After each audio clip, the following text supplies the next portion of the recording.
convening the meeting of the Environmental Management Commission for April 27th, 2022.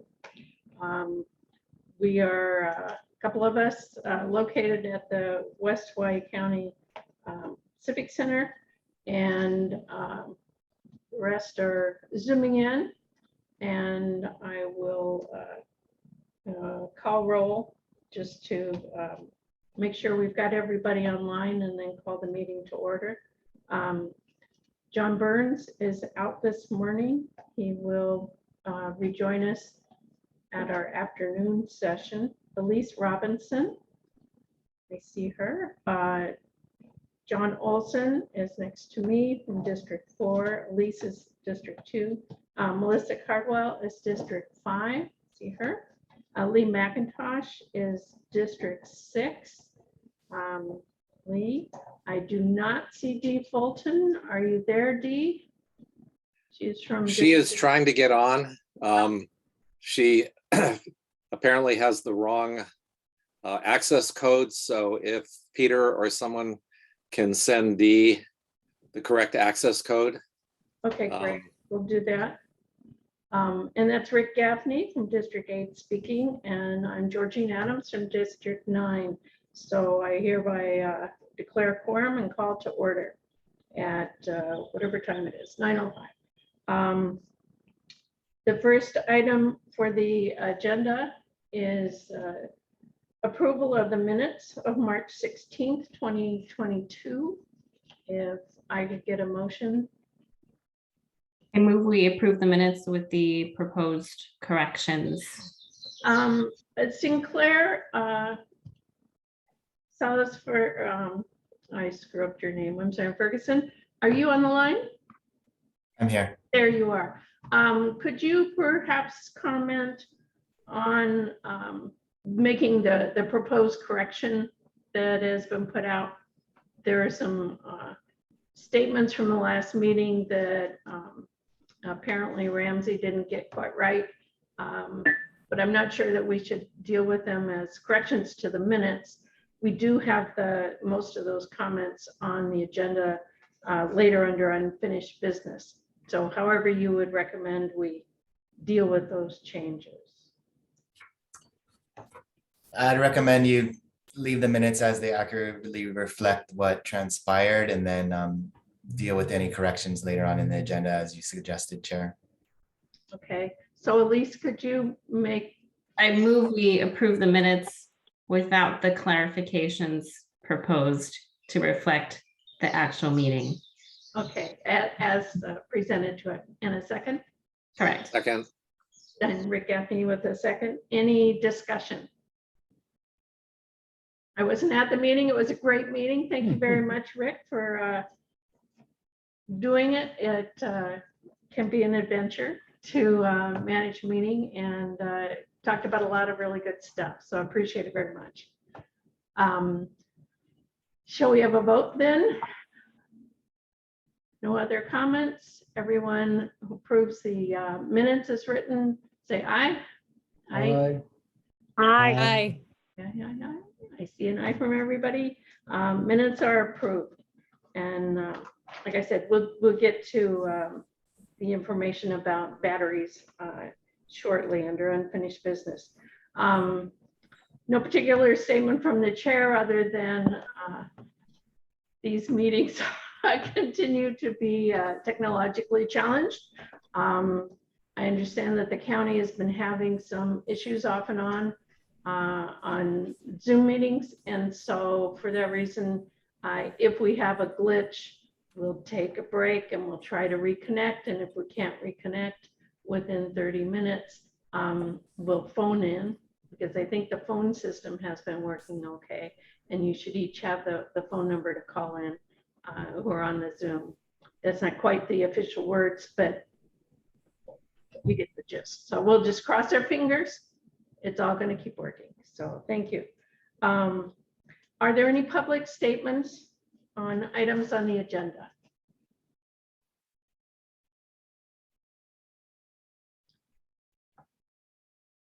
Yeah, I understand that Peter Sor, our secretary, did not receive any requests for comment, and no one is piping up or raising their hand.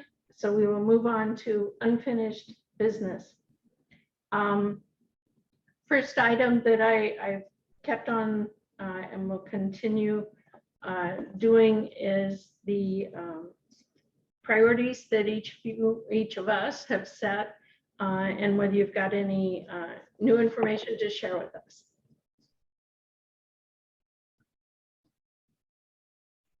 Seeing none. Rick, you're always go, go, go doing things. Do you have any new news to report? Only that we're struggling. The state is anxious to proceed with sewering Honococow, but unfortunately the county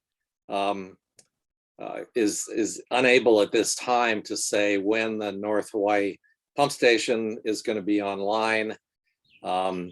And so that's giving the state pause because they don't want to make the connection from Honococow. They're also reconsidering whether or not they want to put in the return line to the wastewater treatment plant because they're concerned that there may not be R1 water available for quite some time. So the lack of any kind of certainty on the county's part is now making the state concerned about spending money now and then not being able to do the hookup. So it's a kind of a frustrating situation because we convinced the state that it was essential that they go ahead with getting away from the injection wells that have been used at Honococow since it was built. Anyway, that's my report. Okay, and I think that the part of the director's report will address the pump station later. Did you say something, Peter? Oh, Dee Fulton has found us. Yay. Welcome. Yeah, good morning. The link that I clicked on just took me to the county page. And believe it or not, it's very hard to try to find a link to a Zoom meeting for this commission meeting. Okay. So thank you, Peter, for resending a link by email for me. It's the same link every year, every month. Yeah, just put it as a repeat on your calendar until we finally decide we're done with this pandemic. The next item Dee, whether you had any updates on your personal priorities for the commission that you wanted to share with us? Well, I've had an email with Ramsey and finally got established that I can directly reach out to Dave Thomas. He would be the best person to get the chloride data that I've been seeking for over a year.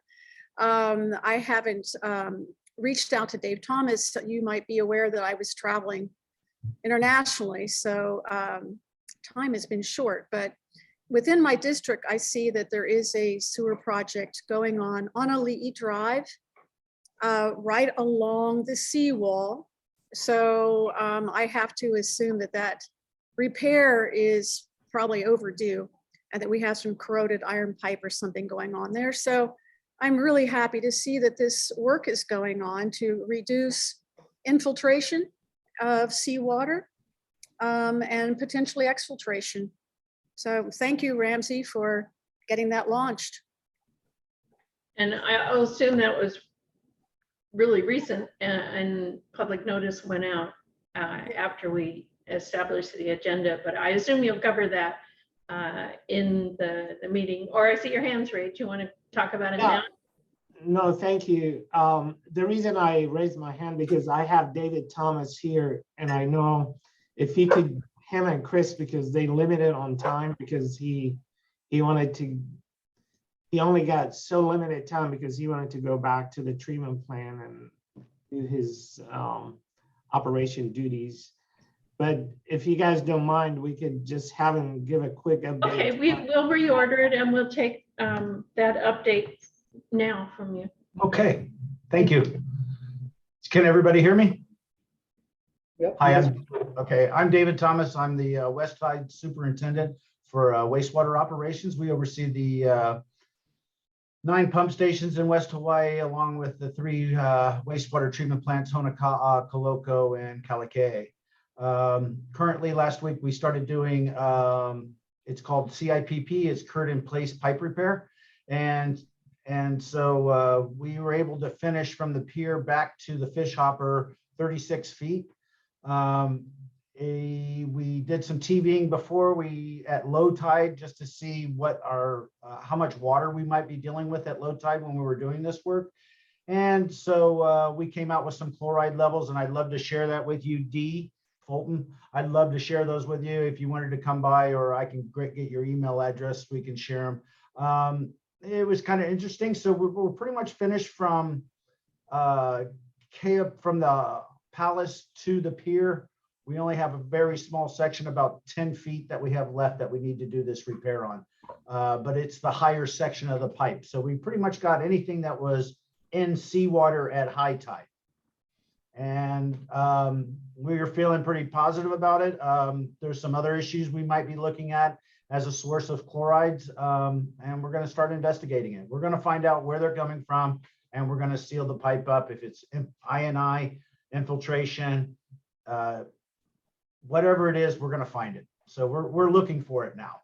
We're actively investigating our sewer pipe to see where it's coming from. Also, we're going after fats, oils, and greases that we weren't really doing before as aggressively as we should have. Good quality effluent. So, and I do believe the filters are coming. I know that got brought up, and I wanted to tell you we're excited about it. We have a site. We know the filters we're getting. So, yeah, we're pretty jazzed over here at the wastewater. So, if anybody has any questions. Great, Dave. I want to thank you for that update, and I look forward to meeting you, hopefully in person. Yes, ma'am. And we'll set up a meeting sometime down the road. Yeah. Great. And then I got a screen I can try to share with you if I can real quick, and I'll just show you where we did the, can everybody see the screen? Not yet. Okay, let's see. It's not my camera. Okay, there you go. Share. I took it. Maybe it didn't.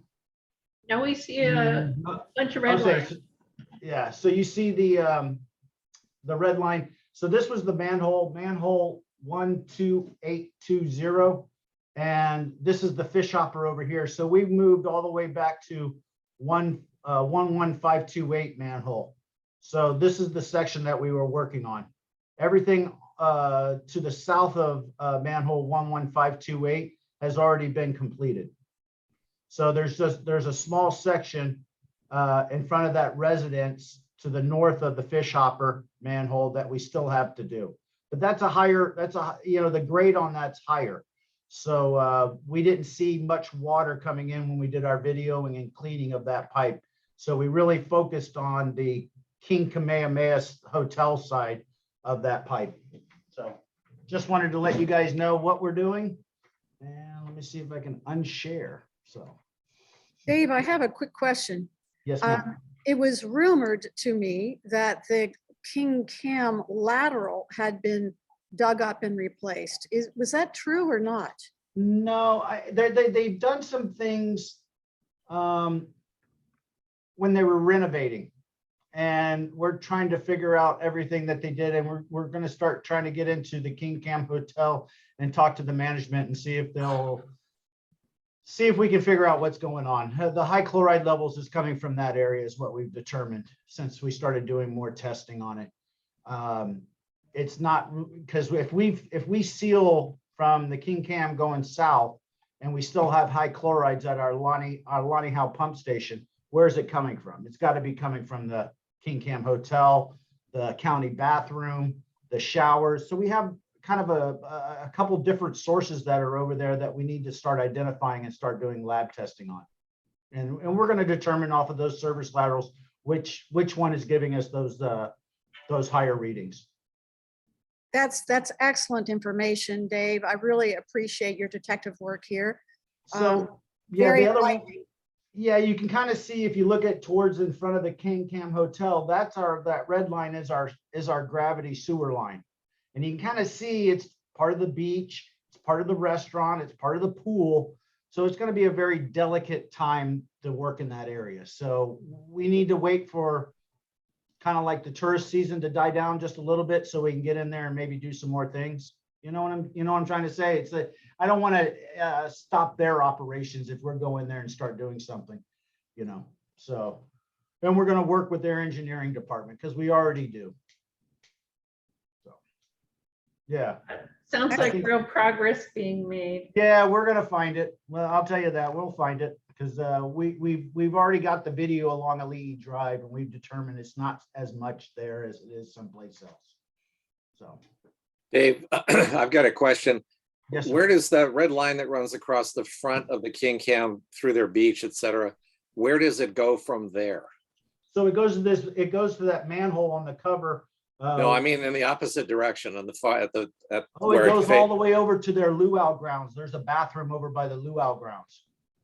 Okay, but it's not connected to the adjacent property or No, to sir. the, No, okay, no, we have a Thanks. pump station behind West Hawaii today that takes care of everything from the end of King Kamehameha, the hotel there, to the backside, which would be Kailua Bay Resort and the Honda, that shopping, not that shopping center, but Honda, West Hawaii today, and then Kailua Bay Resort. great, thanks.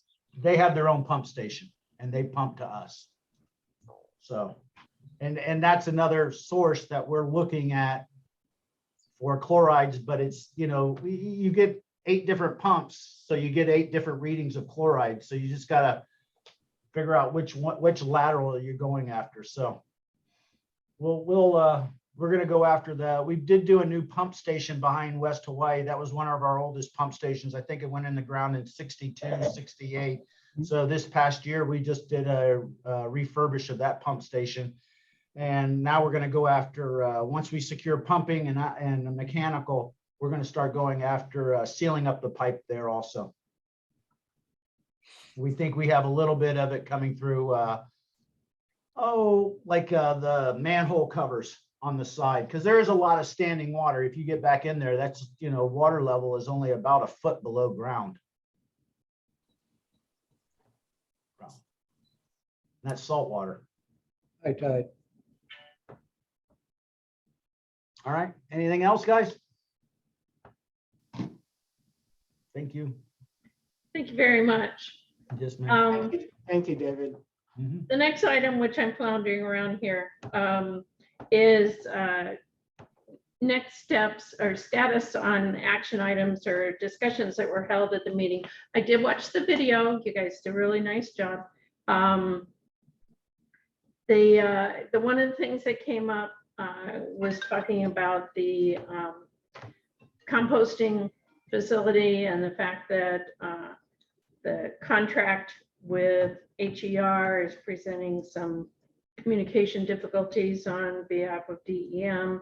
Nevertheless, not to ask that any attorney-client privilege information be given, but it seemed to me that it might be worthwhile to line up again discussion about, all right, if we work out something with HER, what are the next steps for really looking into how do we do distributed composting or decentralized composting, which I think is kind of the flavor of what everybody's thinking would be useful on this island instead of having one facility, one faraway place. Back in December 16th of 2020, Michael Perrone gave a presentation, and I'm struggling getting my Zoom going. He made several different recommendations, and I don't want to do that.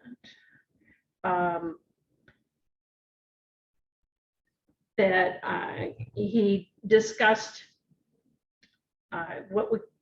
what would be necessary, and he was recommending at the time to establish a pilot program looking at how we can set up processing, making compost, collecting data for how much is going in and how much going out from each of individual locations, developing standardized best practices for safety and technical aspects, and developing a network of stakeholders, collectors, and processors, and coordinate between the county and state to establish clearly defined regulatory avenue for all sectors. There's some legislation roaming around at the state capitol, which may impact some things that we could do. And we'll hear about that a little bit later. The last thing he recommended was doing needs assessment and asset mapping. And those were all short-term aspects. Long-term, he liked the idea of innovation hubs, resilience hubs to help do the coordination, having multiple processing facilities, and funding education.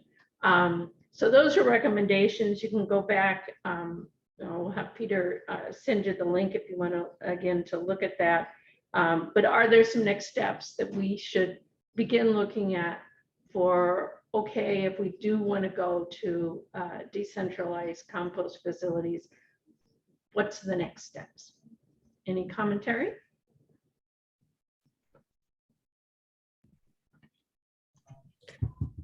Melissa.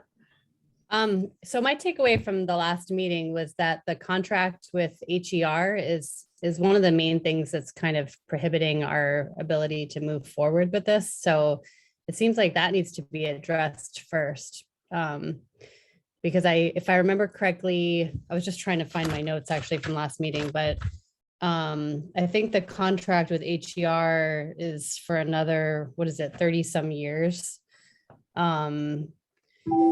So I don't know if anyone has that actual number. I know I'd written it down in my notes somewhere, but anyway. An awfully long time. Yeah, it's an awfully long time. And until that's resolved, then my understanding is that we kind of can't move forward with the decentralized composting idea unless somehow HER were involved in that. You know, if the plan was able to evolve, you know, past this having one centralized, you know, location, if HER were involved somehow in helping the county to create a decentralized composting system, maybe that's a possibility, but we don't have any information about what's going on with HER because of the possible litigation that Ramsey mentioned at last meeting. So I just don't know how it's not that I don't want to talk about it. It's just without that piece, we're kind of, I don't know, we're sort of at the standstill. Yep. I guess part of that depends on what the position is of the county relative to how much HER contract actually blocks us even thinking about another facility for composting. We do have some private composters going on and exploring the ideas that are the components, which were fairly complex as Michael laid them out. I hate for us to waste time that we might have for looking at just feasibility in general of what would it take. Is that such a high hurdle that forget it, we're just back to the one place with HER? I don't know that we've examined it in enough depth to be able to say one way or the other. Is this something that we do want to begin exploring seriously? Or we can put it off for another decade or two or three. Well, I think the public's made it pretty clear that this is what people want. It's just the bureaucratic red tape that seems to be the issue. John Olson had a comment? Well, I mean, the fact of the matter is that if you overlay this with the population explosion, and it's certainly in Puna that's going on, it's just going to crumble under its own weight. We have to find other options. Senator Berg has a comment. Hi, good morning. Thank goodness Zoom is working today. Knock on wood. separate from talking at all about the contract, I do want to say that I don't know how many people are aware that we are in the final throes of waiting to hear if the county with its coalition is going to be awarded a whole big pot of money from the Build Back Better challenge. Part of that challenge, one of the components that we are working that we worked with has to do with a partnership, not our partnership with, but between Maona Gardens and Evan Lamb. And I don't know if their coalition or their collaboration has an actual title, and if we're awarded that, and I don't want to be speaking about it because it's their proposal and I haven't read it for a while. Part of that has to do with actually starting doing scoping work, looking at the island as a whole and looking at resource districts, where would be logical places to expand and develop decentralized organics collections. I hesitate to use the word composting at this point because, when we start looking at composting facilities, we're looking at huge amounts of capital. But we're supposed to find out something within the next month, I believe. So maybe a month and a half, excuse me. So just keeping that, again, not making any comments about the contract. This is a complete separate, but again, it's looking at a decentralized system, so to speak, of processing organic waste.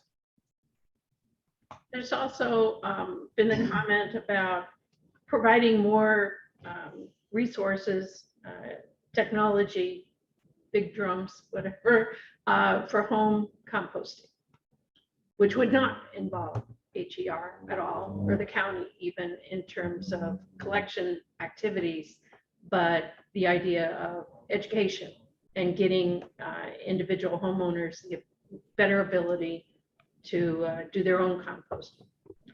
That's We hope to, oops, I'm sorry. Go ahead. If you may remember, the county had that Earth Machine program, I want to say 10, 12 years ago, where they handed out the Earth machines, the home composting systems. And I can't remember if they required the recipient to take some sort of a training, but that's something that we want to put in place. Brenda and I are working on looking at grants to hopefully get money to start up that program again.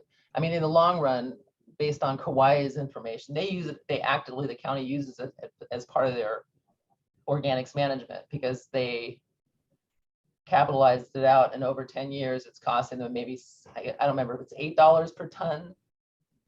They give out the containers, they figure they're going to last 10 years, and through attrition and breakage, they're still very actively, and so that's part of their actual solid waste management program because of the cost, $8 per ton. So that's something that not only with the added benefit of educating the public about the importance of keeping food waste, organic waste out of the landfill, it's also a great way to save money. So anyway, we are actively looking at finding money to reboot that program again. Great. I mean, if you look at the design components of the Kaiala transfer station and the Pahoa transfer station, there were spaces allotted in those designs for composting, commercial and otherwise, to be done there. And those elements were never fulfilled. So they're already on the books. Are there any other comments? I'll make my suggestion.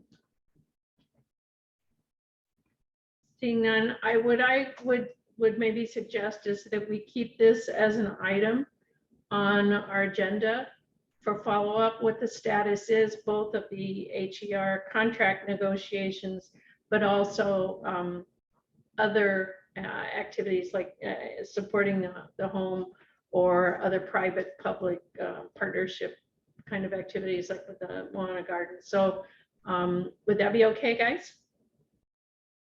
Not his. Okay, I'll keep it up as just I'm going to keep bugging. It frustrates me that we haven't made more progress on composting so far. Okay, close that one. Do you want us to send you the link so you've got it to look back at what Michael Perone did? It's been a couple of years now. Okay, we'll do that. The next item, since Senna is here, we'll have her continue on. When last meeting, there was discussion about how batteries of various sorts are handled, can be handled in the county. And I think Senna identified some clarification, shall we say. I'll give Ramsey the benefit of the doubt. It was aspirational, wishful thinking that we could do some of the things he was saying. But we'll have Senna do a reality check. And if you could go through the list of things that you identified, I think it would be helpful. We'll get that on the record. Sure, thanks. Yeah, unfortunately, I just had what you sent. So I'll say first and foremost, we do get a lot of phone calls where, and of course, me in the industry, it's not confusing to me, but a lot of people end up being, I don't know if it's confused is the right word, but e-waste as opposed to household hazardous waste. And there is some confusion because there's a slight bit of overlap. So I will just go through my list of just to clarify. So as far as recycling batteries, the Appellant batteries, Mr. K's has a pilot program that takes those, excuse me, and me give it forward is that we will look at the website to make sure that, you know, from not our perspective, but trying to look back and looking at it to see if there's anything that we can clarify to make it easier. So anyway, Mr. K started a pilot program for alkaline batteries this last year. It's just the basic little household batteries. Those batteries are technically, they're not considered hazardous anymore. If people ask us straight out, can I put the alkaline battery in the landfill? We say yes. But besides that, we do prefer that they bring them in to be recycled. Home Depot does take rechargeable batteries, but they don't like power tool batteries. As far as e-waste, the only type of batteries that e-waste collects, and I know it's confusing because Mr. K's is e-waste also, but the e-waste collection programs, they only collect batteries that are in a computer or in a device that are built in. They don't take, the e-waste does not take separate batteries.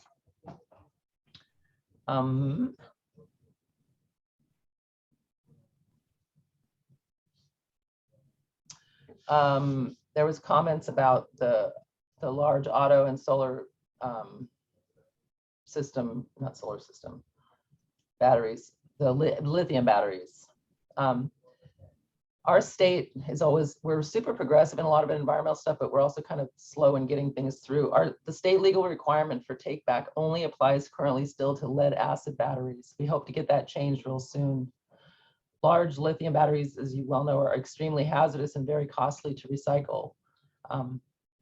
That's one thing we want, now that this session is starting to wind down, is start working on more aggressively with our legislators to bring up some more legislation that addresses some of this, to not have it be, the cost be borne solely by taxpayers. As a pilot project and to gauge the current demand, the household hazardous waste contract will accept 5 automotive lithium batteries per year included in our event price. We do it per event. The additional cost though per unit is $50. We would much prefer to see that cost collected when a car is sold, you know, or somehow like that. You know, it's similar to the advanced disposal fee, because at the end of the day, as I'm always complaining about, we end up bearing the cost for this. Same thing with the ADF glass that didn't get far this session again. We're collecting glass based on 28 years ago collection fee. So we'd like to see something, and I don't know if this goes within the county or something that we can be looking at, but collecting up front, because as you know, it's really impossible to get the money after the fact. But if you're spending, you know, $40,000 on a car, then let's take $50 or $60 of that, set it aside. So when you want to get rid of it or change out your battery, dispose of it, the taxpayers don't have to bear the cost. Sorry, get off my soapbox there.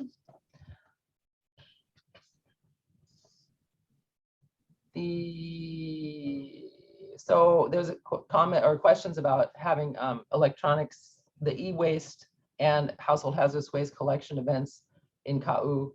And currently, we have 2 in Kona per year, 2 in Hilo per year, and then 1 in the spring in Waimea and Pahoa.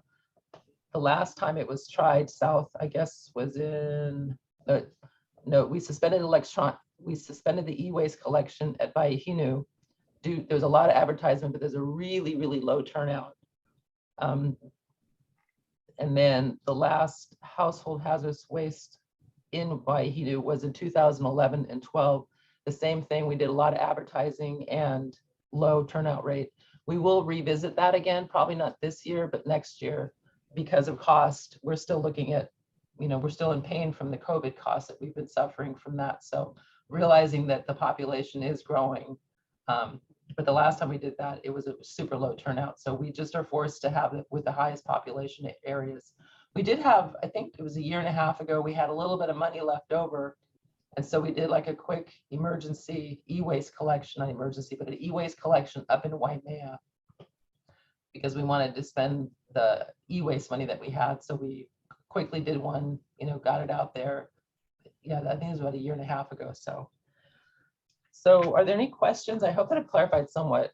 I'm hearing myself, I sound like I was all over the place, but. Lee McIntosh, this question.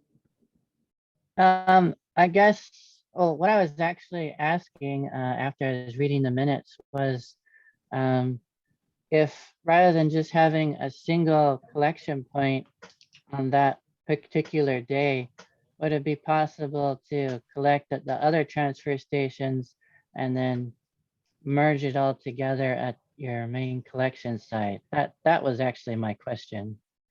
That kind of got confused. About e-waste or electronic waste? Well, either one, it's the same. But you're Either electronic waste or well, I guess it's mostly electronic waste because you're more likely to have a computer or a TV to toss than you are with the hazardous waste. But yeah, it really, I mean, that would be ideal, but it really gets into storage. It would never work for the hazardous waste because our contractors come over from Oahu. But as far as the e-waste, there's just not space. Then if there's vandals that get in and break it, then you have problems. And having it on site, it would have to be, it's something that has been looked at, but there's just not the space. And I don't even know if as far as storage is allowed per the permit. I don't know if Chris is on here. He's our e-waste program coordinator. If he wants to pipe in, I don't know if he's on here. As far as storing it at the transfer stations. And as I understand it, it could be an issue because a lot of electronics now have lithium batteries. Right. So having a pile of lithium batteries sitting in a hot transfer station in a bin someplace until we can get around to collecting it on a monthly basis or whatever, the volume makes sense, could present a hazard. Right. Yeah, as much as it would be convenient, it's just logistically, that's a challenge. So that's a big challenge. Are there other questions on the battery issues that Senator was going through? I definitely like the idea of go back through and look at that website and see if there are ways to clarify it, because battery schmatteries, I mean, the general public really, I have this battery. I remember the very first environmental management commission I went to as a new resident. The idea, I piped in and God, I must be on some testimony minutes someplace. Storing, having a bucket or a box or whatever, where you throw all your alkaline batteries is probably more hazardous than just pitching them a couple at a time in the trash, because they do leak. They have acid in them. It's not hazardous. If you get some of that, you wash your hands and you throw it away. But if you pile it all together so that they're kind of cooking, you are creating a hazardous waste. So you need to be careful and think about it. It's not easy. It's not necessarily intuitive. So yeah, get back on that website and try and figure out pictures, whatever you need to do. I know it's very challenging. But thank you very much for the clarification. And once again, it goes to our challenge on education and communication. How do we get the word out? Okay, on to the next topic. What? We got a Oh, hand. somebody had a hand? Lee, thank you. Yeah. I had a suggestion for the website. It'd help. It's kind of confusing looking at it and finding information. It would be help at least if you had just a page for dedicated to listing. If you have this is either the business you can take it to, or this is what or this is a place you can toss it at. Because, you know, I've had to contact Peter, try to get some clarification, and it's not simple. No, we have, our website definitely needs to be updated. I'm in communication with our management as far as that, looking at ways of either redoing it. I mean, because I've spent a lot of time looking at other jurisdictions' websites, and I'd really love to see like a little box and you just type in what you have, or there's a list of A to Z, and then you click on that, and then it takes you to what your options are. So, but yeah, there's a lot of information on the website, and we have just not had the opportunity to, and the resources to redo it. So, but yes, thank you. Yeah, there are definitely some models out there. And in fact, we're going to talk about a little bit on new business item. But next up, any other comments about batteries? Okay. Next one is a topic that came up on the meeting last time, and I wasn't there to make a fuss, so I'm going to make a fuss now because I'm the chair. There was, I understand, well, I was out of the country, and Dee, maybe we can share screen plan on it next time of our trip pictures. I've got some gorgeous bird pictures. The fire at the sort station at Hilo, and what we're doing about it right now. Thank heavens nobody got hurt, as I understand it, and it was able to be put out, but it was a problem that, if I heard rightly, isn't going to be resolved, i.e. we need new trucks. We've got permission to get the trucks, but they aren't going to show up for a long time. So what are we doing today to make sure that we aren't going to have another fire at the reload station? Ramsey, you still on, or anybody who can address that? Yeah, I'm still here, Georgiana. Thank you.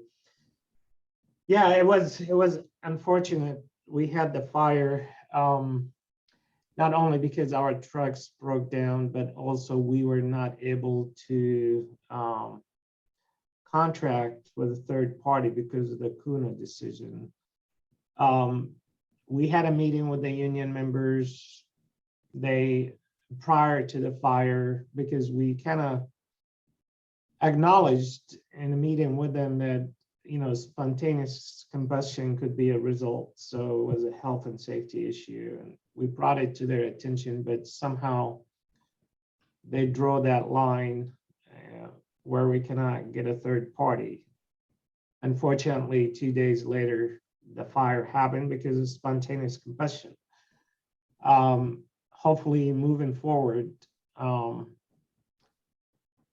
it is health and safety, and I spoke with the mayor and our corporation council and the Department of Health, and I hope that we'll take the risk on hiring a third party, because having a fire,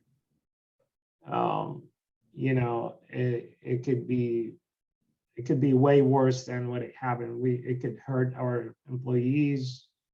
It could literally damage the entire building. Thanks to the fire department and some of the staff that noticed it early in the start, and they were able to go there and put out the fire. So definitely, it's a challenge. It's a challenge. it's unfortunate, but we try to work with everyone so we could at least do what we need to do to get that waste moved from the east to west. And we're going to continue working with everyone, but we may be faced with challenges as well. Well, I was wondering, I mean, dealing with health and safety is critical. Number one, I mean, we went through all the rounds on the trailers going in. It's a safety issue. Well, this one is a fire, and we had one. So it isn't a maybe hypothetical, well, we never had one before. Baloney, we had a fire. It is reasonably expected if you have piles of waste that you're not quite even sure what all's in there, you've got to be moving it constantly so that there isn't a sufficient large quantity there. And Kono decision is on my priority list. And so it particularly aggravates me to hear that as the excuse. I can't read the chat.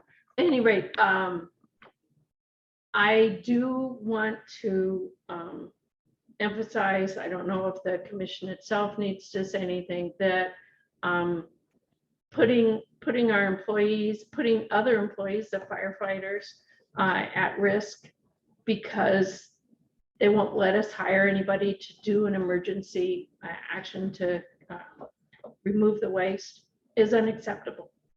And I thoroughly support just do it. And if they sue, I think you've got a perfect argument to make in court that you're protecting life, immediate risk to life. So good, and do it faster is my commentary.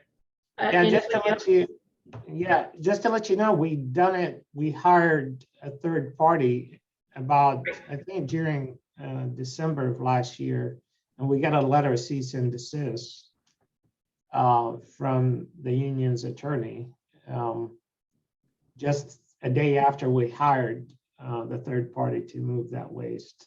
So we've been through that route before where we got cease and desist order from their attorney. So, and just even to get a contract, it has to go through our Department of Human Resource to even approve the contract.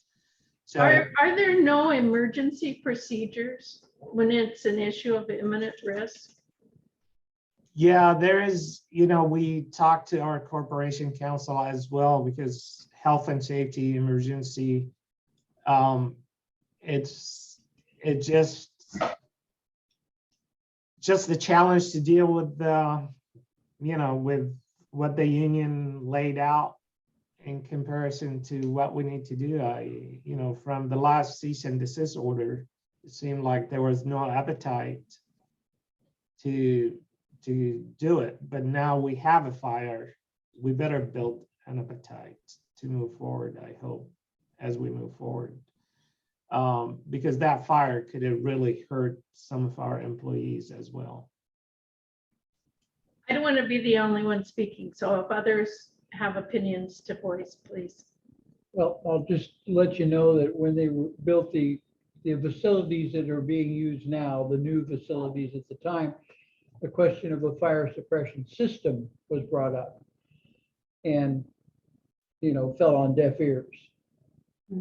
So, I mean, you would think that the union also could have weighed in on that one, right? Because it's their workers that it would protect, but didn't get a lot of help.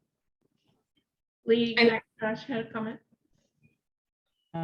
Yeah, would it be possible that when it comes time for, I don't know if they're doing it now or not, renegotiating the union contracts, could the mayor push for some kind of emergency clause that when something like this happens or potentially could happen, that you have the freedom to, I guess, hire a third party just temporarily? Because otherwise, then why isn't the union helping to solve the problem? I mean, if they're gonna keep you from fixing it, then they should fix it, is my opinion. Yeah, I think part of it is they anticipate us to have more equipment, have more staff, have, I mean, you know, and their point of view is, well, you guys should have had twice the amount of equipment. So if you break down, at least you have a spare. But that doesn't work that way. But it's, you know, they definitely see the world in different perspective than we do running the business.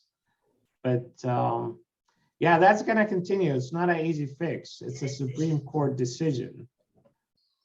But we're going to continue navigating through it. Our goal is just to, you know, that's the reason we had the meeting with them prior to the fire happening, is just to say, hey, how could we work together to get it done? Are there, Melissa had a comment? Yeah, I'd like to ask the question again, though, the question that Lee just asked about when it comes time to renegotiate the union contracts. Is that a possibility to put a clause in there saying, you know, what Lee just said, in the case of an emergency, to make it possible for you to hire a third party? Is that possible? When did the when do the union contracts get renegotiated? Yeah, I think more of it is a corporation council, because they look at emergency, the definition of emergency, it's the mayor has to go through proclamation to be able to kind of declare it as emergency. So it's, yeah, we tried that route because every day we deal with health and safety issues to the public. If it's dealing with wastewater or dealing with solid waste every day. So, I mean, it's a health and safety, right? But you cannot have proclamation, you know, and we try to sit down with the union and talk to them, but they look at it, it's a court decision, and even our own county looks at it, it's, you know, it's a court decision, so you cannot renegotiate it back with the union because it's the court spoken, right? So it's, yeah, it's a complicated, believe me, we've been trying to work on it since we started. That's why the mayor tried to do that public-private Senate bill that we tried to pass for the last 2 years to allow us, even in the wastewater, to be able to navigate through public-private kind of partnership to get us through some of these emergency and health and safety issues as well. Are there other comments from the commissioners? I guess the concern I still have listening to you is that there are degrees of risk. Oh, got to send my arm this way to be on screen. There are degrees of risk. And when we're talking about the likelihood of fire from a pile of trash that isn't being managed appropriately, i.e. moved out and put into a sanitary landfill with cover, that's at the extreme. You're heading toward 100% risk, as opposed to other risks that we're dealing with that, yeah, you can kludge together, you can get some duct tape and you can make it work. And everybody knows, be careful around this. And there are other risks like the potential for fire that are much, much higher.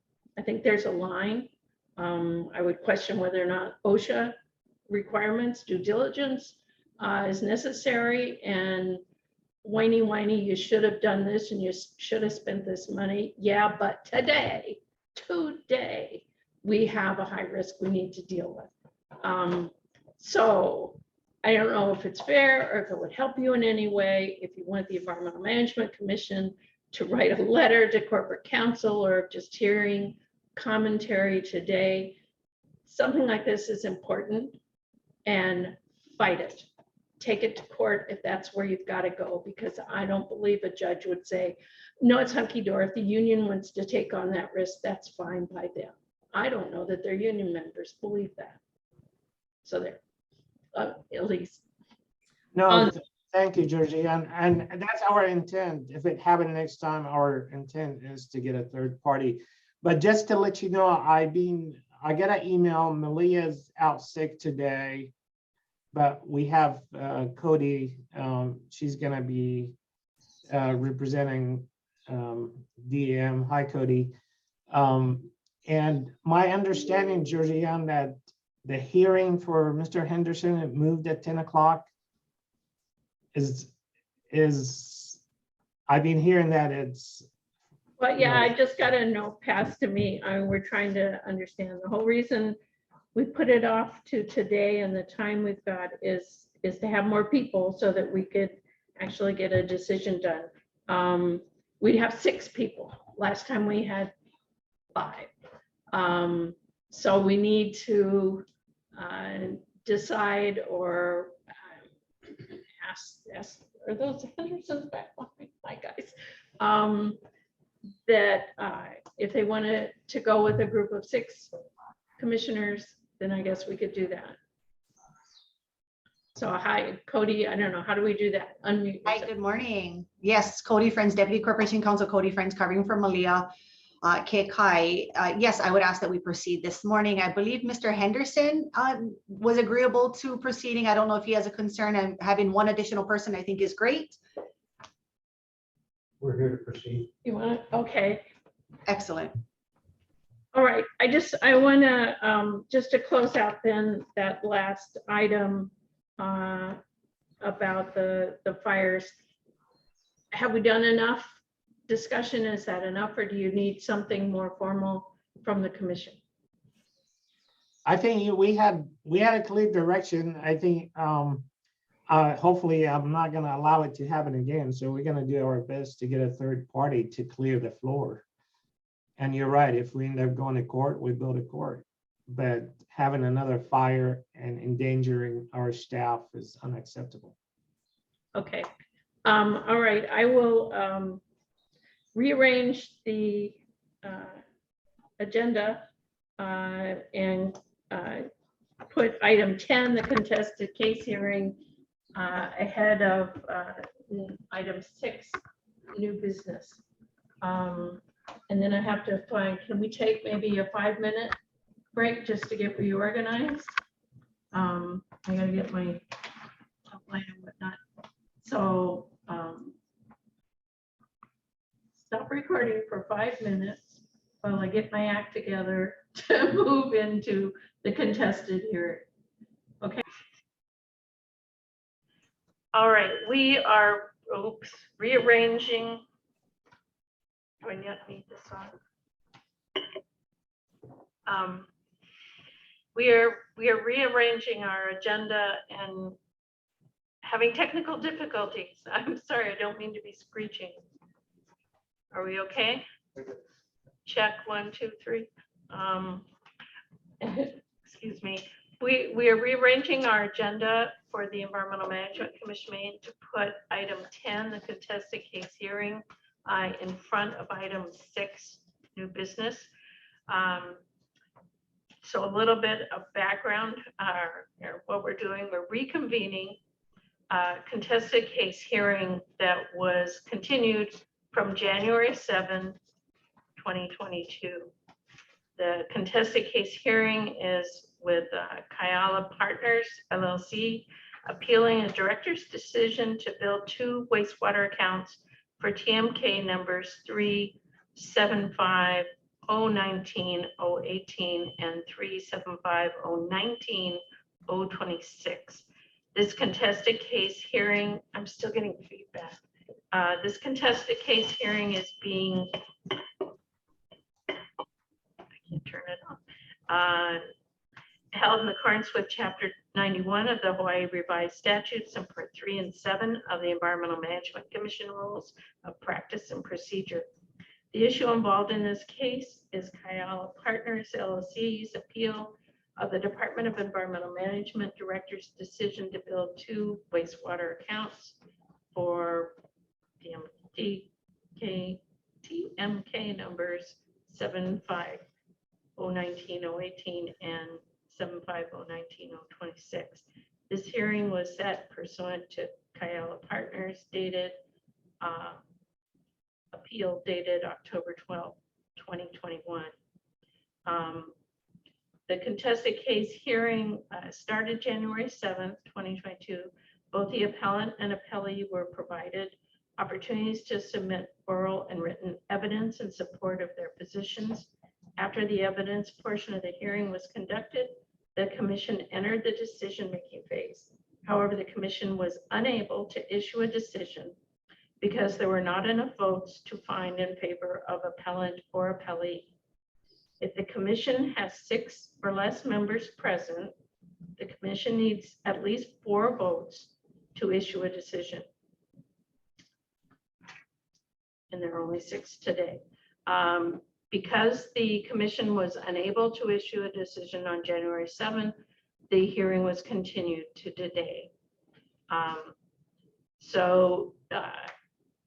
We have 2 new commissioners were not present at the January 7 hearing, and therefore I need to ask them each if they have reviewed the evidence submitted by both parties. So Elise Robinson, have you had a chance to review the submissions and the video? I have. And then Melissa Cardwell, have you had a chance to review the submissions and the video? Yes, I have. Okay, so we have 6 commissioners present. Elise Robinson, Melissa Cardwell, Lee McIntosh, Dee Fulton, Rick Gaffney, and Georgine Adams, me. Also present is Cody, I forget your last name. Good morning, Deputy Corporation Counsel Cody Friends, appearing on behalf of Malia Kai. Okay, thank you. I see Tim Richards is there. We're going to do this contested case hearing. You might want to dive out and then come back, or we could send you a note when we get back to our business items. That'd be fine, Georgina. If you could just send me a quick text, I'll log back on. Okay, thank you. All right. So we are going to reopen the evidentiary portion of the hearing to provide the parties an opportunity to submit any final written or oral evidence. After the parties have given an opportunity to submit, the commission members will be given an opportunity to ask the parties any questions they may have. After the commission has finished with any questions, the parties will be given an opportunity to present closing arguments. Also present here are Richard Henderson too. Richard Henderson. David Henderson. all the Henderson. Well, welcome. Anybody else? We are recusing John Olson from the hearing decisions at his request, and we're missing John Burns from the commission. As each person presents information, our testimony, I will try to remember to swear you in so that you are telling the truth. But I will be fumbling through this, and so I will rely on Cody to make sure that I didn't skip a step. So just to go over what our standards of appeal are, and this is pursuant to EMC rules 7 through 13 or 713. A decision appealed from may be reversed or modified or remanded only if the commission finds that the director's decision is 1, in violation of the code or other applicable law, or 2, clearly erroneous in view of the reliable, probative, and substantial evidence on the whole record, or 3, arbitrary or capricious or characterized by an abuse of discretion or clearly unwarranted exercise of discretion. Before we make our decision, we'll review that again with corporate counsel. So what I'm doing right now is to provide the appellant opportunity to submit further evidence. If you have either written or oral evidence to provide, now's done. So we submitted yesterday our findings of fact, and I can read that into the record now, if you would like, Commissioner. But I would like counsel to pipe up here. The way I understand the process is that once a decision's made, whoever the decision favors gets to write that up. That may or may not be you. If we decide to affirm the director's decision, he'd write that up. If we decide to remand or whatever, you would write that up. So Cody, you say it in lawyer terms. Let me defer actually to my co-counsel who actually represents this commission. I think more appropriately, Mr. Solis Ferguson. Yeah, so Georgine, so I'm not co-counsel in this case, but we're Sure. co-workers. Colleague, excuse me. Co-workers, yeah, colleagues. So yeah, whoever prevails in this proceeding will be given an opportunity to submit written findings of facts, conclusions of law, a decision in order. The party that does not prevail will then be given an opportunity to submit objections to that proposed decision. So Mr. Henderson, Georgina is giving you a chance right now to submit further oral testimony. So you can just state whatever you want to state right now on the record. I'd like to give the reasons that the commission needs to reverse the director's actions. And that is included in what I submitted. So you can just go ahead and state that on the record.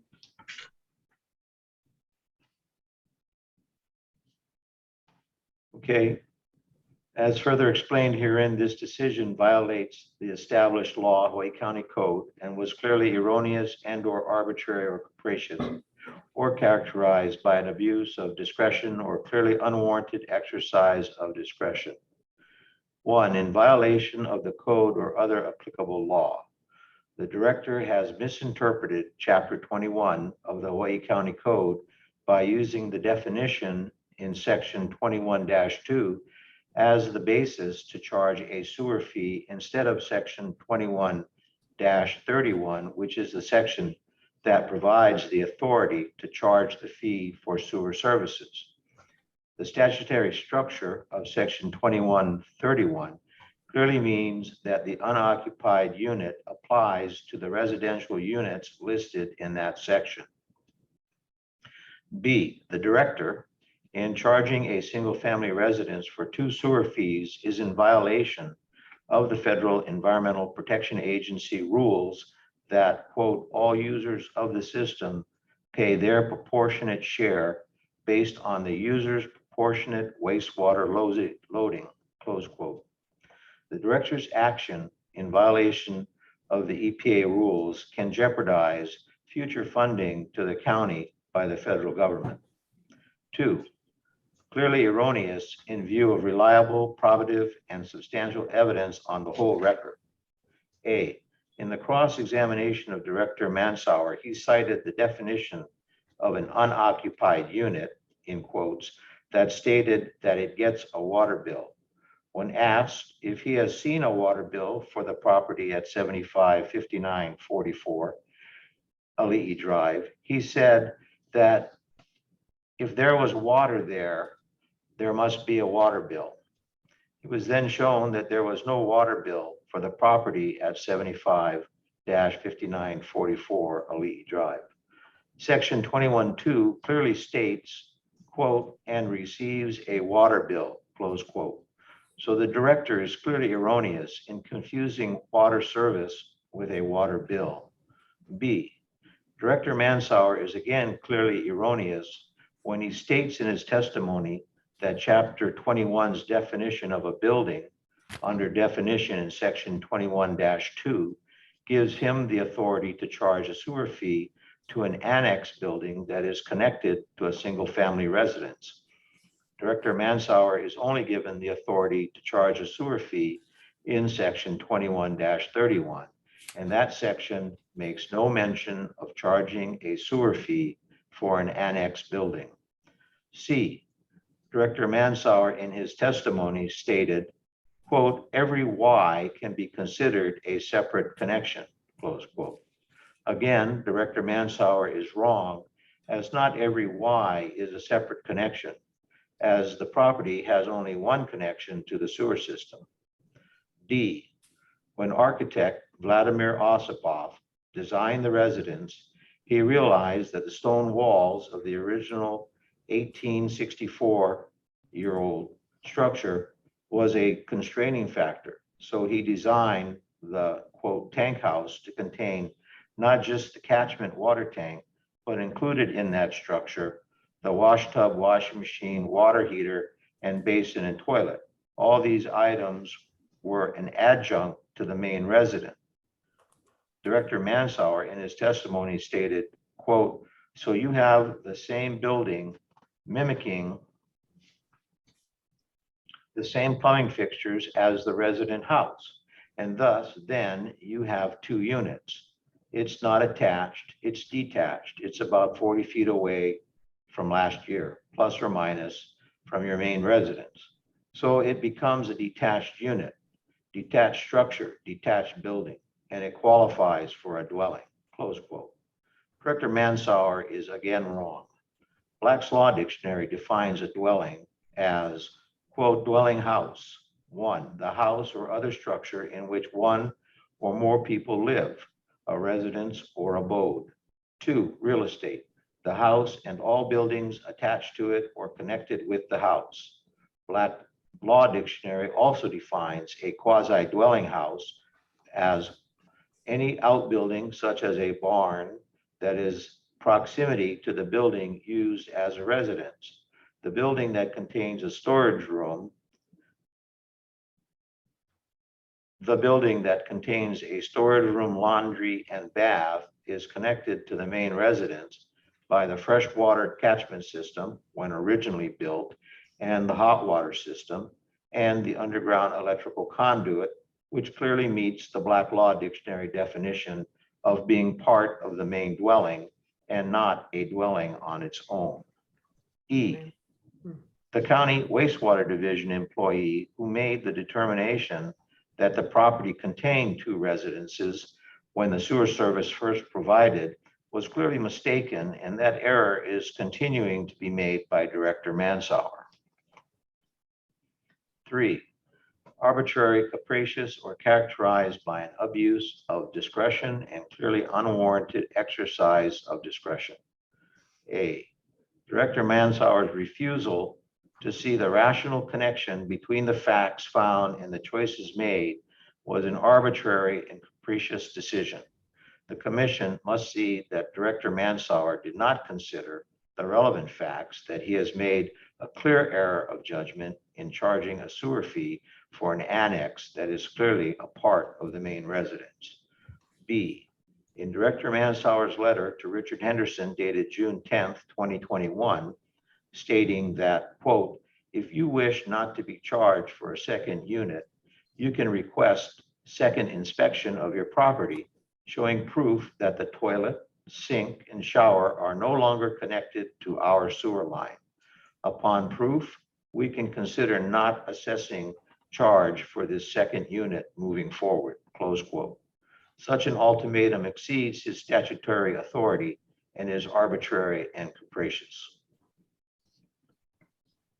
That, Commissioner, is our added testimony to today's meeting, and we'd be ready to answer any questions from the commission. And I just realized I did not swear you to tell the truth. So can I do that after the fact? I promise to tell the whole truth and nothing but the truth. I did tell. You also I got did tell. Yeah, Georgine, just ask that what he said was the truth and the whole truth. Do you solemnly swear or affirm that the testimony you just gave and may give in the next few minutes are about to to provide is the truth, the whole truth, and nothing but the truth. I do swear. Thank you. Mr. Sorry about that. It's my fault. Like I said, I knew I'd get things out of order. The next step would be whether Ms. Franz has any cross-examination of the witness. I do, yes, thank you. I'll note for the record first, and it's a little hard for me to see on this camera, that I do know Richie Henderson, I believe the second. I am the attorney for Board of Appeals. Mr. Richie, is that you, I believe? That is correct. Okay, good morning, Richie. I do not have a conflict. I just wanted to put that on the record. So can I get some clarification? I have Richard Henderson and Richard Henderson the second. Is that correct? Yes, I'm Richard Henderson II, and to my right is my father, Richard Henderson. Okay, so let me start with you, Richie, or Mr. Henderson the second. Oh, I have someone raising their hand. Should I stop a moment? No. Just clarifying that. There's someone up on the screen and I can't. Tony? Tony, who's Tony? Put your hand up. Okay. Okay, going back, sorry. So Mr. Henderson the second, what is your connection to Kai Ala Partners LLP? I am a managing director. And what is your father's connection to Kai Ala Partners LLP, sir? He is also a managing director. Anyone else a member of Kai Ala Partners LLP? Janet Hulick. No one else, sir? She's a managing director too. The Okay. three of us. Okay, and that's it, sir? Yeah, she lives on Oahu. What is the mailing address or the registered address for Kai Ala Partners LLP, sir? It is PO Box 655, Hilo, Hawaii, 96721. Okay, and that's the mailing address that you use for Kai Ala Partners LLP solely. Is that correct, Mr. Henderson? That is correct. Okay, great. Thank you, sir. Now, the address for the property in question, if I understand correctly, sir, is 75-5944 Ali'i Drive in Kona. Is that correct, sir? That is correct. And the companion property is 75-59, is it 46 Ali'i Drive, sir? That is correct. And as I understand it, the current real property value assessed for the property in question, 75-5944 Ali'i Drive in Kailua, Kona, according to the County of Hawaii real property tax, is approximately $1.2 million. Would you agree, Mr. Henderson? Whatever is stated in the county's real property assessed value, yeah. Okay, and with that in mind, Mr. Henderson, does your Kai Ala Partners LLP for the property in question seek a historic designation for real property tax purposes, sir? The state has determined it to be on the historical register, yes. And in light of that, Mr. Henderson, is it fair to say, or is it accurate to say that because of you're seeking that designation, the property taxes paid for the property in question is approximately $200 a year as opposed to what the assessed value is? Is that correct, sir? That is what the real property tax office allows for historical properties. And that's a claim that you take advantage of. Is that correct, Mr. Henderson? Yes, we've made that option available to us. Thank you, sir. Okay, now I have one more set of questions for you, Mr. Henderson, and then the rest I'll just do arguments unless Mr. Director Mansour also needs to testify. So if I have, if there's letter addressed to Kai Ala Partners, Mr. Henderson, and it's addressed to Richard Henderson, who is in the intended recipients? Just for some clarification, would that be you, Mr. Richie, as in Mr. Henderson II, or your father, or both of you? That would be addressed to my father, Richard Henderson. Okay, and yourself as well as your father and the other managing director are all free to act on behalf of Kai Ala Partners. Is that correct, sir? We act as managing directors with counsel and conferencing on what our decisions are. Ms. Fulton, it looks like you are raising your hand. Let me stop a moment. You're muted, Dee. Thank you. Yeah, thank you. I just wanted to ask, because I'm confused about this part. what is the relevance of asking about the taxation rate on the property to the code section that we're dealing with here? How is this relevant? I'll be getting there with Come back to my arguments. Yes, I will be. I'll tie it in. Okay. Thank you. Thank you. So Mr. Henderson, is it fair to say then, when you said that the three of you act together, so what one of you does, the rest of the other two are in agreement, is that fair to say, Mr. Henderson? Yes. Thank you. Now, Mr. Henderson, on December 9th, 2019, did either yourself or your father or Kai Ala Partners LLP receive a letter from the County of Hawaii Planning Department approving your request to designate the property in question as a short-term vacation rental? Yes, we had to apply for that at the recommendation of our consultant because we use it as a family residence. Well, so a short-term vacation rental is very different than a family residence. So what's your planning consultant's name, Mr. Henderson? Zendo Kern. Okay. And that was during his previous time prior to being the planning department director, I take it, right, sir? That is correct. Okay. And part of your conditions of approval, when you guys sought, when Kai Ala Partners LLP sought the planning department's permission to use the property in question as a short-term vacation rental, you were aware of the requirements for using such designation. Is that correct, sir? We had to apply for that because we used it for the family rentals staying there. So you were receiving, sorry, go ahead, sir. And when I approached Zendo Kern as a consultant, he suggested that it would be prudent to apply for the short-term vacation rental non-conforming use permit in order to be in compliance with the short-term rental law that was being enacted at the time and had just been enacted. And that's because you were receiving compensation for people staying at this this property. Is that correct, sir? Yeah, so, you know, we've always maintained the GET tax and the TAT certificate and paid those taxes on any of the rentals that happened there. And I might add that subsequently, we received a letter from the planning department that says the property is now no longer underneath the non-conforming use certificate and does not need to refile for that on an annual basis. Is that because you elected to remove that, sir? No, ma'am, that's because the property falls within the zoning requirements. Of what? Short-term vacation rental use. I'm sorry, let me clarify. When you say that it falls under those requirements, but you're no longer utilizing and having it designated as a short-term vacation rental, what was that decision based on, sir? The council, what I said was that we no longer had to apply for the non-conforming use certificate required of a short-term vacation rental that is not located in a properly zoned district for short-term vacation rentals. For non-conforming use, is that correct, Mr. Henderson? If you know.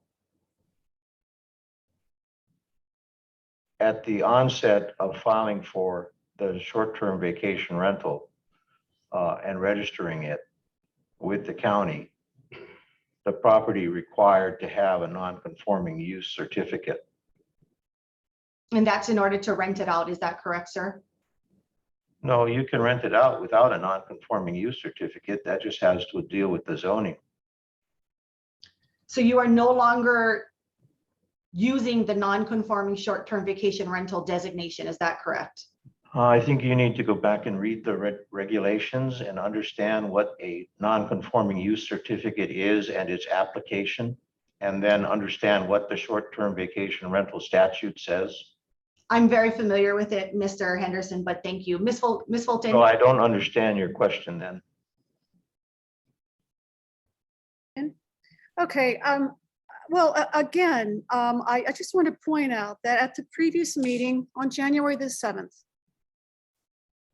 we went on for hours about matters that were not pertinent to this claim and to this appeal. We went off on all kinds of tangents. And I don't see anything in the code section, chapter 21, sewer, relating to whether or not a property is designated as a short-term rental. So if this ends up being relevant, I will be very surprised, but I would urge the county council, who is being paid, sorry for reminding folks, but it's our taxpayers' dollars that are paying for your time right here, right now. And it's a waste of time to be creating smoke and mirror issues around this claim. And that's what I've seen the county do. So let's, no, it's George Raines, let me finish. I would urge the council to keep the arguments relevant. Thank you. I believe that Ms. Fran said she would be showing relevance. I think we need to give her a little bit more time to do that. I agree with you that it's been a long time doing this hearing and it'd be nice to move it along, but I don't want to short anybody's opportunity to make their case. I am waiting with bated breath. Thank you, Justine. Let's proceed. All right, keep baiting it. Thank you, Madam Chair. I think Ms. Cardwell was trying to signal. Am I wrong? Melissa? Yeah, let's, Georgine, let's let Cody finish her cross, and then the board members will get their chance to answer any questions. I just need to say that I lost Zoom connection for a minute, so I think I may have missed whatever happened the last, I don't know, minute or two. So if there's anything relevant there, then I would like to know. I mean, I caught what you said, Dee. I don't know if there's anything before that. Well, I hope that Ms. Friends will summarize her cross and information at some point. So thank you. Well, much to, I'm sure, Ms. Fulton's excitement, I was done with my line of questioning as to short-term vacation rentals. I was eliciting necessary testimony from appellants to address in my closing argument. So I have no further questions of the appellants at this time. Okay, then we are allowing the commission members to ask if they have any questions of the testifier. So sorry, Georgine. Mr. Henderson gets a quick redirect, so he can just redirect. Okay. Yeah, make any quick comments he has regarding Cody's questioning.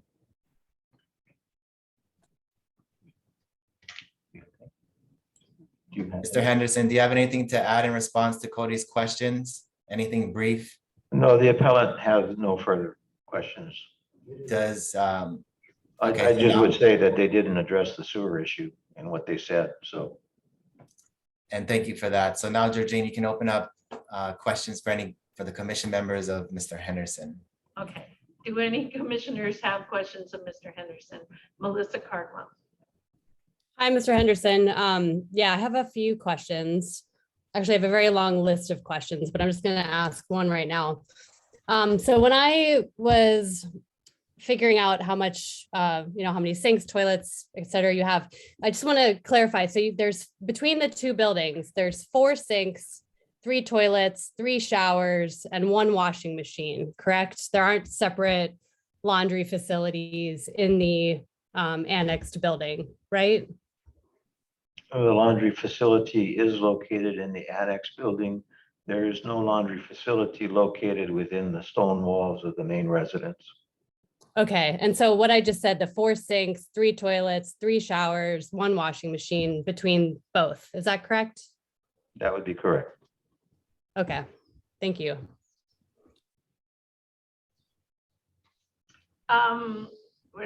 Elise Robinson was the next. Thanks, Regine. I have a question for Richie Henderson on Exhibit 1, the aerial photo of the property. I'm curious if you know where, and you can direct me where the lots, the TMK 18 and 19, I believe I'm summarizing it, where the boundaries are. The dividing line is about, I would say, 50 feet from the left-hand side as you're facing the shore, and goes down to where the that left-hand lot has a short area on it, and then it's the lava rock to the ocean. So right about there is the intersection on it. You have a picture of the.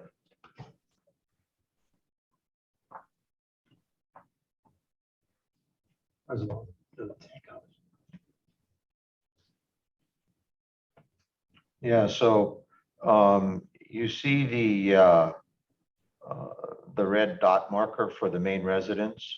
I do. And then to the right of that is the tank house roof that's there. And then down below that in the shade is another kind of little red roof.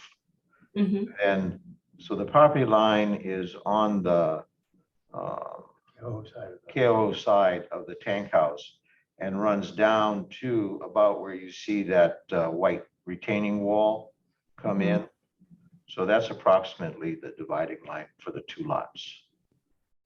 So I'm a little closer to the camera, so is it here? Going, sorry, this way? Yeah, coming down to that little white wall down there that you see. Okay, so it's They're from here going back up to to Ali Drive, yeah. this way, south of this building. Yes. So Okay. it would be approximately 10 feet, which is a setback from the tank house. And then it would run perpendicular to the Ali Drive that you see up there with the white car on the roadway there, running down to the ocean. And in this picture, this shaded red roof, can you identify that? Yeah, that's a boat storage house. Oh, okay. Okay, thank you. That's all the questions I had. Any other commissioners have a question for Mr. Henderson? Melissa, another question? I have another question that came up for me when Cody Friends was giving information about the short-term vacation rental. So when it was being used as a short-term vacation rental, was the storage building being used as well? Or was anyone staying in that storage building when it was being used as a vacation rental, or was everyone staying in the main house? Everyone stays in the main house. The storage, where the tank house, where the water catchment tank was, is storage. It's got rods and reels, it's got boats, nets. Okay. Okay. So then I have another question. So what came up in the video when I watched the previous meeting in regards to this, someone at one point had mentioned that when there is a main house and then there's an Ohana unit, meaning that the Ohana has, kitchen, bathroom, all of the things, then that person would be charged for 2 units. So in this case, because in my mind, it's basically it's a garage, it's a garage with laundry facilities. So is there ever a case, and I guess actually, maybe I need to wait to ask this question because I don't think this is a question for Mr. Henderson. This is sort of more of a code question. So I'll hold off on that actually. Dee Fulton has a question. Yeah, so just to confirm, I can ask Mr. Henderson a question at this point? Yes. Okay. Mr. Henderson, are you an attorney? Commissioner Fulton, no, I am not an attorney. Okay, well, I commend your interpretation of the law. Do you I'm sure you have examined the code, chapter 21. Yes, I've read chapter 21. Right. Is it? I the would way hope that I all read of the commissioners would have read chapter 21. Yes, chapter 21 is actually very straightforward and simple. Chapter 21, Ms. Fulton, right now is your time to ask a right, so question. my question is, even though you're not an attorney, Mr. Henderson, are you interpreting the law that the definition is subordinate to chapter 2131, which relates to assessing sewer fees on residential dwellings? Are you interpreting it that the definition cannot stand alone as a basis for assessing a sewer fee? Yes. So I hear All- your interpretation is that the unoccupied unit, which is then further defined in the code, subordinate to section 2131, although it doesn't state in black and white, what the code says by definition is residential unoccupied units. Residential unoccupied units will be assessed a monthly maintenance fee. Because as we know, the sewer fee is structured so that there is a flat rate every month based upon the size of the pipe. And then there's a volume fee. So clearly the intent of the law is that residential unoccupied Fulton, I'm units sorry pay to for a flat interrupt you, fee. but I think that's the way Mr. Henderson is interpreting it. That's the way I hear from him. I just want to confirm my understanding of Mr. Henderson's interpretation. Well, So basically we have a definition which has been surgically excised from the code and being called upon as saying this is the law. It appears to me that it doesn't stand alone as law. It is subordinate to section 2131, and that this detached building is not a residence by any standard. I don't believe this is the time for us to discuss each of our opinions on the case. When is that time? she's I'm sorry. asking for my question on that. I agree with you, Chair. I object. And Chair, I apologize if I'm out of order in that regard. Is there a time at the end where we have a discussion? Yes, of opinions? we will have a discussion amongst the commissioners Okay. on how and why we make the vote we make. And now it's just to make sure we're understanding the testimony, or if there are additional questions, particularly of the two commissioners who were not present at the January 7 meeting, to get clarification. Okay, thank you. My apologies for being out of order. Okay, I have a question. I was looking back through your exhibits, Mr. Henderson, exhibit 17 and 18. 17 is wastewater bill, and it has the address 755-944 Ali'i Drive. And then it ties to TMK in the 1800. Exhibit 18 is a water bill, or the water supply, and it references address, now I've lost it, 755946. That is correct. And that is the water bill. Okay. What is which address has the house on it? 44. So the water bill is being sent to Empty lot. an empty lot. That is correct. Mistake. Okay, I'm just clarifying my puzzlement. Much like Elise, I think, where is this stuff?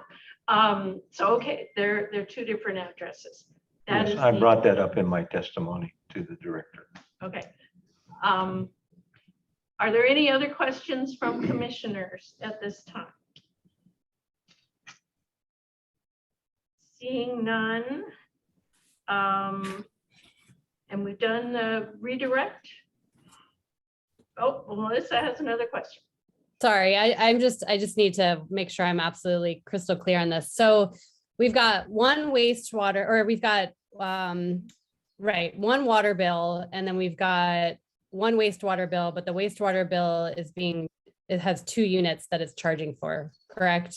That is correct. Okay, all right. Okay. So now it is, correct me if I'm wrong, attorney, appellee's opportunity to submit further evidence. And do you have any written or oral evidence? And is there another witness I need to re-oath? Yes, thank you, Madam Chair. I see Director Mansour with his hand up. I'd like to call him as a witness, see what he would like to indicate for the record. Okay, we don't see Ramsey. Yeah, Okay, there he is. yeah, thank you. Wait, Madam. Hang on, I get to give you the oath. please. Thank you.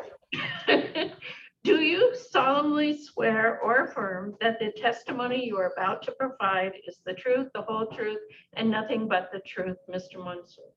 Yes, I do. Thank you. Proceed. Thank you. Director Mansour, you have your hand up. What would you like to say, sir? Yeah, definitely. Thank you. I heard Mr.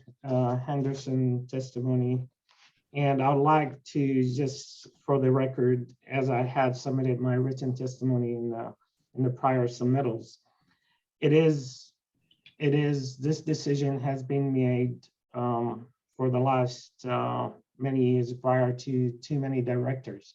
It's very simple. This existing building, Mr. Henderson himself testified that it's a standalone detached structure, has sewer, feasibility connection. If he wanted to be a storage room, he won't finish that structure to the level of the entire house. The finish, the final finish of that what he calls a storage room, which is a standalone building with washer and dryer, water heater, sink and toilet. It's fully equipped to allow for somebody to rent that unit, just for the amount of the plumbing fixtures that he included within that unit. It's very simple, Mr. Henderson. Disconnect and we waive the fees. Currently, you are contributing to our sewer system. Every time somebody does the laundry, every time somebody flushes the toilet, where do you think that it's going? To our waste treatment. We treat it, we collect it. When you have a sewer clogging, you're gonna pick up the phone. You have now 2 Ys. So if you have sewer clogging and sewer backup in that storage area, as you recall it, or detached unit, who's gonna respond to that? Who's gonna end up paying for our guys to go up there and get that sewer Y connection ungloved? So you technically have 2 possibilities of sewer clogging, sewer backup. If you have 1 connection, 1 Y, we respond to your property 1 time. Now we have to respond to your property twice, because if you have sewer clogging or sewer backup, either at the storage area or at the unit, the probability is doubled. It's very simple. The code says if unoccupied unit is accessible to plumbing fixtures, you have more than 1 plumbing fixtures. You have enough plumbing fixture to call this unit as a standalone structure unit. And our guys, as we do the sewer maintenance on down LAE Drive, somehow everybody connected, they have to pay their share equivalency of that sewer service. We got sewer backups. We got sewer issues, as our guys this morning has explained, with the sewer pipe, televising, flushing the line, hydrojet the line. These compensation goes toward maintaining the service that you receive, period. You receive 2 services, one for the standalone structure that potentially could have sewer backup, that potentially we can respond to when you have a sewer backup. somebody's gonna pay the fees for that. And you have the other house that also has its own sewer connection. When you have sewer backup, you're gonna call us, somebody's gonna respond to that. So we're gonna end up responding to your property to provide you the service that you're paying for. When you talk about enrichment, Mr. Henderson, you hammered me last time and this time about the government tried to enrich from you. You're the only one that's being enriched. The county is not being enriched at all. You know, we do our sewer maintenance, we do our sewer treatment, we do the operation, and we extend our service. And our guys are doing a great job to every house that we service, to every sewer lateral that we service. But if the code is the issue, the current code allows it. If you guys have problem with the code, we need to change the code. But you cannot penalize and get away from it because the current code allows it. It's the law. If the law allows it, you pay it. If you want to change the law, then that's a different step we need to take to change the law. But to me, it's very clear. You got 2 units, they have fixture units. 2 units have the possibility of sewer backup, sewer clogging that our guys have to respond to. Thank you. Thank you. Does the appellant have other witnesses to provide written or oral testimony? Not at this time, Madam Chair. Thank you.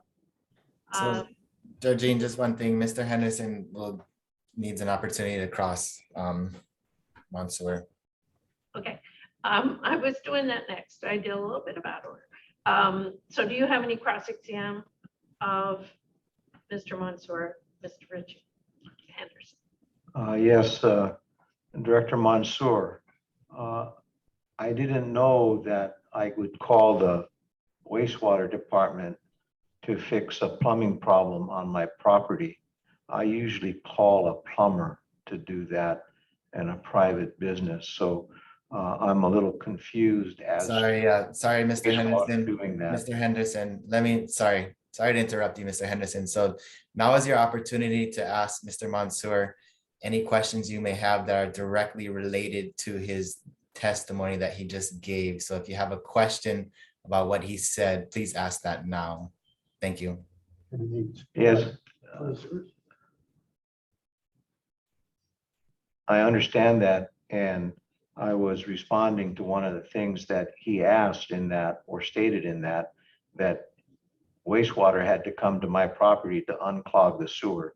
And along that line, I'd like to ask him, Director Mansour, you think that this property has 2 connections to the sewer?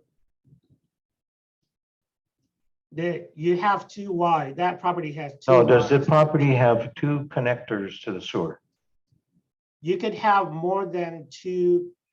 The current code allow to have multiple homes in a subdivision into one. I'm asking how many connections to the sewer does the property have? Objection. I'm sorry, Madam Chair. Mr. Henderson, you need to let the witness finish his testimony before you interrupt and talk over him. Our record can only take 1 person at a time. Thank you. It's very simple. Our code is very simple. You could have 1 connection to a main that could provide a sewer to the entire subdivision. But each subdivision had each house within the subdivision have its own Y. So in your situation, your property had 2 Ys coming into 1 connection. It's very simple, Mr. Henderson. If you get sewer clogging in 1 Y, that could potentially, when your plumber comes in, push it into our county lateral. Yeah, we're gonna respond to that. When you call us, we'll be there because that part of that lateral county owned. So in addition to that, I'm sure D. Fulton is being the lead into getting us into private laterals for smoke testing and what have you. So now we're gonna have 2 tests for you because you have 2 laterals, 2 Ys with 2 cleanouts.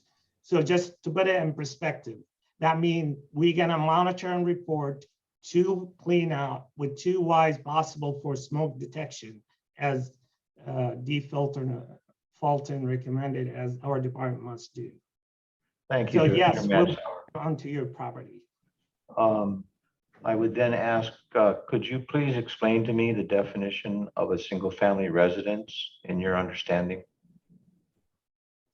Single family resident, it's a dwelling, it's dwelling unit that has bedrooms. People can inhabit that single family residence. In your situation, you have a separate structure. You have the dwelling itself, and you have an unoccupied unit based on our definition. Let me clear it. The code, current chapter 21 code, allows for any unoccupied unit with accessibility to plumbing fixtures to be charged. If you don't like that code, then we need to change the code, but you cannot ask for reimbursement for the last 23 years. It's the code. If the commission want to change the code, then that's the step they need to take. Commission members, you guys were all showing that you want to change the code. Change the code, then the fees goes away. But you cannot take action on a current code that's being implemented for the last 23 years. Can you explain to me section 2131?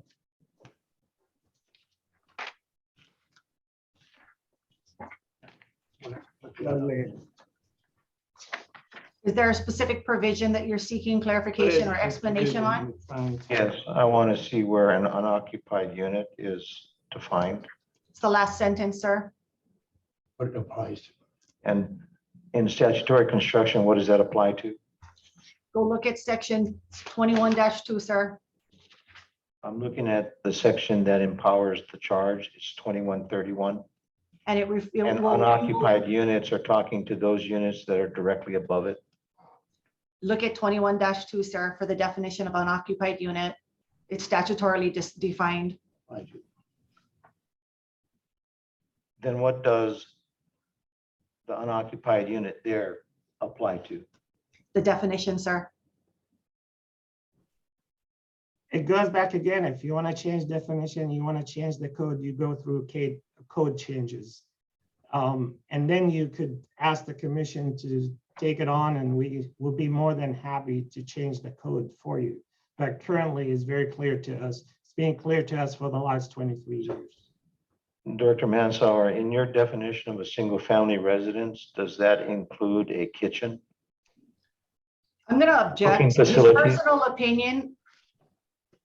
I'm asking you you for asking the for his- definition of a single family residence. Do you see it defined in 21-2, sir? I'm looking for the definition of a single family dwelling over here, residential customers. Mr. Henderson, we here to challenge chapter 21. D. Fulton made it clear it's a code issue. Let's talk about the code. She wanted to talk about code. Let's talk about the code. It's very clear. Unoccupied unit. If you guys want to change the codes, then that's a totally different step, different methodology to go about it. And, you know, we've been talking about code changes since I started with the department. And if you guys wanted to do code change, we'll be more than happy to do it. But that's the process. All right, my final Current question to you, process is Director very clear. Mansauer. What is it? I'm sorry, I could not. My final question to you is the wastewater loading.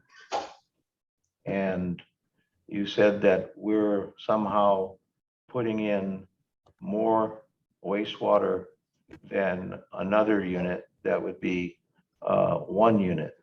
And I just wanted to understand your rationale for that. Yeah, definitely. Let me tell you about the loading. There's two separate loading when it comes to wastewater. What we call is hydraulic loading and solid loading.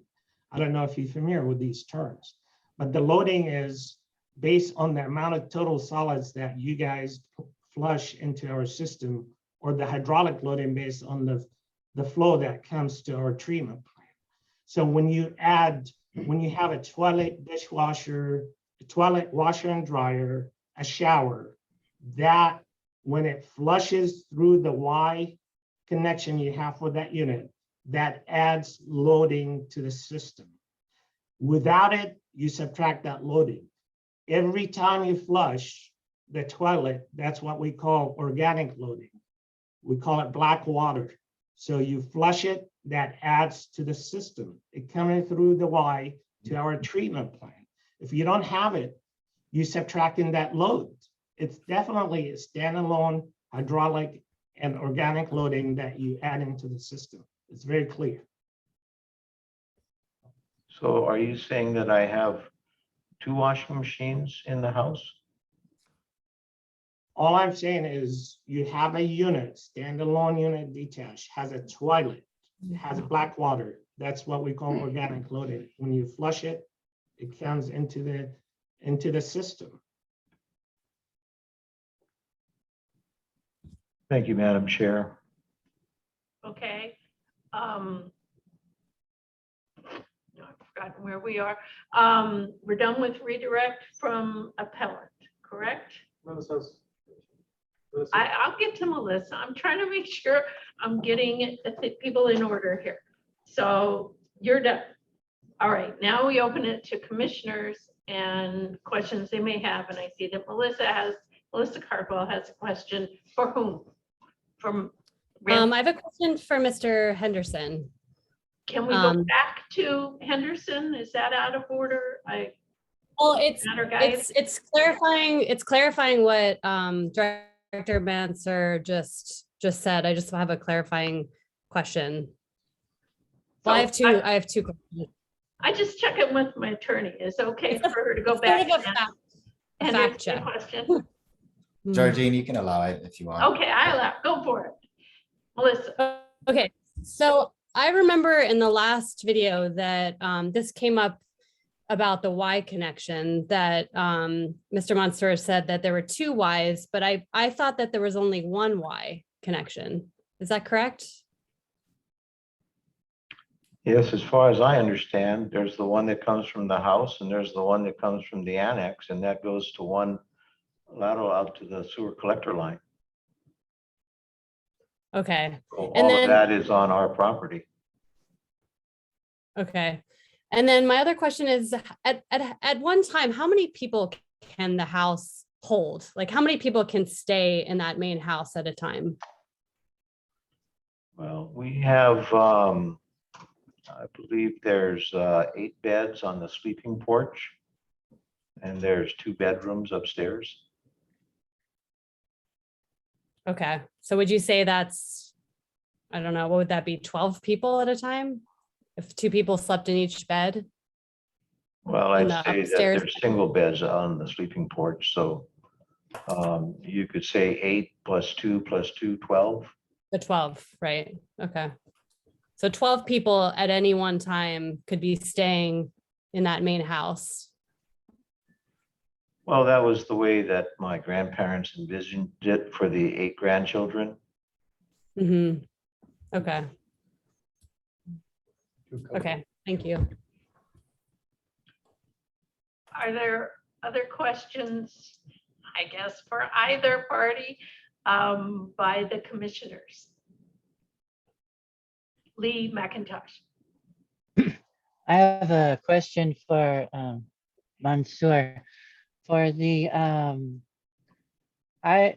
from what I understood from our previous meetings, I thought the county's responsibility was only your main. I thought from the main to the house was the homeowner's responsibility. So I was wondering where the responsibility of the county begins and ends, or if that's only for if the damage, but if it needs cleaned out, they would call the county. You're right, Lee. Our current code is from the main to the property line, still our county responsibility. So we maintain his lateral to the right of way. So if either one of his Y end up causing the clogging within that lateral, it's our responsibility. Hopefully that become a code change. It should not be our responsibility. And that's where, it should be the owner responsibility from the main all the way to his house. But unfortunately, the current code, it is under our responsibility to the right of way, that lateral. So we go there, so let's say if he end up flushing anything within his either Y and it makes it into that lateral before it makes it to the main, this is our responsibility. We have to go there and clean it. And if he doesn't want to pay for it, who's going to pay for it? And that's the big question is, he got 2 Ys, had two possibilities of sewer clogging, sewer backup. Our guys would go up there in the middle of the night to get it and clear for him. Somebody's gonna pay for that service.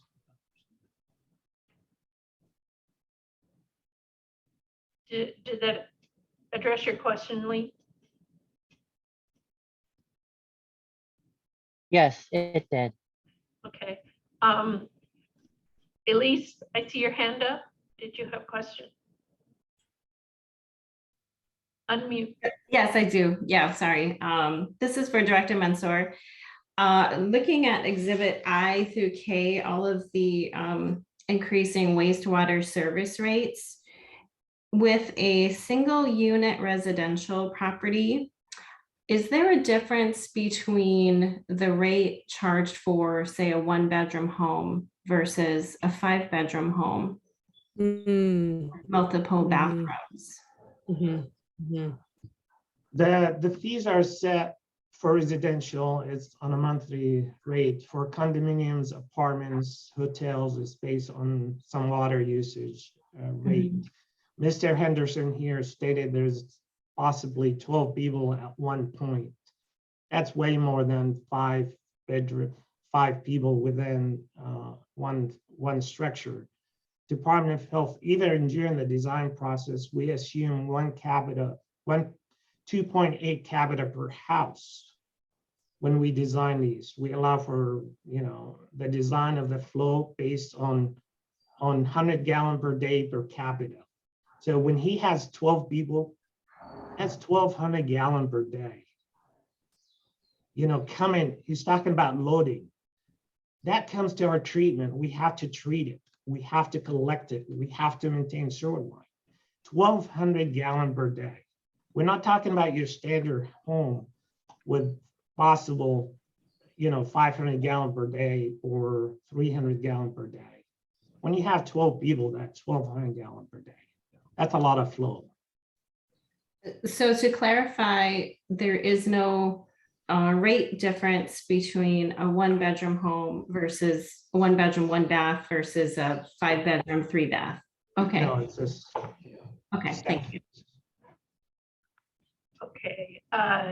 Dee Fulton. Thank you, Chair. This question is for Director Mansour. Director Mansour, please describe further the rate structure of the sewer system, because I think it's in the code. My reading of the code shows that there is a flat rate fee based upon the size of the pipe servicing the structure. And then there is a volume fee, and that volume fee is intended to compensate for additional use of water for all those items which you mentioned. Laundry, washing. It's actually even adjusted so that they only bill 80% of the water volume because 20% is assumed to be for irrigation.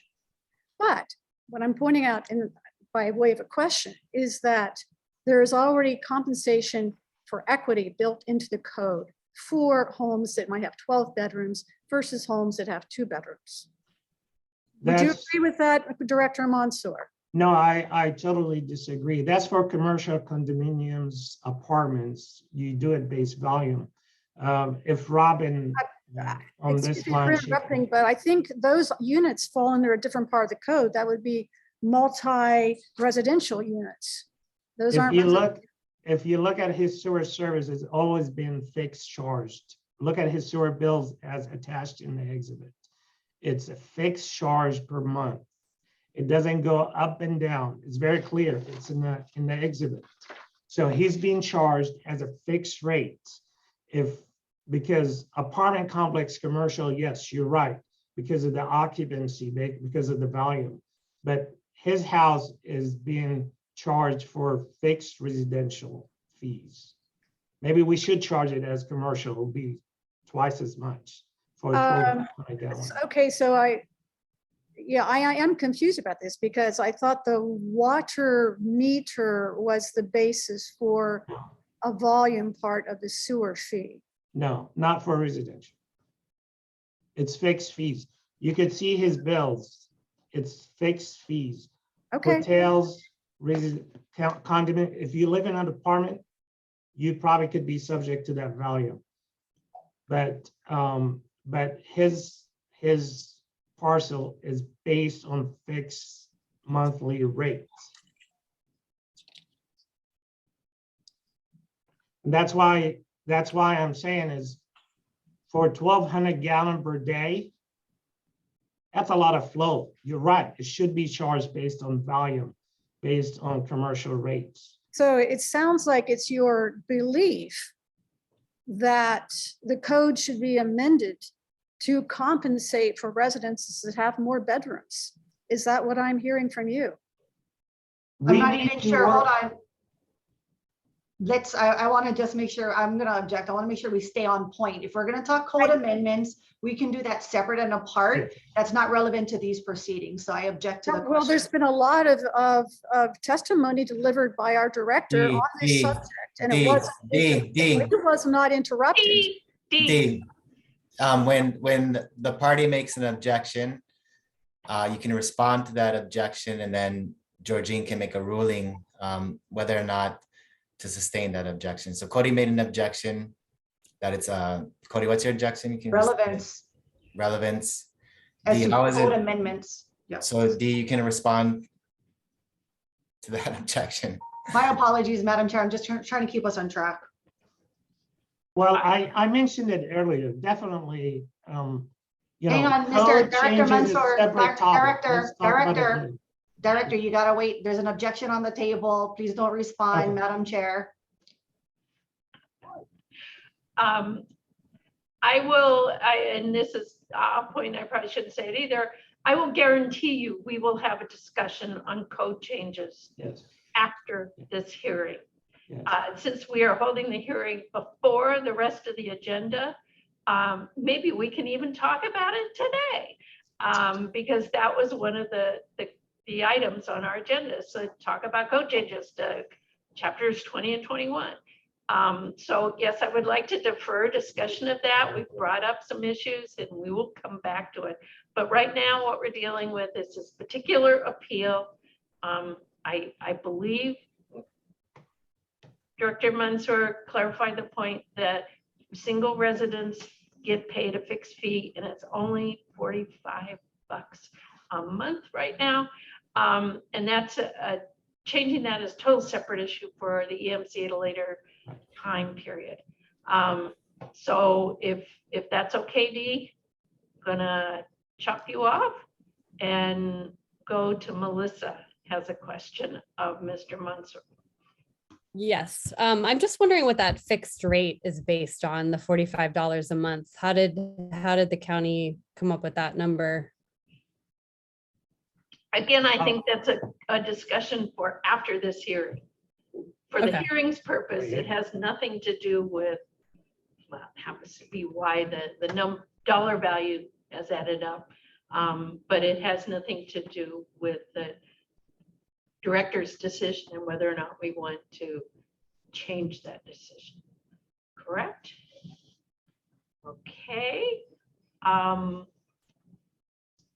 think the point we're at is for a final rebuttal. Are we at that point at the agenda? Chair, you know, if anyone, if you can ask the commission members if they have any final questions regarding the director's decision to determine that that structure is an unoccupied unit per the code. If they don't, give Mr. Henderson a final opportunity to say something, and then we'll move on to closing arguments. Okay. Do any of the commissioners have a question for Mr. Mansour?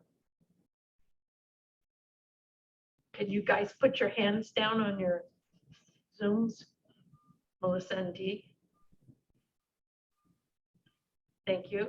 Unless you had a question. All right, seeing none. Now I think we move to allowing Mr. Henderson opportunity to put on a rebuttal case to the appellee's case. And that would allow the appellee counsel to cross-examine and rebuttal witnesses and back and forth, back and forth. So I think you've got the ball. Thank you, Um, Commissioner Adams. I'm going to interrupt though, please. Georgine, and can I ask that we just take a 5-minute break at this point for comfort? A health break? We can Health take break? 5 minutes. Yes. All right, thank you. 544. Okay, we are reconvening after our health break on the contested case hearing, and sitting here blanking whether appellant had any final rebuttal. Yes, Commissioner Adams, I would like to cover 2 matters. The one matter on the short-term vacation rental designation of the property that was undertaken in order to cover the maintenance costs of the property. And it was to be paid for by renting to family members at a cost of whatever the operations was. So it's minimal, like $70 a night to do that. And the second point that I'd want to address is if in fact this property was producing 1,200 gallons a day, then and that would equate to a billing of 72,000 gallons per billing. And I would refer you to Exhibit 18, which is the water bill for the property. And you would see that it's substantially less than that. The only large amounts is when there was a breakage in the irrigation line, and that breakage resulted in additional water being dumped on the ground and not into the sewer system. And that's all that I have. Thank you very much for the commission. I'd like to point out the numbers in the water. Yeah, well, the numbers in the water bill are like for 2 months, 4,000 gallons, 2 months, 4,000 gallons. There was another 23,000. That was a water break in the irrigation. Then 5,000, 8,000, 5,000, 1,000, 10,000, 5,000, 17, 14, 41, and 10. Those were substantial breaks in the irrigation system that have since been repaired. I'd like to raise a record that's what we have. objection, Madam Chair. Apologies, Mr. Henderson. Record objection. I'm not sure why we're even talking about the water breaks, water line breaks, is water bill. Quite frankly, we don't have the director of the Department of Water Supply here to address any of those matters at this time. So I'd like to keep us on track. I object as to relevance. The relevance is I am trying to counter what Director Mansauer says, that this house uses a substantial more amount of water when in reality it does not. It really has no bearing, sir. You're paying a flat rate. You're not paying for volume. So my record, I don't my know why we objection brought would it up be- in the first place, but I'm just commenting on what he made. I renew my objection. Anything else? No, that's all, Commissioner. Okay, thank you very much. Appellant also has appellee, excuse me, thank you. Final rebuttal. I'm ready for closing arguments, Madam Chair. Okay. I'll make all my arguments then. Thank you. All right. So I closed the evidentiary portion of the hearing. I guess should I ask commissioners one last shot to ask for evidentiary information, Sinclair? You can ask if they have any final questions, then you can close the evidentiary portion and move on to closing arguments. Okay, so what I'm asking is if any commissioners need to try to solicit new testimony by the questions. Otherwise, we will close the evidentiary portion of the hearing. Dee, you have your hand up, or is that just, what? Do I have quorum? 1, 2, 3, 4. Yeah, I think we've got 5. Who are we missing? Mr. Applegate. Lee. Lee, Lee, is Lee McIntosh on?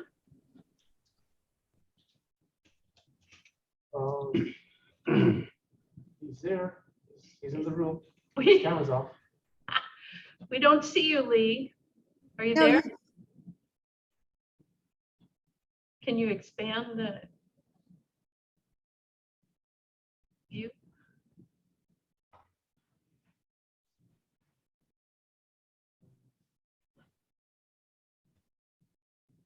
I mean, we have quorum, we have 5, but it'd be good to have Lee as well.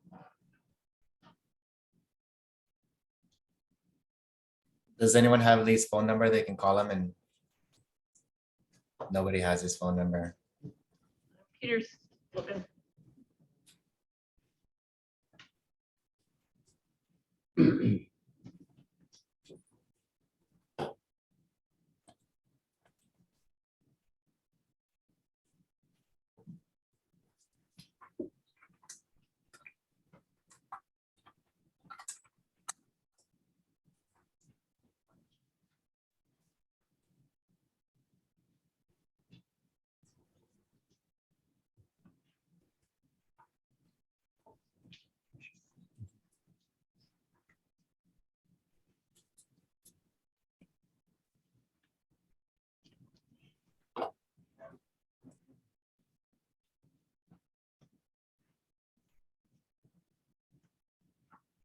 You can look it up online.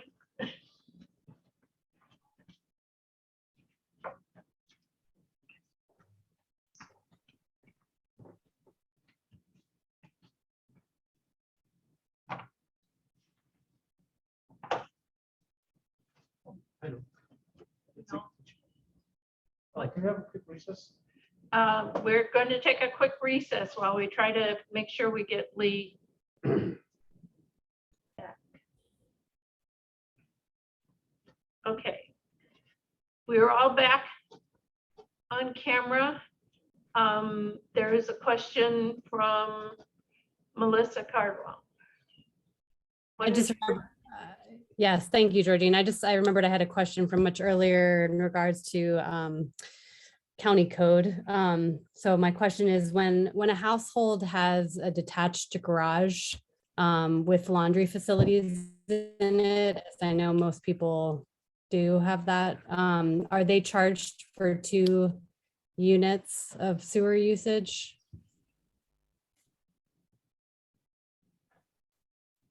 I guess it'd be for Ramsey. yeah. Mm-hmm.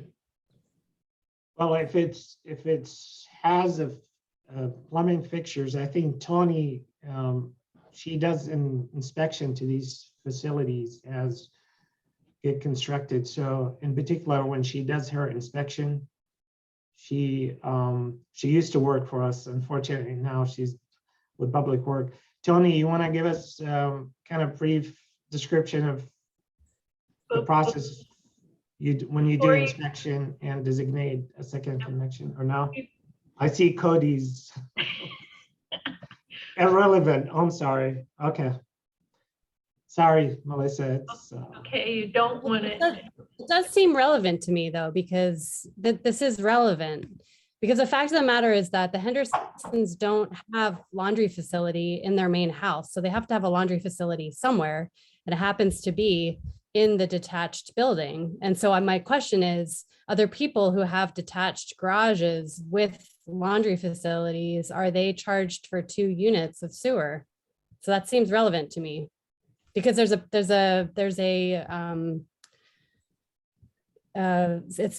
something that's being established here, a precedent. So I just want to know if this is something that's done, if this is common practice. if it's a during I'm sorry, Cody, could I?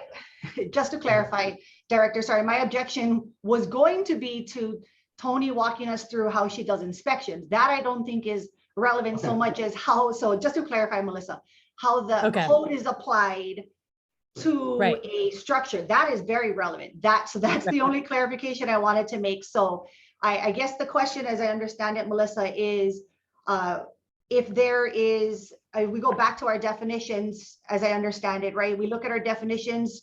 Does the structure have the necessary plumbing utilities for an unoccupied unit? Does that result in a charge? Is that the question, Melissa? So if you have a— That's the question, right? Okay. Like would a detached garage with laundry facilities and just a regular household, you know, you've got the house, you've got the garage with the laundry, would that be considered a separate unit, that garage? So would that household be charged for 2 units of sewer usage? That's what I'm asking.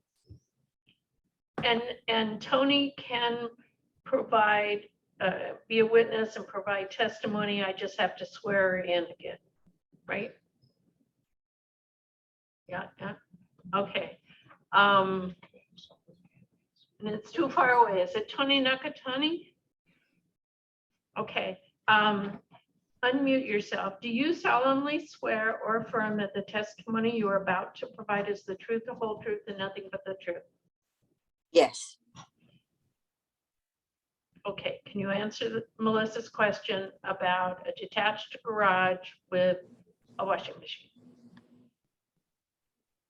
A detached garage is, if it's designated as a garage, then it's not a unit. So no, it would not. Okay, thank you. Okay.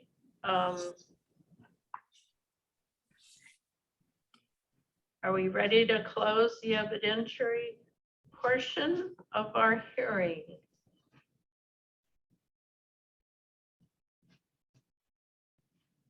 Okay, so declared. No more evidence. Okay, now we're going to move on to closing arguments, and the appellant, the Richard Henderson, gets to go first. Thank you, Commissioner Adams, Chairman Adams.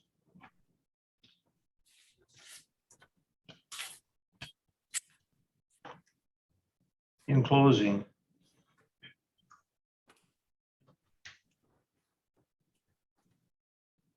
even if you consider Director Mansauer's unoccupied unit of a garage or a storage shed or our storage building annex on the property, his definition states and currently receives a water bill. And I would direct you and your attention to Exhibit 18, which is the water bill. And that is not for that annex or residence. That bill is addressed to the adjoining lot. So we do not receive a water bill for the residence and the annex. So you cannot use that definition as proof that it deserves to be charged a wastewater fee. And again, there's only one connection on that property to the sewer system. And as the director said, they're responsible to the right-of-way, which is the driveway entrance to the property. And the owner is responsible for dealing with plumbing matters on the property. And we have done that in the past, taken care of everything that we need to take care of. So there's been no additional burden on the wastewater department. And finally, I would turn to section 2131, which gives you the charging authority in the code, and state that statutory construction, what is talking about an unoccupied unit there, is talking about those properties listed directly above that sentence. including the single-family dwellings, duplexes, housing projects, condominiums, townhouses, apartments, and dormitories. And it shall be charged according to the schedule shown in 2136.1. And where it says unoccupied units will be assessed a monthly maintenance fee equal to the current monthly sewer fee is obviously related to apartments, dormitories, condominiums that have unoccupied units in them. It's as plain as the nose on your face. The rest our case. Thank you, Mr. Henderson. Now for the appellee's closing arguments. Thank you, Madam Chair. All right, good morning again, everyone. I know it's been a long time coming. While I wasn't present for the January 7, 2022 hearing, I know, as Dee mentioned, it was long, and I appreciate everyone's patience. I appreciate everyone's attentiveness. And I must say, I apologize because what is a very simple matter appears to have become quite confusing and unnecessarily complicated.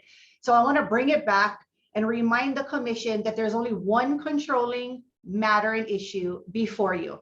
Can this commission find that Director Mansour's decision falls under either of the three standards of review that you guys have? That's your job, that's your burden. That's the only issue before you today.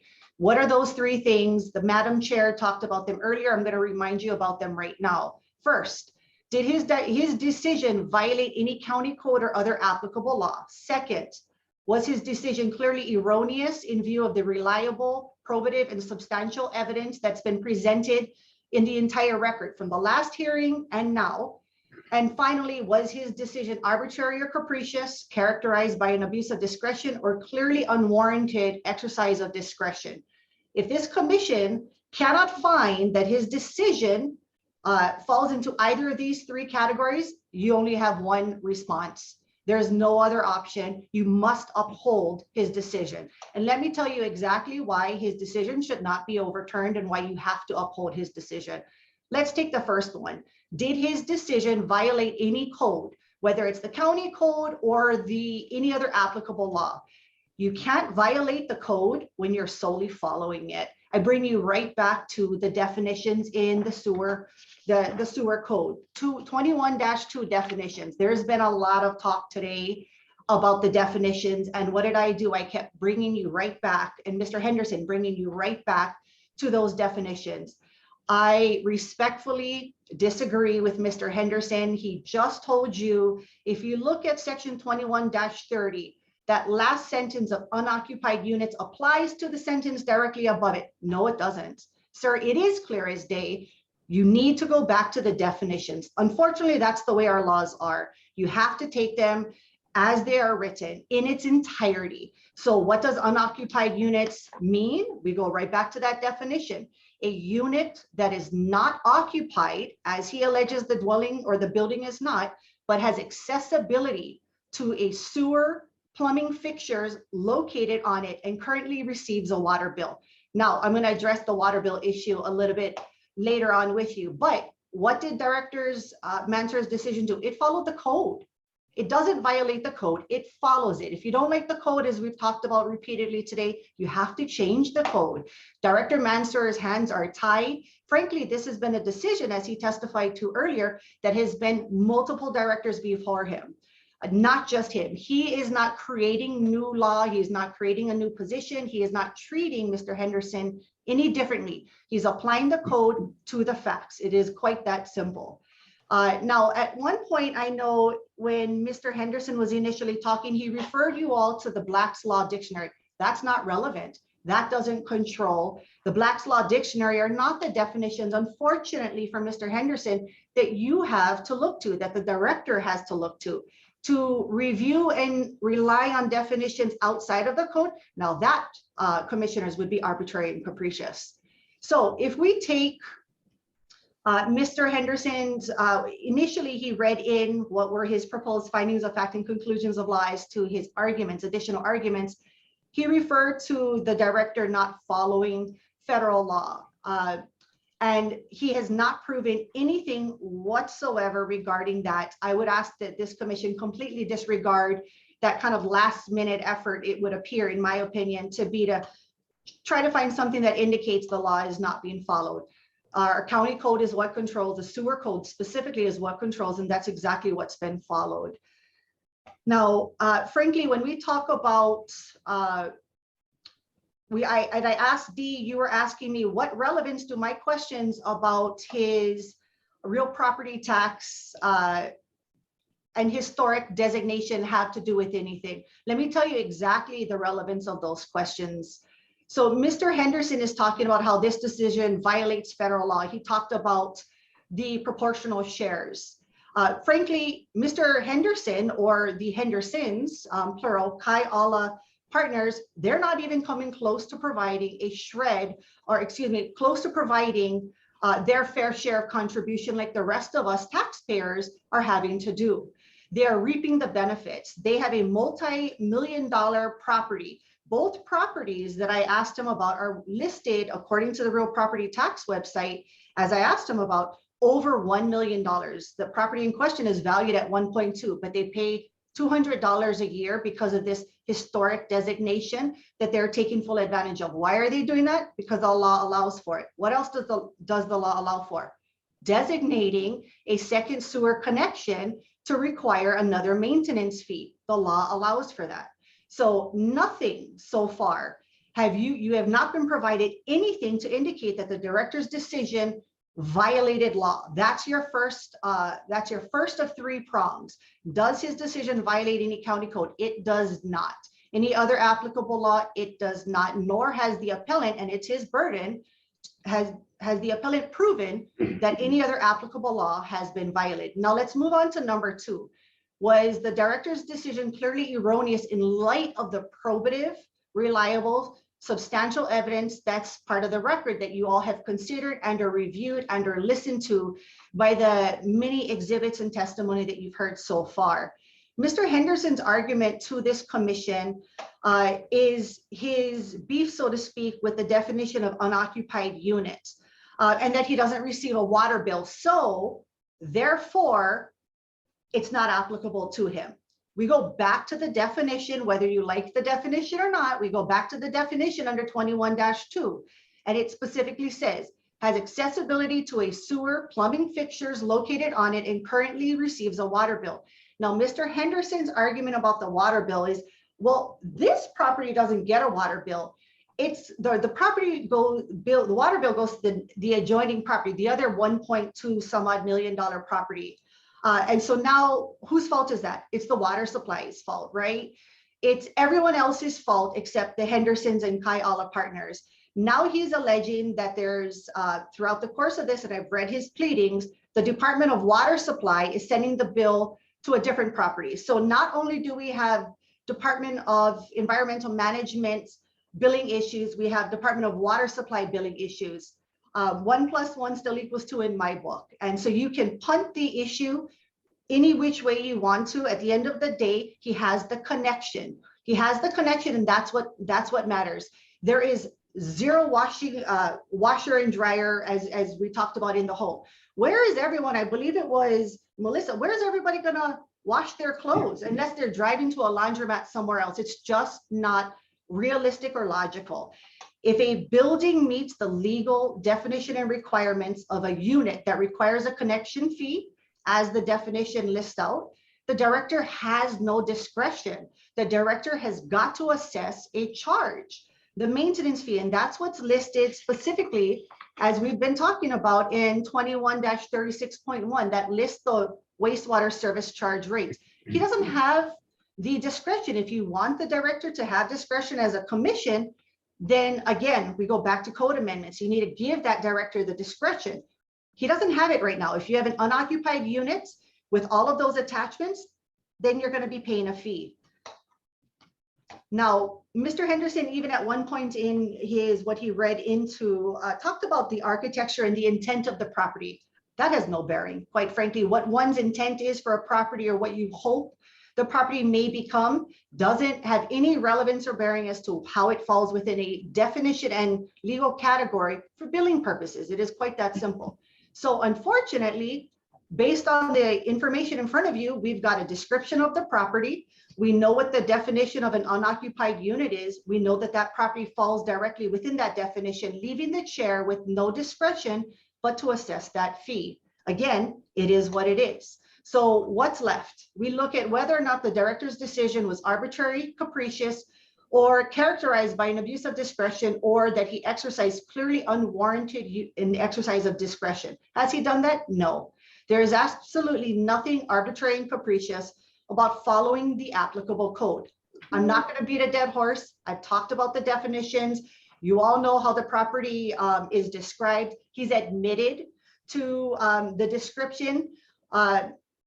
It is what it is. Either the code applies or it doesn't. The code applies. Change the code. The remedy is not to say, Mr. Henderson, let's go ahead and forgive all of these bills that you never raised earlier, which I'll address later.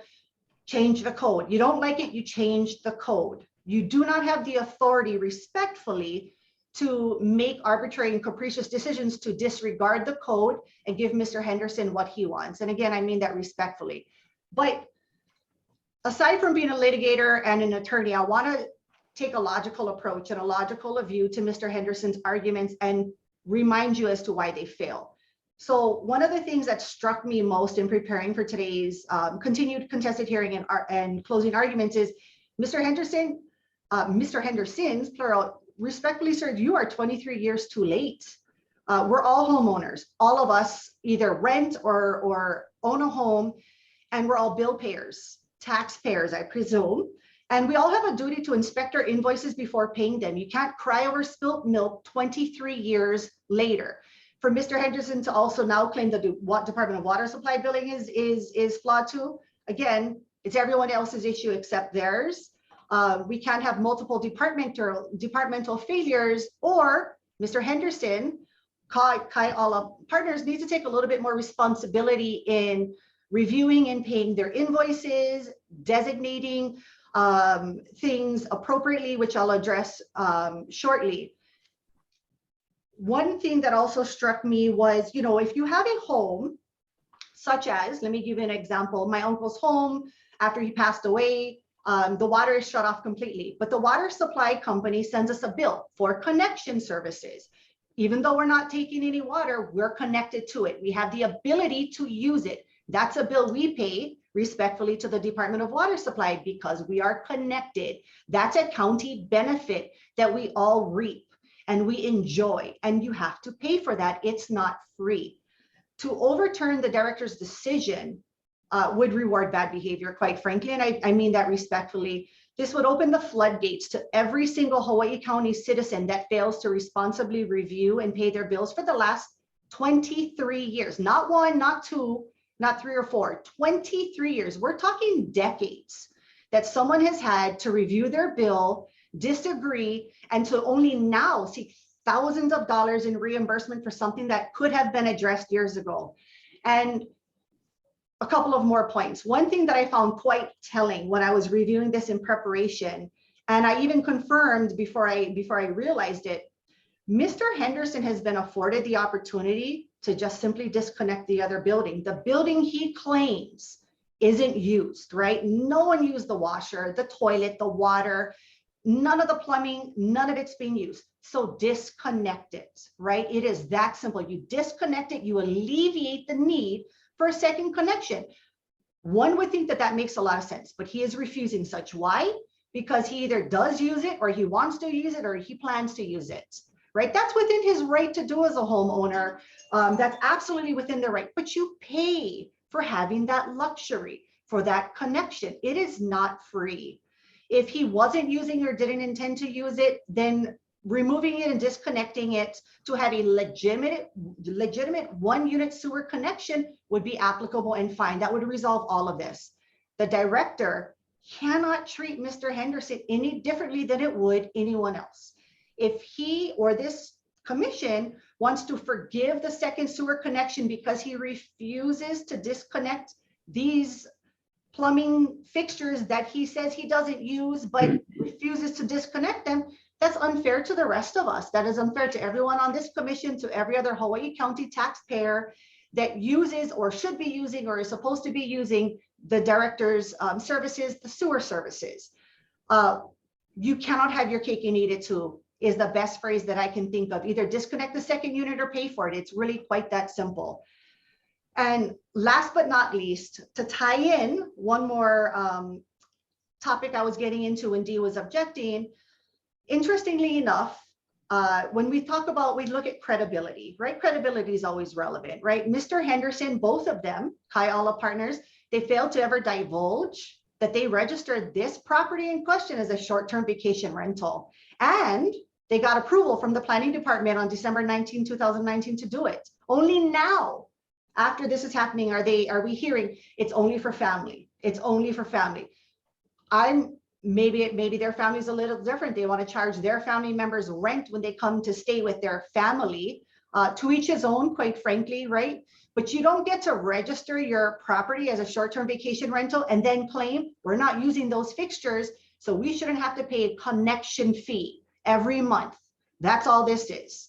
So when you add in all of their arguments together, now it's not just Director Mansour's decision and billing error. It's also the Department of Water Supply, the planning department, because someone told them to apply for it when maybe they didn't need to. It's everyone else's fault. You know, at the end of the day, the planning department doesn't make those designations on their own. They're asked for it. They did that and they got it, right? It would appear to me, and I'd ask this commission to consider, in my opinion, the Hendersons have been caught trying to finagle their way out of further responsibility. So I'm asking this commission not reward the bad behavior. They don't use the building for that purpose, then just disconnect the sewer connections, and it's done. It is done. If not, he can pay the connection fee like the rest of us. We have to treat him just like Director Mansour did, like the rest of our county residents. You follow the code, you apply the code to the facts, the evidence presented, which gives you a definition that applies directly to the building in question, which requires 2 connection fees. Mr. Henderson, both sirs, respectfully, are already taking advantage of saving thousands of dollars a year by their historic building designation on a multi-million-dollar property, when the rest of us are paying thousands of dollars a year in real property taxes. Why? Because he legally can. I'm not saying it's illegal. He legally can, because the law provides for it. And you know what else the law provides for? Charging that second sewer connection fee, because he has the necessary fixtures as the code requires. So again, I bring it back to this was not an arbitrary and capricious decision. This was based on facts. This was based on evidence, inspections. Multiple directors over the course of the last 23 years have all taken the same position, because the law is what it is. Whether you like it or not, it is what it is as we sit here today. If you want to change the law, you change the code. It is that simple. You cannot blend the two into making those changes right now. You have to keep them separate, whether you like it or not. I know, Dee, when you were talking earlier, you added in the word residential to residential unoccupied unit. Ma'am, I'm sorry, but that is not the definition, and we are stuck with the definition as written. If it meets the statutory definition under 21-36.21, if it meets the statutory definition under 21-31, which refers you to what? An unoccupied unit, which has a definition, you follow it. That's unfortunately all this commission can do. That's unfortunately all the director can do, unless and until you make changes to the code. And you cannot change a decision here until you change the code. So that it is moot, in my opinion, legally it is moot. And I ask that this commission remember that there are 3 prongs that you have to look at, and I've addressed them all, right? And the chair will remind you yet again, does his decision violate the code or any applicable law? No, it does not. Is it clearly erroneous in light of the information that you have before you? No, it is not. And was it arbitrary and capricious? No, it was not. It followed the code. It cannot be wrong when you follow the code to a T, and that's exactly what the director did. The only outcome here is to affirm the director's decision and leave it to Mr. Henderson and his father, both Hendersons and Kai Ala Partners, to reevaluate how they want to approach this. They're already saving thousands of dollars that aren't going to help the county in any fashion, and that's fine because they're legally allowed to do so. They can't reap the benefits over and over and over again in every way possible because the law applies to them like it does to the rest of us. So all I'm asking that you do is follow the law, apply it to the facts in this case, which require that second connection fee, and it's nominal in the grand scheme of things. He has an avenue to address and get what he wants, and that's to disconnect. If he refuses, that should be a red flag because he wants to be able to use that. It is quite that simple. And so again, in summary, I just ask that you confirm the director's decision. You do not, respectfully before you commissioners, have the necessary basis to overturn his decision. Thank you. Thank you. We've now heard all the evidence and the closing arguments, and our next step is to have the commission discuss and deliberate and vote on how we are going to find for this appeal. After we make a decision, assuming we have a decision, in this case, we need 4 votes in favor of whatever motion gets made. Chair, if there are 7 people present, how many people do you have present? 1, 6. 6. Okay, correct. Sorry. That's all right. So we'll then, the party that we rule on behalf would write up findings and conclusions, and we would review that and approve it at the next meeting. And there'd be a chance for the other party to comment on those findings right up. So we aren't done yet, but our next step is to go into discussion. Now, Sinclair has recommended that we go into executive session where he can again explain in more detail what the criteria, the standards are for whether we affirm or modify or remand the decision. And so I would recommend we go ahead and do that, a relatively short executive session where we'd ask the other parties to leave, and we would go non-public, and then we would come back and have an open discussion of how we want to vote and then take a vote. Does that sound like something reasonable to you guys? Only if I apologize, and I'll leave this to Mr. Salas Ferguson to address, because the Robert's Rules of Orders are going to require that you articulate the basis for going into executive session. So I'll just defer to you, Sinclair, to make sure that it's appropriate. Yeah, so I suggest, and we have a script that Georgine will read into the record if they do decide, but whoever decides to pose that motion. But I think right now is a good time to advise the board regarding their powers and duties as it relates to this specific contested case.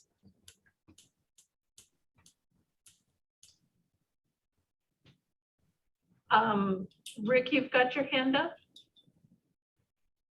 Yeah, I was just going to ask whether or not there needs to be a motion on the floor to move forward.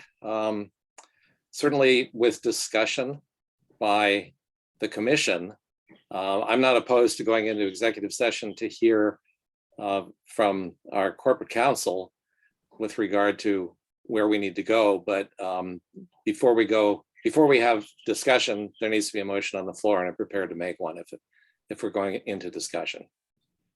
Okay. So I will read section 9. I think it's 14. For the executive session, Sinclair, is that correct? Yeah, so somebody needs to make a motion Right. to go into executive session, and it would be based on the person making that motion can read that. Okay. Georgine, in this case, you can, I mean, I think you can just make the motion and Rick can second it and we can take a vote. All right. So just to make sure I'm reading all this right. As always, the commission has the authority to enter into executive session to consult with Sinclair, Salas Ferguson, our counsel, Pursuant to HRS 92.5A4, if any commissioner feels so inclined to enter into executive session, I do, the commissioner shall state the following. And this is the motion. Pursuant to HRS 92.5A4, I make a motion for an executive session to consult with the board's attorney or the commission's attorney on questions and issues pertaining to the board's powers, duties, privileges, immunities, and liabilities. Do I have a second? Rick? Yeah, second. Okay, and then a vote to go into executive session. Commissioners, say aye. Aye. Aye. Aye, aye. No opposed. We are now going to executive session.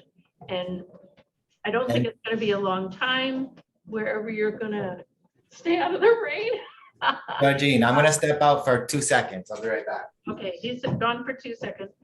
Where are you guys going to hide out? And we'll come get you. We're on recess, right? We're on recess.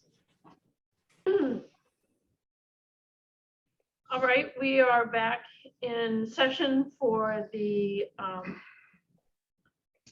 hearing on the appeal by Appellant Kai Partners, and it is now time for the commissioners to discuss how they'd like to vote, and if anyone would like to make a motion on what this commission should do.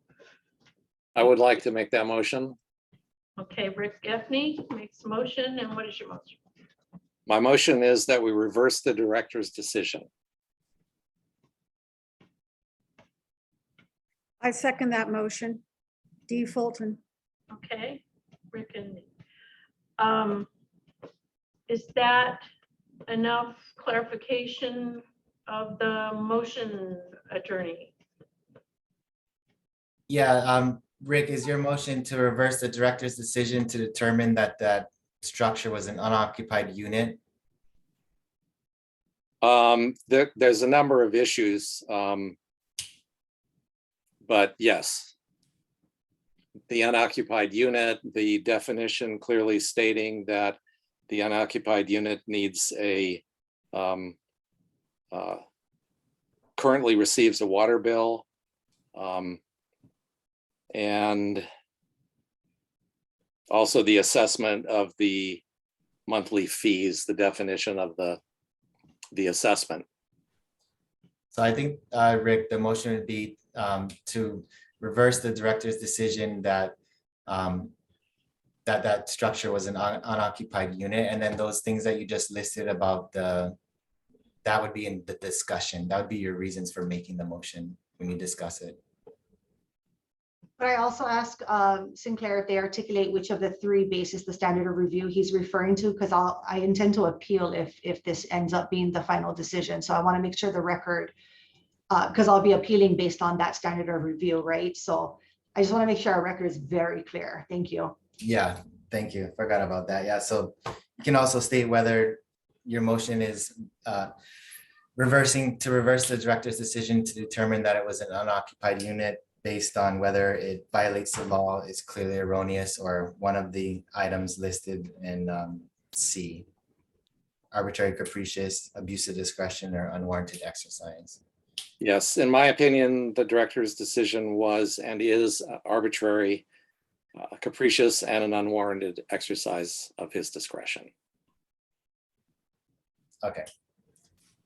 And D, do you second that motion, or should we have Peter? She just second. Well, The new motion? Well, it's kind of restating the motion. Can you read it? Write it down. Do you want me to read the motion into the record? So my understanding, and Rick, correct me if I'm wrong, is that Rick has made a motion to reverse the director's decision to determine that the structure at issue in this appeal is an unoccupied unit because the director's decision was arbitrary, capricious, or characterized by an abuse of discretion or clearly unwarranted exercise of discretion. Is that correct, Rick? Yes. And I can present further arguments to why I came to that conclusion and intend to do so during the discussion. Perfect. And is there a second, D? I'm a little perplexed here because we were given 3 criteria to determine whether this decision should be, that we should vote to reverse it or not. And must every single commissioner be in accord on the criteria or combination of criteria?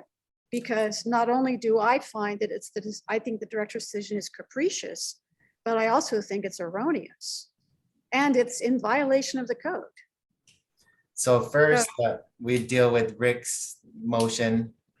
Okay, so we'll start with capriciousness, and I would second that motion.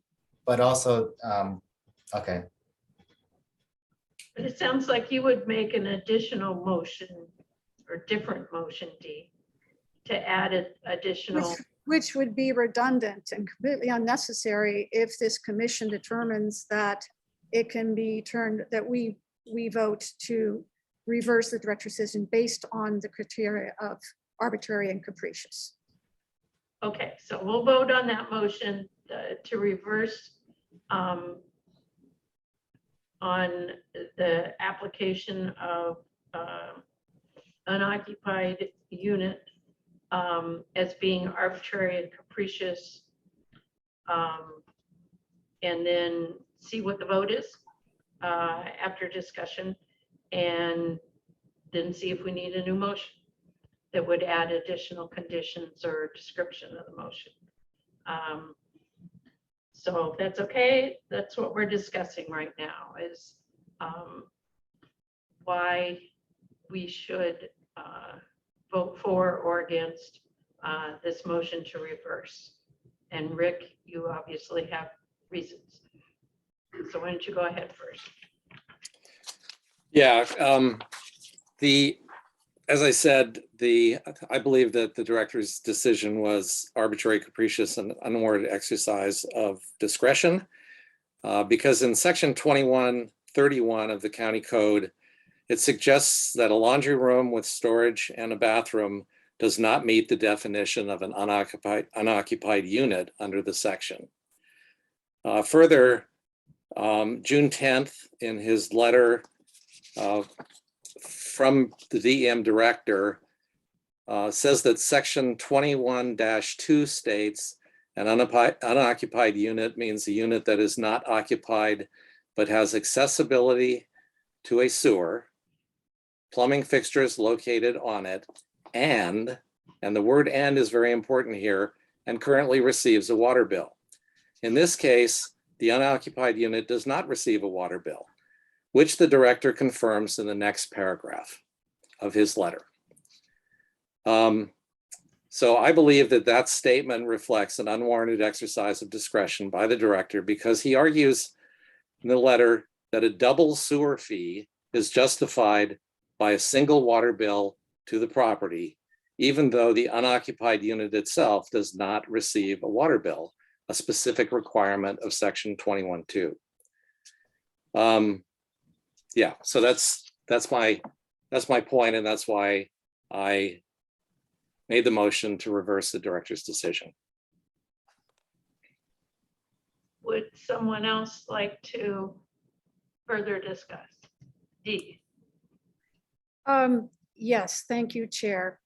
And yes, the closing argument of Ms. Cody Friends was very helpful to me in crystallizing my understanding of how the county arrived at a decision that is clearly, grossly, crassly a misinterpretation of the law. Because in the closing argument, Ms. Friends very clearly is making an effort to paint Mr. Henderson as a bad actor. They make a point of pointing out to everybody, look at this guy, he's affluent, he's got this really valuable property, but he's getting a tax break. That's not right. And look at this guy. He's using the IRS code to his own betterment. He's taking advantage of it. let's go get this guy. Okay, these people are not acting with proper approach and respect for the code. The code is deliberately being misinterpreted to try to right the wrongs that are outside their jurisdiction. It is not within the Department of DEM to fix what's wrong with the IRS code or fix what's wrong with the property tax code. You can't raise the guy's sewer fee punitively because he's getting these other breaks elsewhere. And yet, that was the a big focus of the closing argument. So I have to come to the conclusion that these people are acting from a point of bias and accompanied with malice. And this is prejudicing them to arrive at a misinterpretation of the code. Very, very clearly, this code, we all agree on one thing. I agree, the director agrees, the council agrees. This code is crystal clear. And what we're talking about is section 2131. And the definition that it keeps perpetually being thrown in our faces is supporting section 2131. It has to deal with residences. And the detached unit that houses laundry facilities is not a residence. It never was a residence. It was never intended to be a residence. Even the county inspector testimony on page 21 of the written testimony, the county inspector Nakatani, I believe, said that today she would not find that unit to be taxable for a separate sewer fee.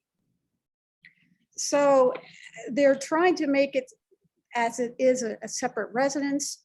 And then all this smokescreen of stuff has been thrown in our faces to try to confuse us. You know, it's not relevant. It's not relevant that the unit could be habitable, which it's not. The shape of the sewer connection is not relevant. The amount of time that has elapsed is not relevant. I'm very happy that we have citizens commissions, because one of the important roles of citizens commissions is to act in the capacity of checking and balancing our government. And I feel that we have a responsibility as commissioners to protect citizens from arbitrary and capricious actions.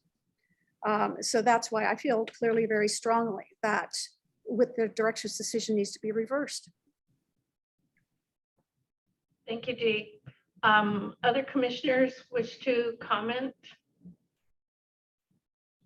I will. So I've also come to the conclusion that the property of which the house and the building in question is not receiving a water bill. And it is unfortunate because it's probably due to human error that the service address on the statement reflects the other lot that has no access to plumbing or sewage. So I am in agreement with Rick that the sewer bill is incorrect.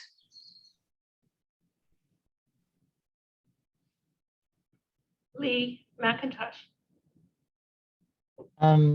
I don't think we can focus on the water bill, because if you did focus on the water bill, then DEM would not be allowed to bill them at all. So I don't see that as a valid argument. Do you have other comments, Lee? Or you just want to make that one? Well, to speak to. I was just. Sorry. Go ahead, Lee. Because the obviously it's not attached to the residential property, and for whatever reason, maybe it was easier to build it separately or to preserve the property is irrelevant. But that the basis of the water bill is so that there can be a separate sewage charge for an unoccupied unit. But it is not getting a water bill. It is on the wrong property. There is no evidence here that that property has gotten a water bill. It's been paid, somebody's been paying it. But I don't, it doesn't match up for me. Melissa, you had a comment? Yeah, I'm in support of Rick's motion. Mainly, the thing that stood out the most for me is when I asked the question about the detached garage and whether or not a person who has a detached garage with laundry facilities would be charged a separate sewer fee. And Inspector Nakatani said, no, in fact, they wouldn't be charged a separate sewer fee. And so in my mind, I see this property as it's one household, and the Hendersons never said that they don't use the laundry facilities. They said that no one stays in that building, meaning nobody sleeps in there. Nobody is occupying that space. Nobody's living in that building, but they are using the laundry facilities, I'm sure of it. But that's because they don't have laundry facilities in that main residential house. And probably like what Elise said, they wanted to preserve that building as it is because it is a historical, icon, whatever. So I see this as one, one space essentially, just because the building is detached, doesn't warrant a separate user, sewer user fee. And yeah, I'll leave it at that. I'll throw in my 2 cents. I think I'm the one left. Personally, I think the DEM decision is well within their discretion. It made sense from an administrative standpoint. Having written regulations for EPA, the definition section is where the definitions are, and that's what you've got to work with, not filling in blanks or connecting ties to other places. And that it is reasonable for an agency to have gone and looked at whether these 2 buildings, the impetus for even going there in the first place was they connected to the sewer, as opposed to using a cesspool before. And so they looked at it and said, that building over there, it's got a shower, it's got a sink, it's got a washing machine, it's got a toilet, it's got a lot of plumbing, and it's going to the sewer. That house over there has whatever it's got, it's going to the sewer. We have some basic single charge that we give, which now is 45, used to be $10, I think, way back then, that we charge for sewer hookup and for residential property. And so they made that decision. They don't have the time or the connections to understand what the intent is of the owners of particular buildings are. And so they looked at it and went, yeah, got plumbing, going to the sewer. You've got to. So that makes sense.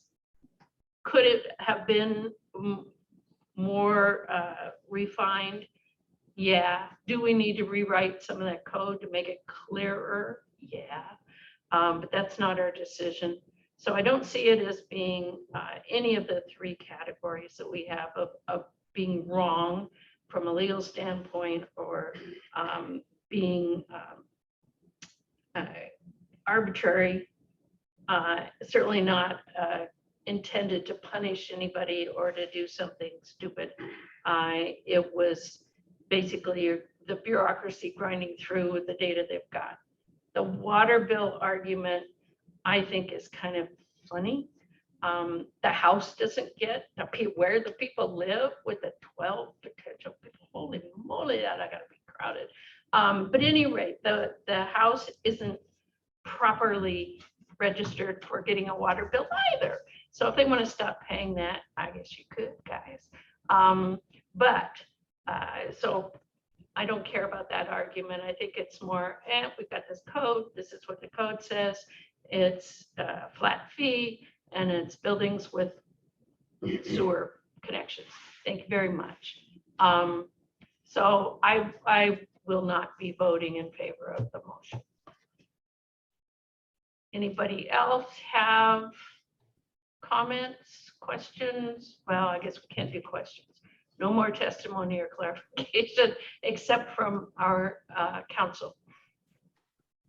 Did you? There's two hands raised, Okay, Georgine. yeah, I was swallowing, excuse me. Rick, you had a comment. Yeah, I just wanted to say one more thing. As far as, in my opinion, this matter is really simple. It's a single family residence, happen to be two buildings, but it's a single family residence. They have a single water line. There's a single water bill. There's a single lateral connecting to the county water line on Alii Drive. So therefore, there's no justification for charging two sewer fees. And the director's attempted justification of two sewer fees is an unwarranted exercise of his discretion. Elise? Thanks, Georgine. I'm also having, looking at the code, section 2131, the first sentence states, sewer user charges for residential customers shall be assessed to all lots accessible to public sewer or gang cesspools, whether connected or not. The key word being lots, not buildings, not unoccupied units, not separate structures. Sewer user charges for residential customers shall be assessed to all lots. Those two buildings, those two structures are also on one lot.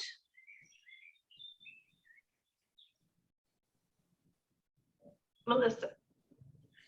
I remember in the previous meeting, it was mentioned, part of the argument, was about intention, that the detached building could be a studio.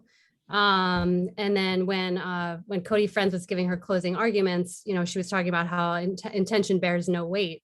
And so I think that's an important piece in this as well, that if intention bears no weight, that if they were to eventually make that building into a studio, which would then be considered an Ohana, and I know that Ohanas are charged their own separate sewer usage fee, then that would be the time to have another inspection and then to charge the separate sewer fee. So then there would be two sewer fees that were charged. But at this time, I would agree with what Elise said, with what Rick says, that it's one household, it's one residential house. And so with one lateral. So it doesn't make sense to me to be charging two sewer fees.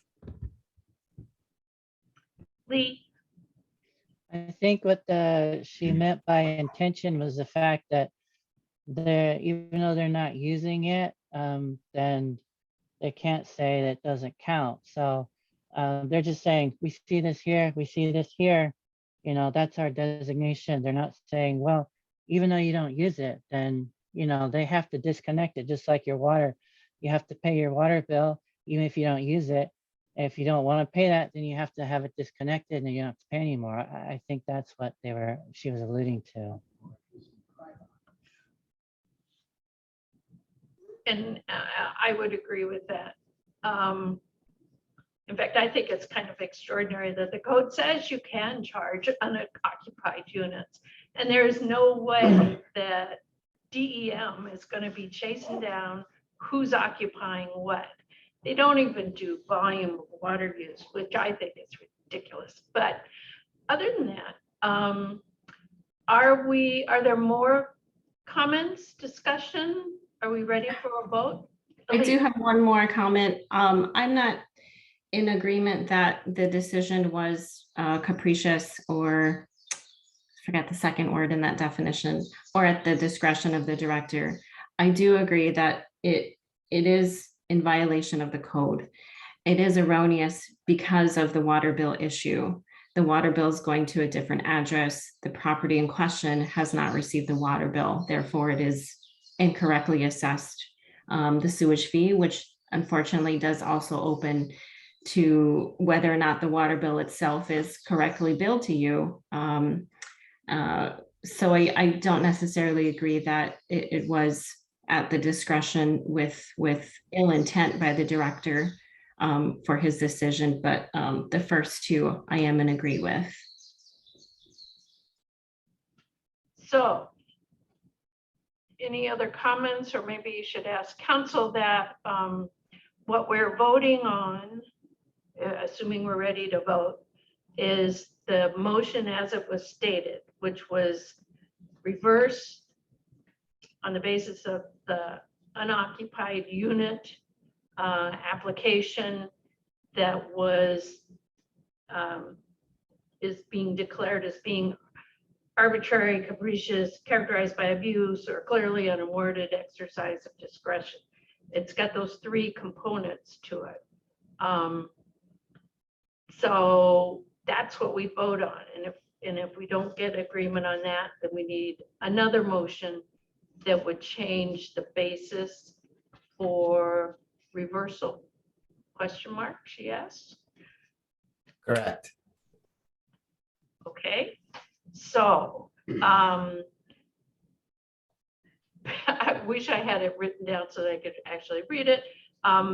We need to take a vote now on the motion as it was stated and seconded. Oh, don't break the mic.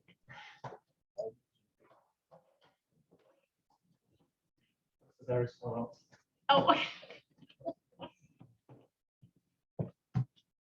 On the motion, Mr. Burns, absent. Ms. Cardwell, Aye. Ms. Cardwell, aye. Ms. Fulton, Aye. aye. Mr. Gaffney, Aye. Mr. Gaffney votes aye. Mr. McIntosh, Nay. no. Mr. Olson excused. Ms. Robinson, Nay. Chair Adams, Nay. Chair, 3 votes in favor, 3 votes against, 1 excused, 1 absent. Okay, that motion fails. Is that the right terminology for it? And would not result in a change to the department's stance. I will accept a new motion to vote on. No? Sinclair? Do we ask for a new motion that restated motion? Or is that it? You're muted. You're Sinclair. muted. Sorry. You can take a motion on a different basis to vacate or reverse. Elise, do you want to make a Sure. different motion? I move that we reverse the director's decision. I'd like to use the same words that Rick used, the unoccupied, based on the unoccupied unit qualifications for his decision rendered in violation of the code and erroneous. I'll second that. Okay. Do you need to be on screen? Okay. Just so we make sure we've got our quorum. Sorry, I had a puppy agitating. Okay, so we have a new motion on the table and discussion on that motion where the difference is the basis for reversal is that the decision was in violation of the code or other applicable law. Or I guess, and clearly erroneous. Is that? Dang it. D. You're muted. Yeah, give me a second to navigate my mouse around these places. Yes, as mentioned prior, even the inspector said that if she would go to the property today, she would not have classified that detached building as a property is subject to a second sewer fee for all the reasons that have been enumerated and recapped in our prior discussion, in our prior motion. There's only, mostly we come back to the definition. The definition is part of the law. And the definition says, I'll get to this, it uses the word and. So a property must not only have plumbing fixtures, but it also must have its own water bill. This property does not have its own water bill. So you would recommend that the Andersons put in to get their money back on the house bill? I'm sorry, I don't understand that question. The house does not receive a water bill at their address either. They receive a water bill No, for they the don't. resident. It goes to the wrong address. Well, they receive a water bill intended to be attached to the residence, do they not? The evidence we have on hand says the water bill is being sent to the other property that has doesn't have these two buildings on it, the house and whatever you want to call that other building. Well, it's not within the scope of this commission to fix the second mistake also. I think everybody can agree that's a mistake. Can we acknowledge that billing to an empty lot is erroneous and that bill should be attached to the residence? I would disagree. They get the water, they pay for the water that is shot over to that property goes through the meter and they pay the meter. It happens to be split between these two buildings. You probably have other spigots out there too. Is it really relevant which lot the meters are on or which address billing goes to? I would argue, my argument is that there is no relevance to that water bill at all because it's just wrong. And so it isn't relevant either to either of those buildings. It's irrelevant. So the issue is really back to, is it an unoccupied unit, which is in the definition section and whatever it's 20.2. And that is the question of whether or not it is in violation of the code to build that building. And you would argue, yes, it is in violation. That's not logical to me. What is logical to me is that the water bill that Kai Ala is receiving is for the residents. And that the detached building. It's for all the water that goes anywhere on that property. Well, yeah, it's for that property, but there is one bill. Just as Melissa Cardwell pointed out, if I have a detached garage and I have a washing machine in there, I still get one bill because I have one water meter. And that is not a separate resident. Apparently is the water meters on the other property. So the point of it is there was an error made. That's what we're considering here. Is this ruling clearly erroneous in view of the evidence on the record? Now let's be rational and logical. Look at the evidence. They get a water bill, one water bill. There are not two separate water bills, and the law is very clear. There's an and in there. Not only does this unoccupied unit have to have plumbing, it has to have a water bill. There's no getting around that.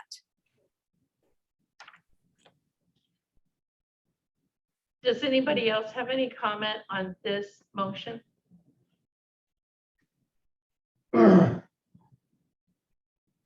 Seeing none, we're ready for another vote. Peter?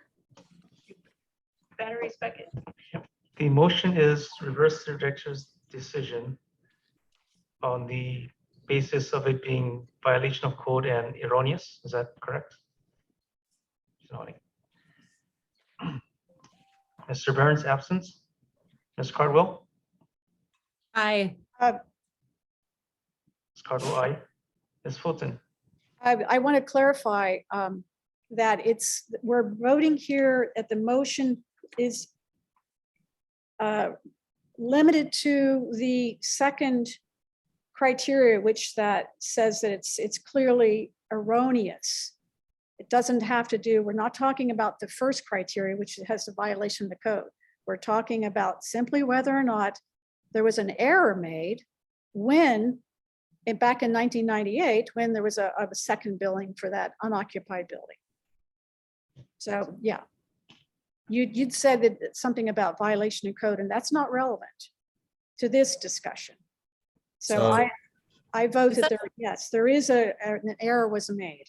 Sorry, Dee, I think, Elise, correct me if I'm wrong, and I just heard Peter read it, but the motion was that it was a violation of the code and clearly erroneous. Correct. Okay. That was my motion. I think there's a point of order here that we have to talk about, because where any one of these criteria, if there's a violation of any one of them, that is cause for reversing, modifying, remanding. So, and we stepped into it taking one at a time. Why are we changing tactics now?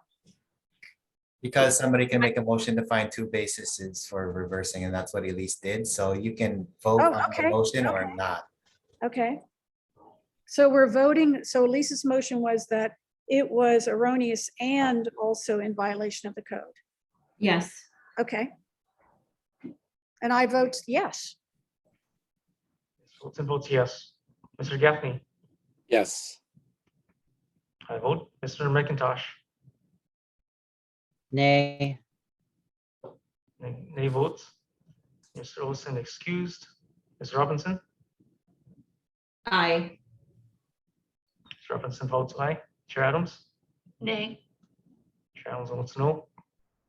Chair, we have 4 ayes, 2 nays, 1 excuse, 1 absent. Okay. The decision to appeal is, oh, wait a minute, has been reversed by a vote of 4 out of 6, correct? Do you Sinclair? mean it has been The upheld? motion has Motion. passed with 4 votes, correct? Because we have 6 commissioners voting. According to your rules, 7-12, if there's 6 or less people present for an appeal, you need 4 votes to reverse the decision. And my understanding is that there were 4 votes based on Elise's motion.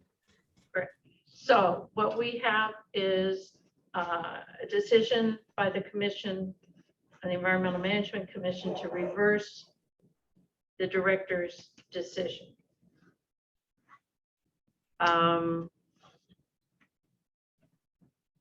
Do we also, or did I understand you to say that we, the commission, should not deal with the penalty or the penalty, the request for funds reimbursement? Yeah, so the motion was just to decide whether the director's decision was in violation of law or erroneous, to determine that it was an unoccupied unit. So that's the sole decision that was made. Now, are we then, should we, is it within our purview to decide on the reimbursement? No. No. Okay. We're done with that then. So the next step would be the proposed findings of fact. And sorry, Georgine, if you do want to, if you want me to put on the record why the commission doesn't have the authority to decide. Sure, why don't you do that? So yeah, Just 1 second. So I'll just read it from memory. So the commission can decide, can hear decisions from the director as long as the appeal is filed within 30 days.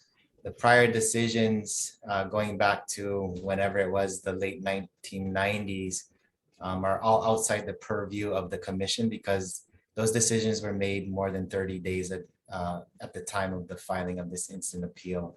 So the commission doesn't have jurisdiction to decide those prior decisions, and that's why it's not being decided today. Okay.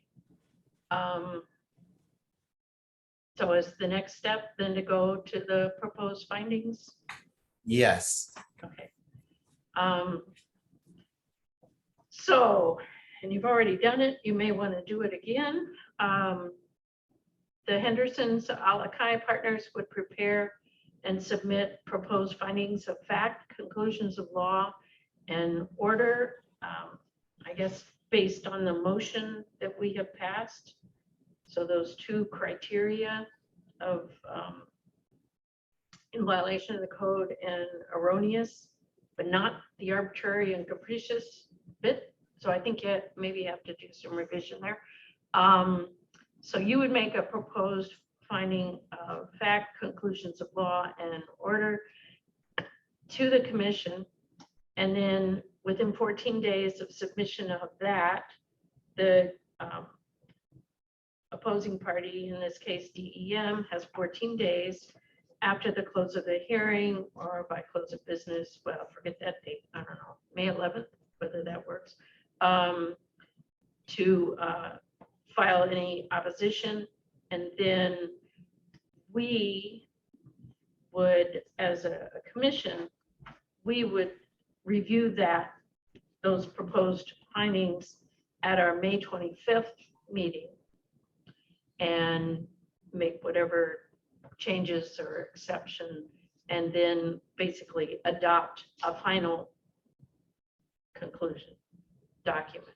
And Chair, if I may, Chair, can I just repeat that for Mr. Henderson so that he fully understands that? So Mr. Henderson, the decision was made in your favor based on those two standards, that it was a violation of the code and that it was clearly erroneous. So you're to submit findings of fact and conclusions of law that state that. And it's my understanding that finding of fact was that they don't receive a water bill. So send that to the commission and also to the department. And you have a deadline to send those in by May 11th, 2022. And then the department will submit any objections they have to those findings of facts, conclusions of law, and decision that you submit. And then at the next meeting, as Georgine said, then the commission will decide whether to accept your proposed findings as they are or with modifications based on the department's objections. Thank you, Georgine. I just wanted to make that clear. No, thank you. And that doesn't mean that we get to change our decision at our next meeting. We're just talking about the written findings. Yeah. That's all. Thank you, Sinclair, for the clarification on that. And Chair Adams, we'll get a copy of the minutes before that date, so we can refer to that in the preparation of the findings of fact. I assume so. I believe the video is also posted online too, yeah, Peter? Correct. Okay, thank you very much. We'll do that. Okay. Thank you, Chair. Thank you, Commissioners, Council, for hearing us today. Appreciate your time. Okay, I'm sorry it has taken so long to get us together. So thank you for coming. Thank you. Thank you, everyone. Have a great day. I hereby close Thank you, the Cody. hearing, or whatever I'm supposed to say officially. So that's the hearing portion, which was agenda 10 on our agenda. And I don't know if we've got the strength to keep going after a lunch break, or whether you want to postpone everything we had on the agenda, beginning with new business. I would be fine to continue the meeting as planned at 2:15. Not now. Well, it's, what is it? It's almost 1:15 right now. Yeah. So yeah, we would take a decent lunch, honest. And it would be more the question of, do we want to continue the meeting or do we want to postpone? And so Elise would like to continue at least part of our meeting to go through the rest of the agenda. Other people have opinions? I know we're all beat right now. I agree. 2:15. Let's come back. The director's report is particularly important. Yeah. If we're gonna shorten the meeting, let's give Ramsey an opportunity to answer our questions and just get that part of the meeting accomplished. Okay. Anybody else? I mean, if we lose quorum, we're not having a meeting. So I got to make sure enough of you guys are going to be willing to come back. I can do it at 2:15. 2:15? That's fine. Okay, let's do it 2:15. Back here, same address, same Zoom. And even John might join us again. Sinclair, could you please run through again what the next steps are going to be for the EMC for the contested hearing? Yeah, so as Georgine told the party, so the prevailing party will submit proposed findings of facts, conclusions of law, and then an order. And usually it's an attorney preparing them, so I anticipate they're not going to be. Anyway, I'll leave my comment up for that. So he's going to submit those, and then DEM will submit in the meantime, after we receive those, their objections. And I assume it'll be like dueling proposed findings of facts, conclusions of law. And then at the next hearing, the board will decide to accept the proposed findings of facts, and you can also modify them as you decide, and then that'll be the final decision. So to appeal this decision of this body, sorry, let me retract that. So this commission has to issue findings of facts, conclusions of law per the Hawaii Revised Statute, section 92. And it's not a final decision until we issue that. And then that becomes the appealable decision to the circuit court if DEM wants to appeal that decision. Does that answer your question, Rick? Yeah, well, I want to bore down a little bit, if I may. So we're going to get the findings of fact from both sides.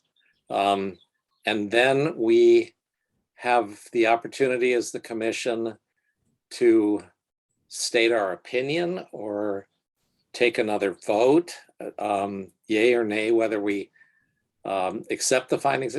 Just narrow it down in that one section. What exactly do we do?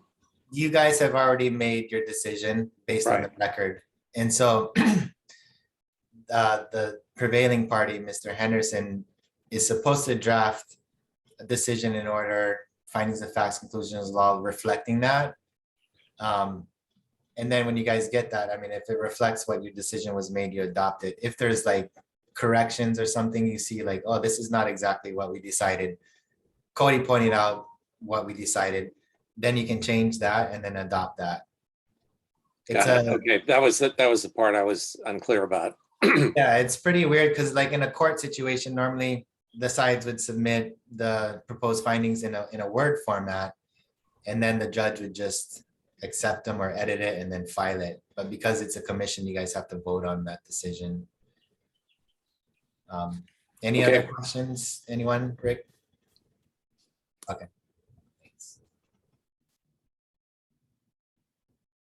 And yeah, one more thing. I guess it'll only be the people that were there or had reviewed it to vote at the next hearing.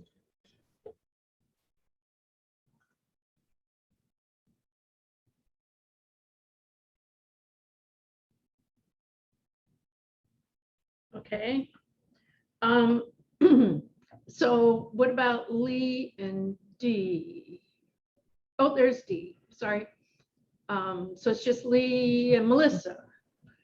Lee is right here. Oh, I'm sorry. I'm still digesting pizza, sorry. Okay, why don't we get going? What the question on the table is, do we dive into the director's report, which says, is Ramsey there? Or do we do new business as much as we can? I think out of consideration for Mr. Mansour, Director Mansour, we should just dive right into the direct report.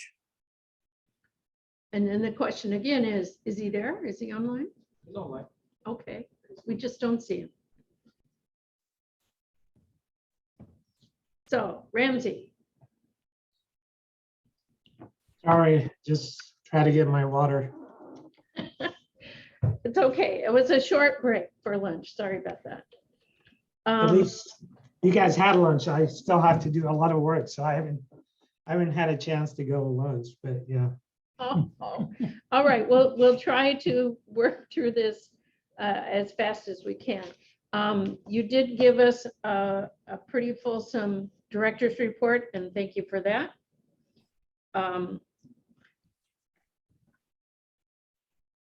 Should we maybe skip the legislative piece, or do you want to go highlights or take questions? Let's take questions. Let me address one of the questions that Rick brought earlier in the discussion about the county and the North Kona pump station in regard to the sewer. The county is, just to make it clear for the record, the county is not holding anything. It's SHPT, is the State Department holding our EIS, and that we have no control over. So Rick, if your department, DLNR, could accelerate that process, we would appreciate that as well, because you guys, as a State Department, you may have more leverage on that process to accelerate it. The county's hands are tied. It's not, believe me, we've been trying to push it because we need to get that money and we need to get that project constructed. But unfortunately, it's in the hand of other state department. That's what's holding the whole process. It's held up in the state? Yes, SHPT, yes. Yeah, if I may respond, I didn't mean to imply that the county was holding it up. I think what I said is that the county doesn't know when that pump station will go online, and that's what DLNR is stating as their reason for not wanting to fund it now. I have reached out, but basically I got the kind of response that you'd probably get if you reached out to the planning department and asked them to move ahead more quickly. You know, DLNR is the largest single agency in the state, and their response is that SHPT is SHPT, they're over there, they're not us. Yeah. So it's a typical finger pointing thing, but the bottom line is that DOBOR, really the boating division, which is the one that's deciding to put the system in, doesn't have any control over SHPT, unfortunately. So I did reach out. I did ask them if there's something they can do. I need to try to reach Bob Masuda because it's really at the higher level where they can push the button. So I haven't given up on it, but the bottom line is that, you know, we're unfortunately, like everything with wastewater, there's three government bodies. There's the federal side at the EPA level, there's the state side at the DOH level, and now SHPT, and then there's the county side. And too often, we can't get where we want to get because they all have issues and they're all standing in the way. So point of frustration, I'm sure, for everybody, including you. Yeah, thank you. But yeah, I'm willing to take any other questions that you guys may have. I know Senna had provided you guys earlier with some reporting. But if you guys have any question pertaining to the report that was submitted, hopefully you guys had a chance to review it. I guess I would ask whether there are, just going through your report, are there particular legislative updates, anything new news, everything happens every day, that we specifically should address or be aware of coming down the pipe? Senna, are you still signed up to, maybe she's no longer, I don't think she was able to make it this afternoon. yeah. She's been really working hard on following all these legislation. She's been working with council members, representatives from the House and the Senate on getting some of these bills going through. I know the extended producer responsibility, it seemed like it's moving and taking some steps forward. So this, kind of, I don't want to say it took us by surprise, but it actually ended up passing a few steps that we thought it was going to stop early in the game. But that's seemed like still moving on. With that, is there's any particular one that you guys, maybe I could have Senna follow up with you guys on? Well, I think there's going to be a certain amount of delay as the state DOH, for the most part, needs to do things before you'd get hauled into having to do things. It seems like the electronics bill, if that one passes, and the EPR certainly is going to be another demand on your time and resources to figure out how you're going to administer the whole thing, what you're going to do with it. And as a former and maybe still SWAC member, the idea of, oh, holy moly, got to do another needs assessment on recycling is boggles my brain. But at any rate, just those kinds of, be aware these are the repercussions that may or may not occur.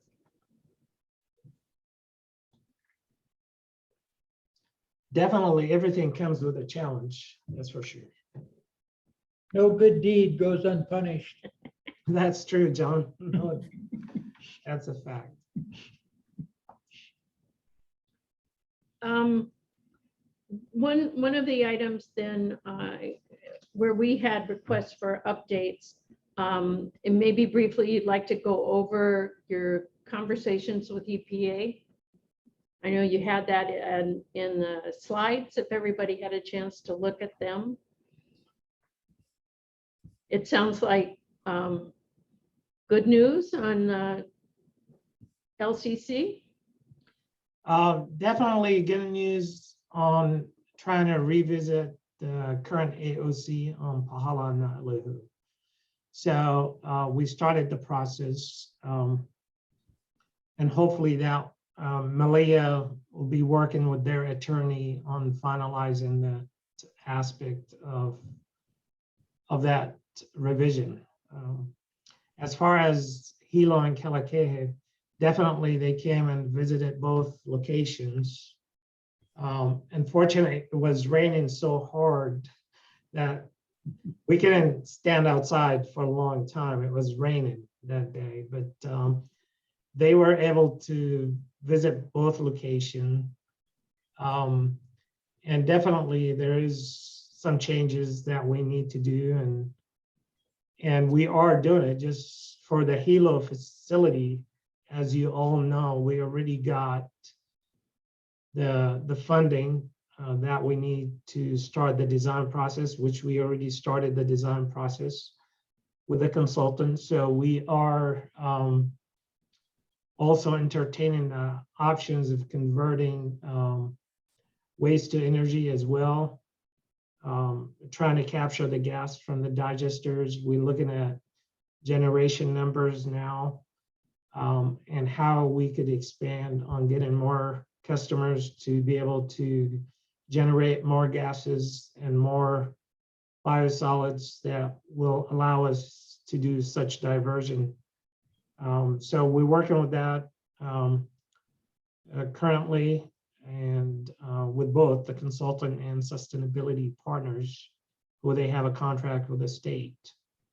They navigate in that for us because we also looking at the landfill at Hilo with the possibility of capturing hydrogen to feed the buses that we at the transit facility.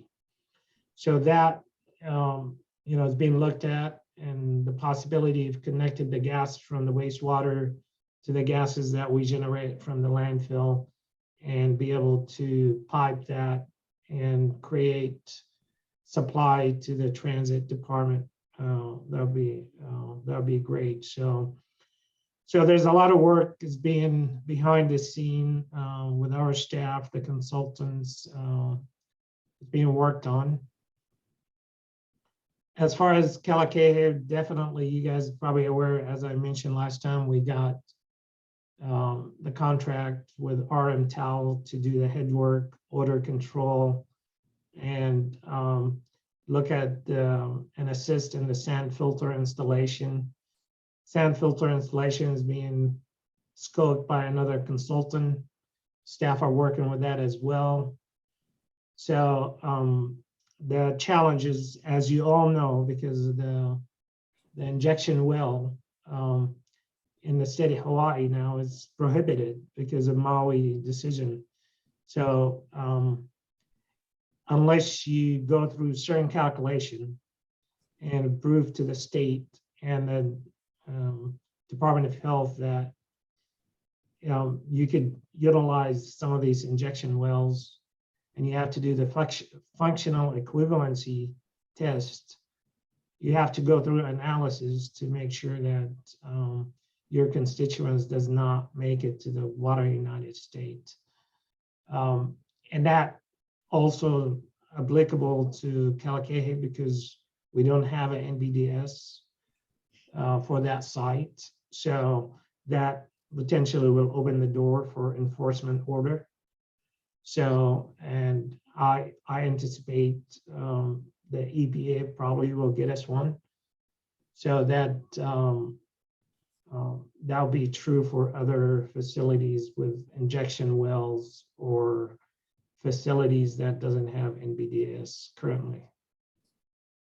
That'll become a statewide, but definitely. Ramsey, you do have the ability or the opportunity, shall we say, to clean up the discharge to the injection wells. If you could pull that off and demonstrate it, you could get an NPDES? Well, it's too challenged. The idea of injection well, you have to go through an NBDS permit because the court assumed even it could be a 2% making it to the water United States. So you have to do your own calculation for site specific.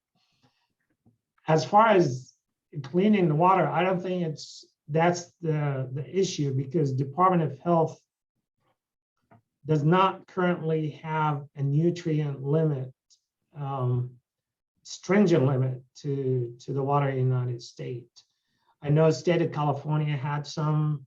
I don't know if the state of Hawaii will eventually create their own nutrient removal limitation.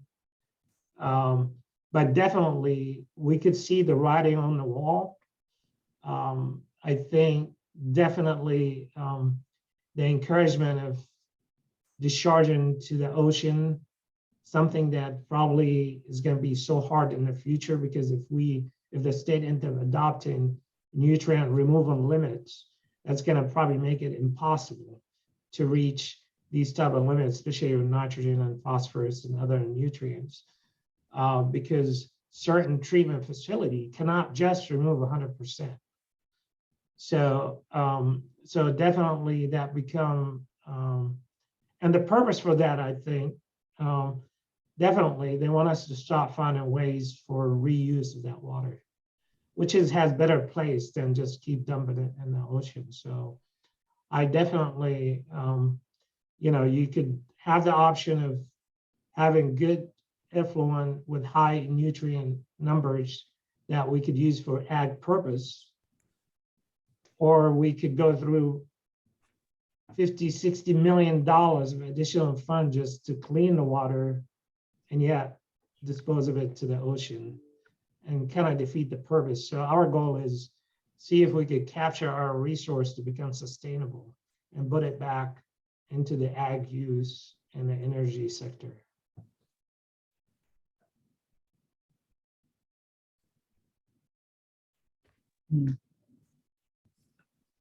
Backing up, or did anybody else have questions about the Kaiala Hilo wastewater treatment? Lee? I don't have a question about that. I had a question about Pahala and Nalehu. Is that going to be addressed later, or should I ask that now? No, I was going to back up to it myself. Okay. So I can go wait. ahead. All Although right. Rick, you might have had a question about Kaiala. Yeah, I did. I was curious about the chemistry in deriving hydrogen from either a wastewater treatment plant or from a landfill. Can you briefly describe how you would extract hydrogen from either of those places? I'm all 100% in support of that. I just don't understand the technology required. Yeah, we still looking at exploring the technology farther more because our consultant, right now we're looking at the gas generation. We haven't got to the technology as yet. First, we need to look at feasibility. So we're looking at the number of gas generation we generate. So once we think we have enough gas to accommodate whatever technology exists, then we need to look at the dollar figure and see if it's feasible. So we're still in the early stages of analysis first. So is the consideration converting methane to hydrogen? No, it's bugs who are eating the organics in the landfill or in a digester at a wastewater treatment plant that are converting the organics, the sugars and other carbohydrates into methane. That right, into methane and then extracting the hydrogen from the methane. So it's natural chemistry. It wouldn't be any chemical reactions that the county would be causing to happen. Yeah, no, also we may capture the gas itself, the methane, and produce electricity if the hydrogen doesn't ban out. So the idea now is just looking at the feasibilities. First, we need to confirm the numbers. If the numbers don't add up, it becomes a moot point. Thanks. That's what I was looking for, the methane to hydrogen. Yeah.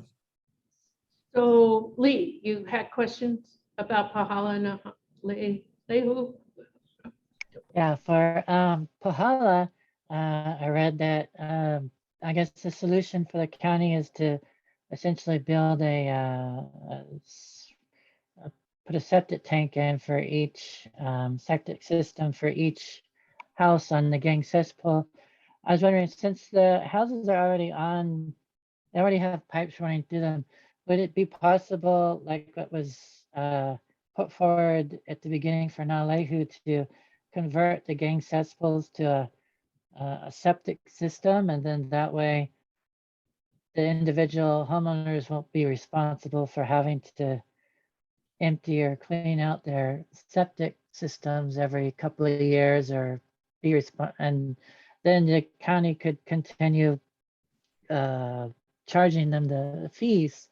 It'd be like, I guess I would think it would be less money to do that solution rather than digging up everybody's yard. Well, there's the good thing about this whole AOC. Remember, you guys, when we first started, we started with aerated lagoon. If you guys recall, the design was to create an aerated lagoon, and our goal was, it was definitely too expensive, and we recommended when we first came on, recommended the package unit, and then that evolved to be, possibly to individual IWS, to be able to use that as a model for the whole state. So because we have about, the county of Hawaii have about 55,000 cesspools. The goal was my vision was to be able to create a pilot program within that community that could be utilized statewide, because we're going to go through certain challenges as we do it. And then the entire state could benefit from that as well, learn from our experience. So the Department of Health was on board, and EBA actually, they told us, yeah, we'll be on board as well. So the way it's going to be negotiated is we're going to provide 2 options of a package unit and 2 options of IWSs. And they're going to allow us to do the engineering report analysis and evaluation. So the good thing is everybody in agreement that a rated lagoon is not the way to move forward. And package unit or IWS is the way to move forward. So with that being said, for Kahala, I understand how the county is moving in that direction, but for the for Naalehu, for especially the camp, from what I understand, there's not enough room for individual, whatever you're calling them, to be placed on each TNK. So does the county have a solution for that, for small units, for TNKs that are too small for that? Or would you be able to, I mean, I know you said the train left the station a long time ago, but would you be able to, with this agreement, go back to the, for Naalehu, the original idea of converting the gang cesspools to septic systems rather than digging 16, 20-foot holes in the ground and laying pipe and whatnot? Yeah, I don't think the Department of Health will approve a community septic tank. So what you're saying is convert one of the big cesspool into a big community septic tank, because that also defeats the purpose of injection well as well, because you have more accumulative flow flowing into that structure. So I might as well go with a package unit, treatment to a secondary treatment level, better treatment. But the idea with the individual septic tanks, yes, the entire state is working on some of these cesspool conversion, and there's publicly the report you could access through the State Department. They have addressed the issue of the small lots versus areas right on the shoreline. So there is different alternative as we move forward. The Department of Health will be willing to issue a waiver if the size of the lot is so small.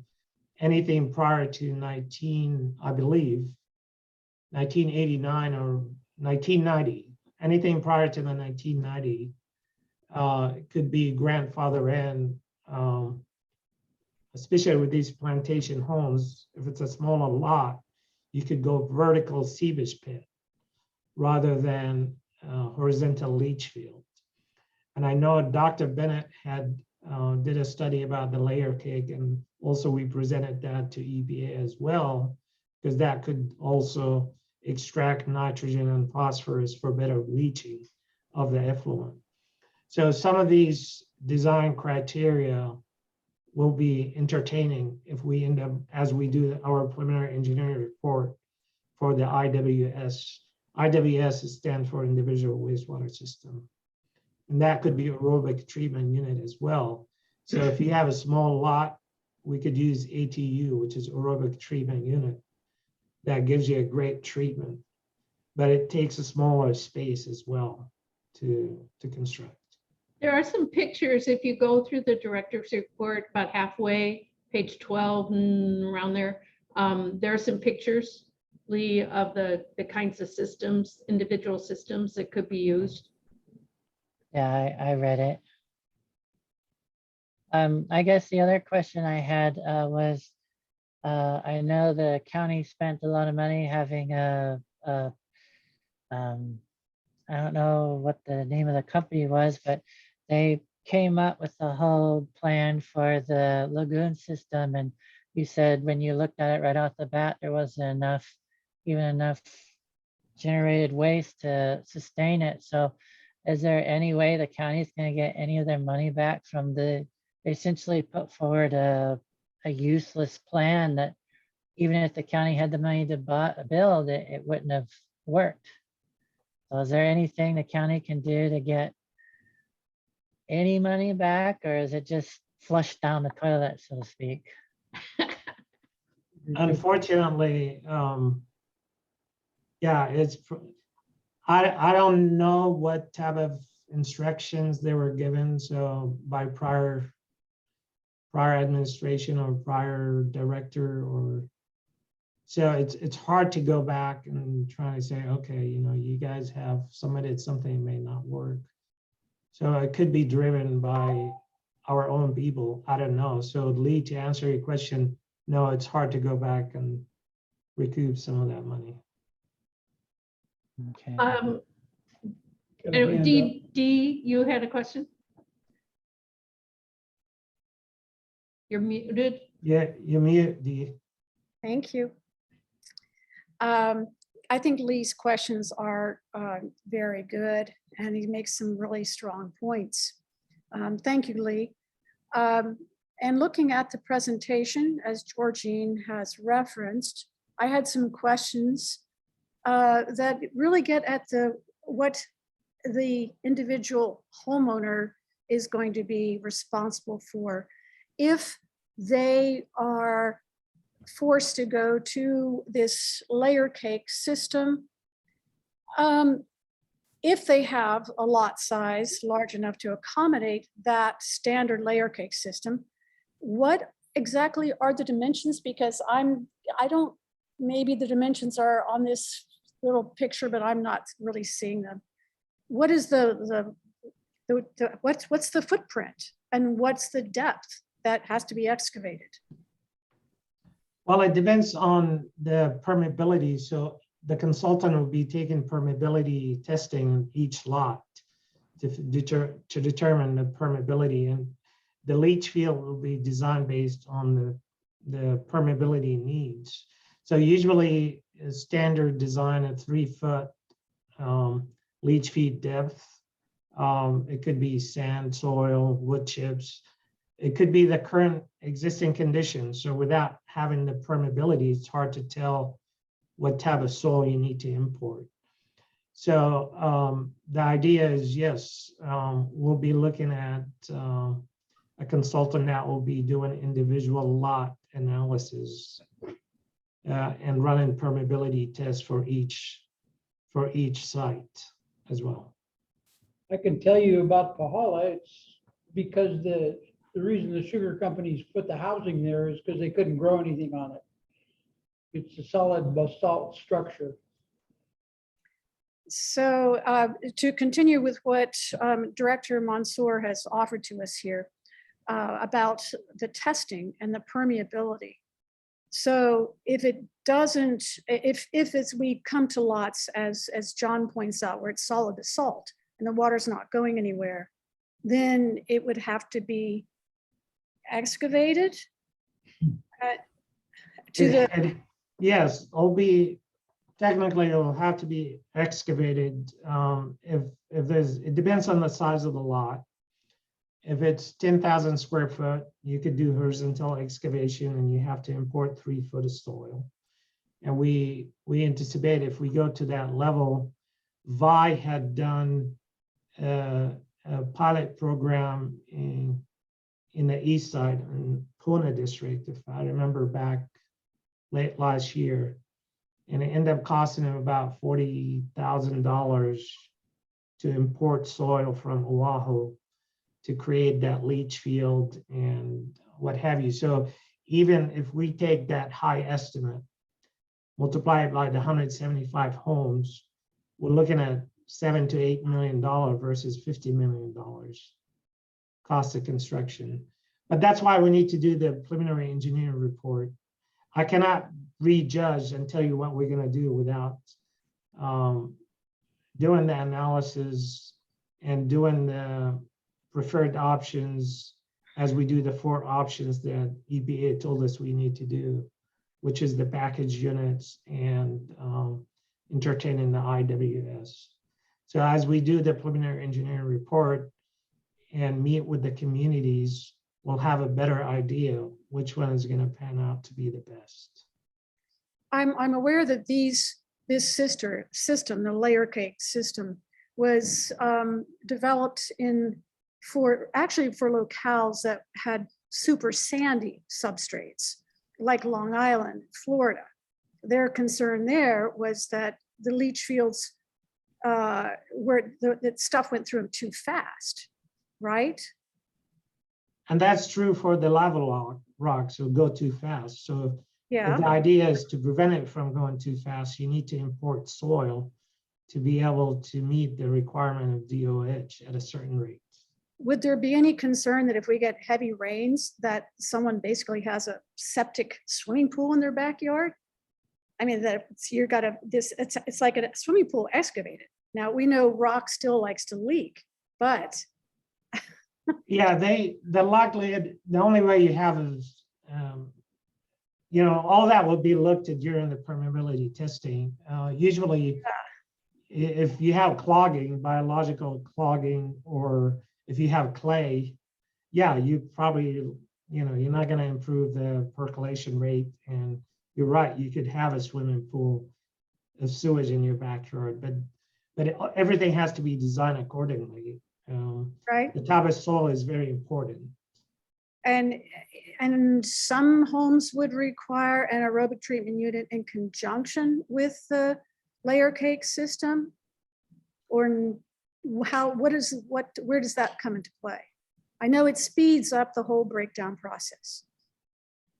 Right, the ATE unit it's a better septic system, which is treat the effluent and better quality, and it's really recommended for homes right on the shoreline, close to the shoreline, because it gives you a better treatment, not like the septic tank itself, but you still have a leach field you need to be content with. I think there's a whole lot of detail for each individual kind of a fix, if you will, and being site specific is something you're just going to have to work through. I think the good thing I'm hearing is we have maybe too often looked at the ultimate Cadillac, as Jerome Warren always describes it, a solution rather than something that'll work. It's also kind of like Senna Berg was saying that, we buy everybody an earth machine, and it costs piddles next to how much it would cost to dispose of the organics. Mm-hmm. So sometimes some fairly simple, individually right solutions can work. And I'm really glad to hear that you're looking at those various alternatives. And if you really want to deep dive, go look at all that stuff that the cesspool, whatever committee on the state level put together. They've got tons of background information on the kinds of technology and problems and financial impacts and all sorts of great studies on all the different alternatives. And I was thinking maybe at some point we'd want to have a full description of that group's findings and what they're still working on for EMC. On the other hand, DEM has a relatively narrow area of responsibility, which means EMC also has a fairly narrow one, and it's managing the disposal sites we have, and not necessarily planning all the solutions for every water issue that exists in this county. So if you go do some of that homework, and maybe we can again send you links to that study. I think there's a lot of really good meat there. My question to you, Ramsey, was how are you working with the community and getting input? Who are you talking to? Are you going to have the, I think obviously we've seen from our testifiers, who I'm surprised aren't here with us today, you need to communicate with the people who are going to be directly affected. So what's your communication plan for this changing situation? That is great comment, Georgiana. Just to let you know, for record, I am a committee member for the cesspool conversion that the state have. So I do attend their meetings. So I'm pretty much familiar with what the committee is being proposing and what we've been working on for the last year or so. But as far as communication, yes, that was EPA major concern. She goes, county, you guys need to communicate with your people within the community. So we heard that loud and clear. We cannot keep them in the dark. We need to have more communication, more public meetings. We're being fortunate that the mayor also had an approved request for us for PIO. So for 22-23, so we're gonna have that individual start to do more of the public outreach. And we need to do more of the public meetings. We need to create probably a website that designated to what's going on in Pahala and Honolulu, because we're going to have limited time window of opportunity to come in and finish it, because EPA is not going to tolerate any more delays. And I totally understand that. So the idea now, we need to take it and run with it and have a better detail and a roadmap how we're going to get there. We cannot afford delays. We cannot afford not having the public involved. So definitely going to take a lot of effort on our part. As you guys know, we short staff. I literally have one engineer on the east side, one engineer on the west side for the whole island. And I got $1 billion projects. That's how tight my hands are. But our engineers are doing a great job. I mean, they're working overtime, they're working weekends, but we're trying our best to deliver based on the resource that we have. I agree, which kind of leads to the item D that we have under there is expected budget shortfalls and the impacts that you're going to have to deal with. And if there's anything that EMC can do to help with priorities or to go beg for some more money, it would be good to know. I'd also just to stay faithful to the agenda, I'm going to postpone item B in section 7 that talks about the cost to residents for disposal of various things.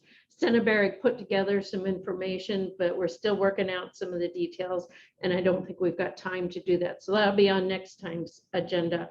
But going back to, yeah, you don't have staff, you don't have budget.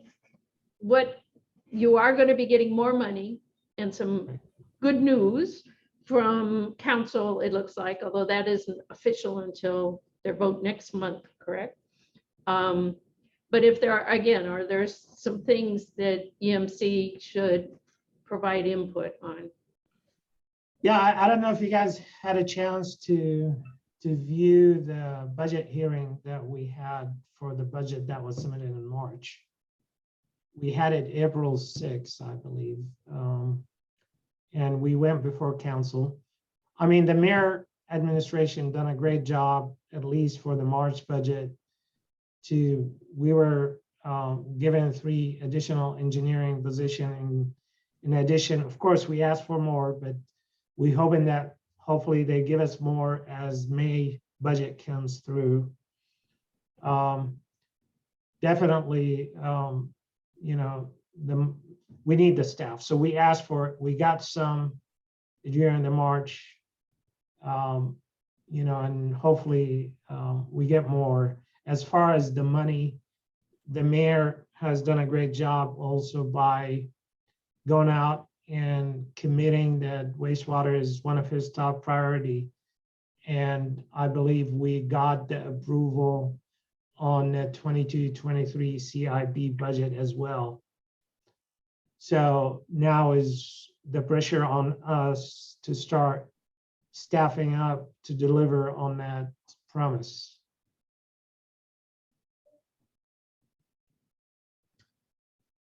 Are there other questions of the director's report package of information that people have? Elise.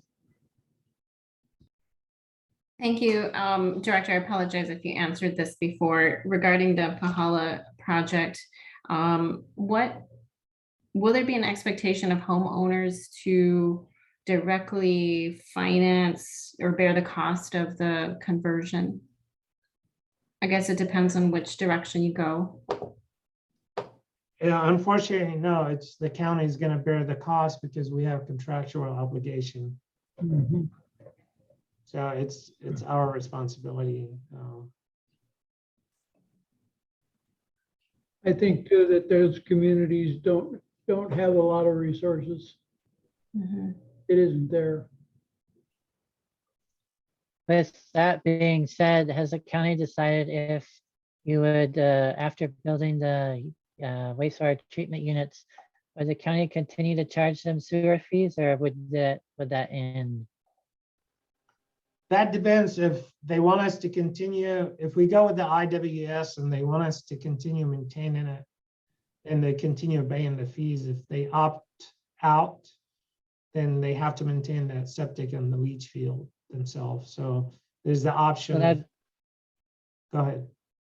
Would that be up to each individual owner, or would that just be a collective decision? Based at least on the community meeting we had, it seemed like they saw it as a saving to them. So they're probably going to opt of doing the maintenance, the county doing the maintenance for them. So they're probably going to opt to paying that $40-45 a month. It's probably cheaper than, I don't know what they charge to clean out a system whenever it needs to be cleaned. The good thing with septic, it get cleaned once every 5 to 10 years. So you don't need, it depends on the usage, but yeah, every 5 years or so you could pump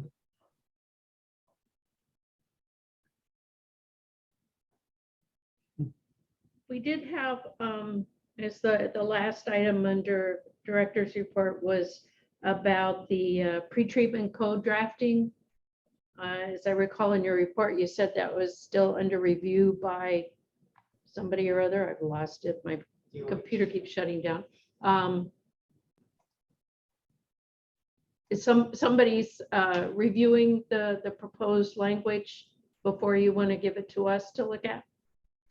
I think that was our corporation, deputy corporate counsel. Malia was working with Department of Health. I think once we navigate through that, then she instructed us we could share it with you. Okay. All right, next time, hopefully that'll get done. Can we circle back to some of the new business items? One of them we brushed on our item. I hate the outlining in this agenda, to tell you the truth. Anyway, item A on priority topics for new information and education specialist position. So Ramsey said, looks like they're going to get one. How soon that person's going to be able to actually be hired and show up and start working, obviously is going to be a while. But what I would like to do is, if not today, in the future, talk about or provide some guidance from EMC on what are the issues that we think ought to be assigned to that person as soon as they show up. One obviously is going to be the community outreach to any community that's going to be affected by significant projects that DEM is working on. Kaiala and Nahalelu, of course, being one of those, but maybe also the Ali'i activities, drive activities and whatnot. but are there some things, and start thinking about them? I'm going to take notes. I have some of my own, that we think there ought to be strong focus for that wonderful person that's going to do all education and all public communications in their spare time. Well, definitely, it's going to be one person to start. He's going to be working with our IT staff as well to figure out how we're going to manage our website, social media, how we're going to start improving on the outreach as well. So it's hopefully we don't burn out. That person doesn't get burned out and quit on us. But there's a lot. It's going to be a lot of work. Usually, once the budget is approved by July 1st, we'll go out for recruitment. And usually, my experience since I've been here, things will take time. Look at the planner position. We got it approved last year, just when I started. We still haven't secured a planner. I mean, a year and a few months. So, I mean, it took that long, and finally we were able to do some interviews. We offered the position to one of our current staff. She's gonna start May 1st, but it took about a year just to secure that one vacancy. So I gotta be optimistic. That's all I can do. We appreciate Given your the optimism. challenge of recruitment. But I also look at it as far as this committee is concerned, that it isn't a huge rush for us to give the definitive list, but I would like to start thinking about it and start creating what are the areas that we see on behalf of our constituents that we need to get information out. I went back and looked at the Integrated Solid Waste Management Plan, which about every other paragraph talks about education and outreach. It was the #1 priority that SWAC put out, and it was across all sorts of aspects. It was to talk to the public and raise awareness, and that was where my questions that were differing on how much does it really cost to dispose of waste, to recycle something, and it varies by depending on what material you're talking about recycling. That's taken to the transfer station, which right now costs $0 up front. It's hidden to a degree in our property tax. But most people look at it as free service from the county. So part of our challenge, I think, is to educate the public on there is no such thing as a free lunch. You're paying for it. It's costing money. It's taking the county a lot of effort to make sure that they handle the materials that you're either flushing down the drain or disposing of. So we'll get some of that detail, but that was part of the reason I asked it. Just start thinking about what is it we need to do. We need to generate more revenue. We need to do that. We need to educate people on why it's worth more money to support the activities that go on. We've talked many times about recycling, and people don't know where to go. They don't know what to take. We talked about batteries. There are lots of areas around that, just to let the public know what they could do today, much less what they're going to do after Senate gets done fixing everything there is to fix in the recycle business. There were other educational activities listed in the Integrated Solid Waste Management Plan, not only to the public, but also to businesses, and particularly small businesses, and how they can reduce the generation of waste in the first place, doing audits, et cetera. So there's several different things that I pulled out on a list, and if you have some additional ones, bring them to the next meeting, or you can email them to me. I'll add them to the list, and I hope that we would have time, or I will make some time next meeting, if we don't spend forever revising the findings from the hearing, to talk about ideas. But be thinking about it. In the wastewater treatment arena, again, you've already got high on your list to do public education, particularly for the communities that are affected. But I think just in general, again, the true costs, not only the economic cost to the county, but also the environmental costs of the need for wastewater treatment and what happens to our waters when we let it go. So that was what I wanted to tee up on that item. And if there's some other comments people have of things that you think are big holes that this new person who will be hired immediately, because they'll be so excited to start working on this area, would like to cover. Elise. Thank you. Director, is this position a permanent position, or is it always going to be on the table when budget talks come around? This is, I'm hoping it's permanent position. Yeah.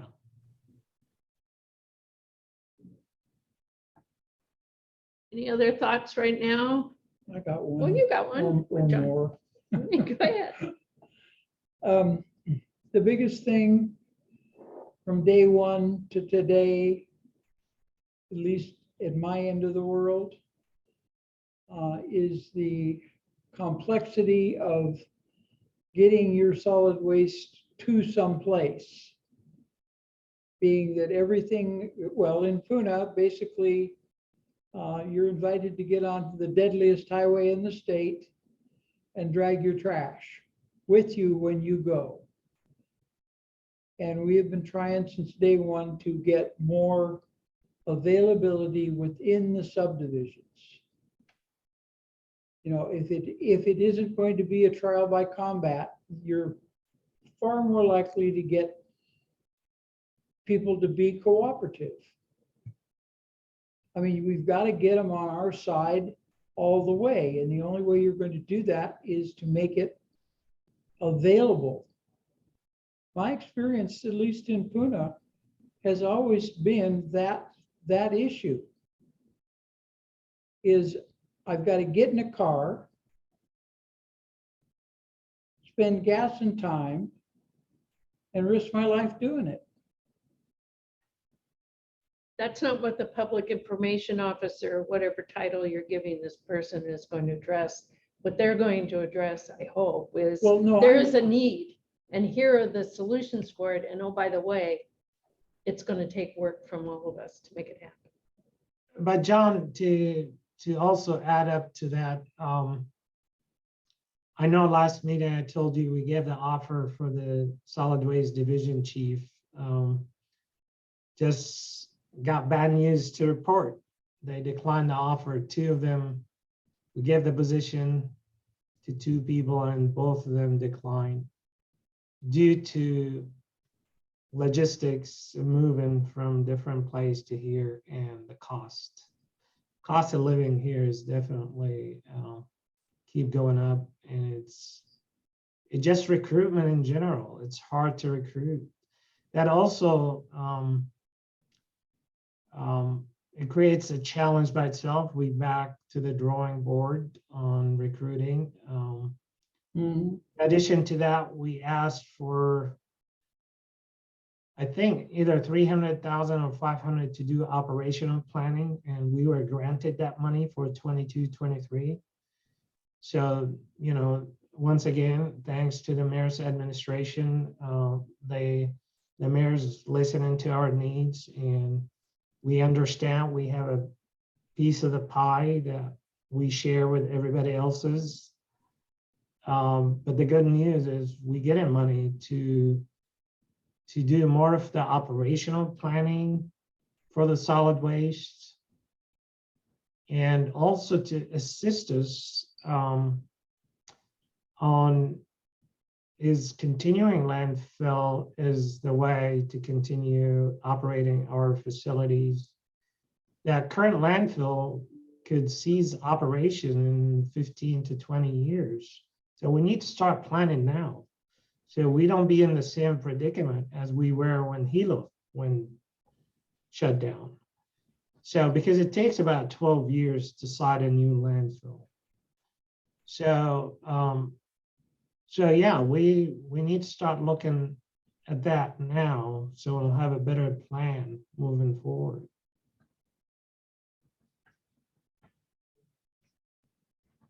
So again, I'll ask it if you've got some thoughts for where we would like to see an information specialist come on board, public information specialist. Start thinking about them, send them to me, bring them to the next meeting, and I will add this to the agenda again. The next item on new business, and Peter, I don't know if you could bring up, you had mentioned budget provision that was, looks like it's going to be approved. The mayor likes it. It went over pretty well at the finance council meeting. Is the idea of developing an integrated wastewater management plan or master plan, but something that looks holistically at all the different facilities we have and should have. And Rick Gaffney and I had put together some thoughts. And do you have that you could screen share, Peter? Or no? Otherwise, I could just talk it. Is this one? Don't take it, because that's my talking paper. Okay, he doesn't have it lined up to do. So again, another item for next meeting. I thought what we could do as Environmental Management Commission is to talk not about every nitty gritty piece that needs to be in an integrated wastewater master plan, because there are lots of models out there, and Ramsey and whatever contractor he gets to buy for $500,000 know about putting together those individual pieces. But we thought there are some key parts that need to be upfront and part of that master plan. Specifically, a vision statement. What are we working toward? Like we have commented before to DEM and the council that we really would like to see a mindset switch to water resource management rather than wastewater disposal. How do we manage that chunk of the life cycle of water for the benefit of our county and environment? So as an example, we could have an aspirational goal. It's kind of the zero waste concept of no contaminated water is discharged to the environment. Now, DEM does not have jurisdiction over all water that gets released to the environment. So looking at it more within the charter of DEM is that DEM practices sustainable wastewater resource management on Hawaii Island, or that we're integrated with water supply, with agricultural use, with all the ways that water gets discharged, contaminated and discharged to the environment. We don't want contaminated water escaping to the environment. So that's kind of the vision statement of what everything should be working toward. And then maybe some guiding principles such as applying life cycle assessment to minimize adverse effects. It's that kind of sustainability issue. Thinking water resource management versus wastewater management.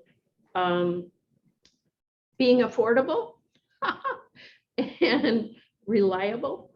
Don't over engineer things. Kind of the Nahala concept that it's sustainable both financially as well as from a health and environmental standpoint, that it factors in expected growth, that it's got continuous improvement as part of it, and that you're going to work with public and private entities to achieve those goals. And then the bulk of the integrated plan being how you're going to do that, and assessing the different areas we've got. Every area on the island is different. We don't have a single solution for anything. And so going through and looking at population, looking at land use, looking at the facilities we already have on hand, having sections that evaluate what we've got now, what we think we need, where the capacity is going to need to grow, issues around financial feasibility and regulatory compliance. And then another section that would look at alternatives for collection and treatment systems and evaluate that by the different districts. And then go into the more nuts and bolts that I think you're more overwhelmed with right now, and that is facility-specific plans. And to look at those in terms of current system, improvements needed, repairs, et cetera, and then 5-year chunk up, 5, 10, 15-year improvement plans. Have a section on financing and funding options, a section on opportunities and challenges, including partnerships, legal issues and jurisdictional issues and social issues, and then conclusions and recommendations, and then have an appendices that has every one of the facilities and all the gory details that you're dealing with. So it's kind of at that level of guidance of what are the important components and how the individual facility plans. I have to say, when I listened to the presentation you gave to, I don't know who it was, I've watched too many recordings, whether it was the Raween's committee or finance committee. What I don't want to see that integrated plan is just a staple together of facility plans. It needs to be in a larger context of this is how we're looking at managing wastewater and why we're going to do what we're going to do, how we're going to get there, and then go to the detail of the individual operations. So that's my long-winded written thing. We can send it out to you, but again, kind of looking at what kind of context would we like to see in an integrated wastewater master plan. And Rick, if you had comments, since you would help me put some of this together. Yeah, I just wanted, for the sake of the council commission, I just wanted to add a couple of other points. First, a reminder, I said this at the last meeting, but this came from, Georgine is set up now so that the chair and the vice chair, myself, meet with the chair and the vice chair of Raweem on a regular basis. So Georgine and I had a meeting with Holeka and Tim, and this idea of a integrated wastewater management plan came out of that meeting, and it came out in kind of an odd way, or I think I immediately reacted as an inappropriate way. But Tim basically said, why doesn't the commission create the wastewater management plan for the county? So I see a few people smiling. So I pointed out that none of us have the educational background or the depth of experience to do something like that, that was obviously a task for a qualified consultant. However, I think Georgine and I took it to heart and immediately started Googling wastewater management plans for other municipalities around the country, actually around the world, and got some pretty good ideas from that about where this should go. So I would say, from at least my perspective, I think Georgine will agree with this, is that we don't want to be the wastewater management planners. That's much too big a responsibility. But what she has set out here is our perception of a broader starting point.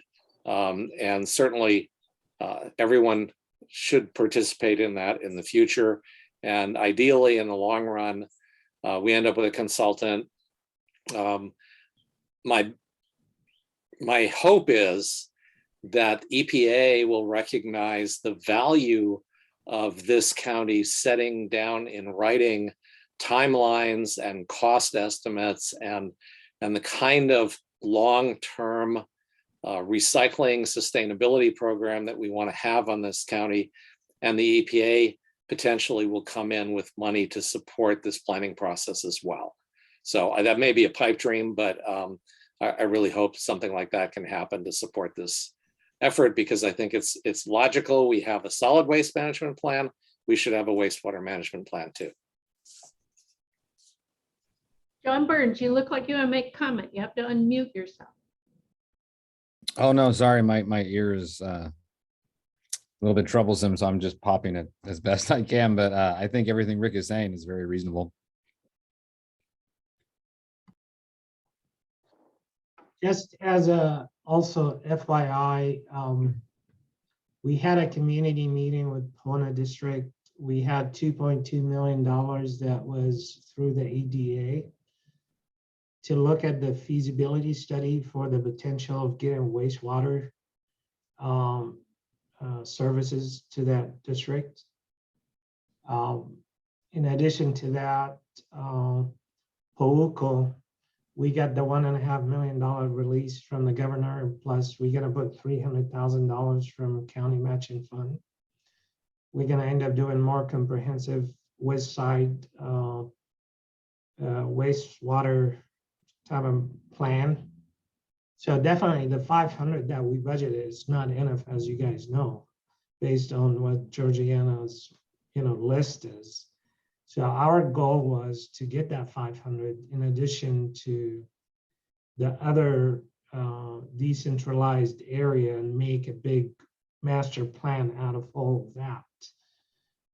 So because it's definitely different areas. So going in with the 500, the intent of that 500 to bring all the other studies together and put a more countywide wastewater integrated management plan or master plan. But yeah, that is the intent where the 500,000 is going to play. But having the 500 to do a countywide integrated plan, technically it's not enough money. But I don't think we could have got any more than the 500,000. But with the idea that we're gonna capture and maximize the usage of the other plans, then we could put them together and that become our integrated waste management plan, island-wide. So that's some of the challenges where some on the east side, we're going to look at the possibility maybe from Kaiala all the way down to Hilo. Maybe you run just a sewer collection system with a force main and bring it to Hilo rather than start, a different facility for the entire district. So we're looking at multiple options. AECOM is our consultant. So these discussions started. We did presentation to Ashley's and Matt's district. So that's going to continue. There's so many parts in motion as we speak. But the end vision is trying to create that countywide integrated plan, or a master plan at least, with the amount of funding and the resource we have. In addition to your vision, it's funny that you brought it up, Georgiana, because even the administration has tasked us to start looking at strategic action planning. And so we revisit our vision and mission, our core values, and definitely our vision, we need to share it with you guys because our department vision is going to drive everybody else's visions as well. We need to make sure that we capture some of your guys' vision, but you know, the vision that we came up with to convert materials recovery from solid waste and wastewater into energy and agriculture sustainability. So our goal is from solid waste and waste management, the wastewater management and solid waste. We deal with a lot of material resource that we could put back in the economy.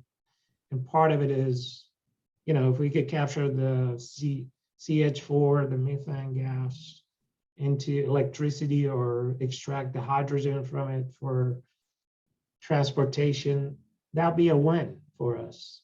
But that's the vision, to get there, to become sustainable and stop landfilling and start capturing these resources, either through material recovery or some type of recoveries that we need to start thinking about. The ag, you guys know, we don't have soil on the island. The mulch is high commodity. Our sludge is also considered a high commodity, but now it's going to the landfill. So we, as part of the Hilo design, we're looking at how we're going to capture that biosolids and put it as fertilizer. People may not accept the fact, but it is a good fertilizer once you process it well. So there is, you know, also that being in motion. You know, we've been having a lot of different meetings with ISCO Tabak consultants and trying to get there. We got the money to rebuild Hilo. Let's rebuild it with the right mind and thinking, rather than just replacing with the same. So our goal is, if we could capture it, if we could expand the customer base, that means we could expand on the gas generation, we could expand on the sludge generation. That means energy, that means ag use. So it all adds up together. Definitely our mission is to provide a responsible, comprehensive, safe, and efficient management of wastewater and solid waste resources by building and replacing dilapidated facilities with the new technologies that maximizes water reclamation, because I think Georgiana, you said about water resources, more of it reclaiming that water and put it back to use. Gas generation, biosolids, and green waste composting. So that's in our mission. So for us to achieve that vision, we need to be clear on how, as a department, taking the mission and running with it. And we have set up aside core values. Our core values, definitely mutual respect, professionalism, integrity, transparency, quality, teamwork, dedication, innovation, visionary, and open to new ideas as always. And then after we set up that, we created what we call goals and objectives. Now we got a clear vision, we got a mission. How could we start becoming more sustainable within our own island to capture all these resources, from water reclamation to solid waste, gas generation, diversion, etc. So we came up with a bunch of different goals and objectives that will have a milestone, become our roadmap to be able to achieve the vision that we set to accomplish. I'll be more than happy. I still was planning to work with staff, because without having the staff input, become useless. I want to make sure I bring everybody within my staff to become part of that plan. And I could share it with you guys, and you guys could comment on it. And if you guys tell me I'm out of whack and I need to well, that's definitely the kind of thing that I think is part of our charter, is to provide guidance and oversight on what you are looking at as your vision, and to emphasize those things that we think are important. And that was kind of the spirit, at least, that Rick and I were looking at in the wastewater arena, of how do we layer it within that overall vision and goals. And I was calling it principles. You could call it core values, so that everything you're doing is directed toward those higher, broader vision statements, objectives that you're trying to work at. It's so easy, and you've got so much pressure and time and no money and no staff to just do the minimum job of what is sitting in front of your face today. And I'm a vision lady, I'm sorry. So I want to see that it fits within an overall construct, and that hopefully it'd be something that would survive your administration. That it's something that, because nothing's going to get fixed in 2 years. It's going to be decades. And so how do we have a path that we get there?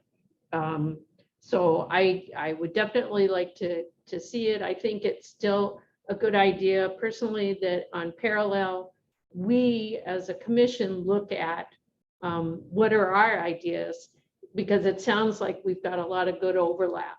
And I'd be surprised if it's, you know, us coming back and saying, why, you're just wasting your time, Ramsey, that's nothing. I think we do have some convergence, but I think it's fair as well. And we have an obligation as a commission to provide you with our thoughts and guidance. Comments from anybody, everybody? Try and just kind of dump this on you, Elise. Got a hand up. Unmute.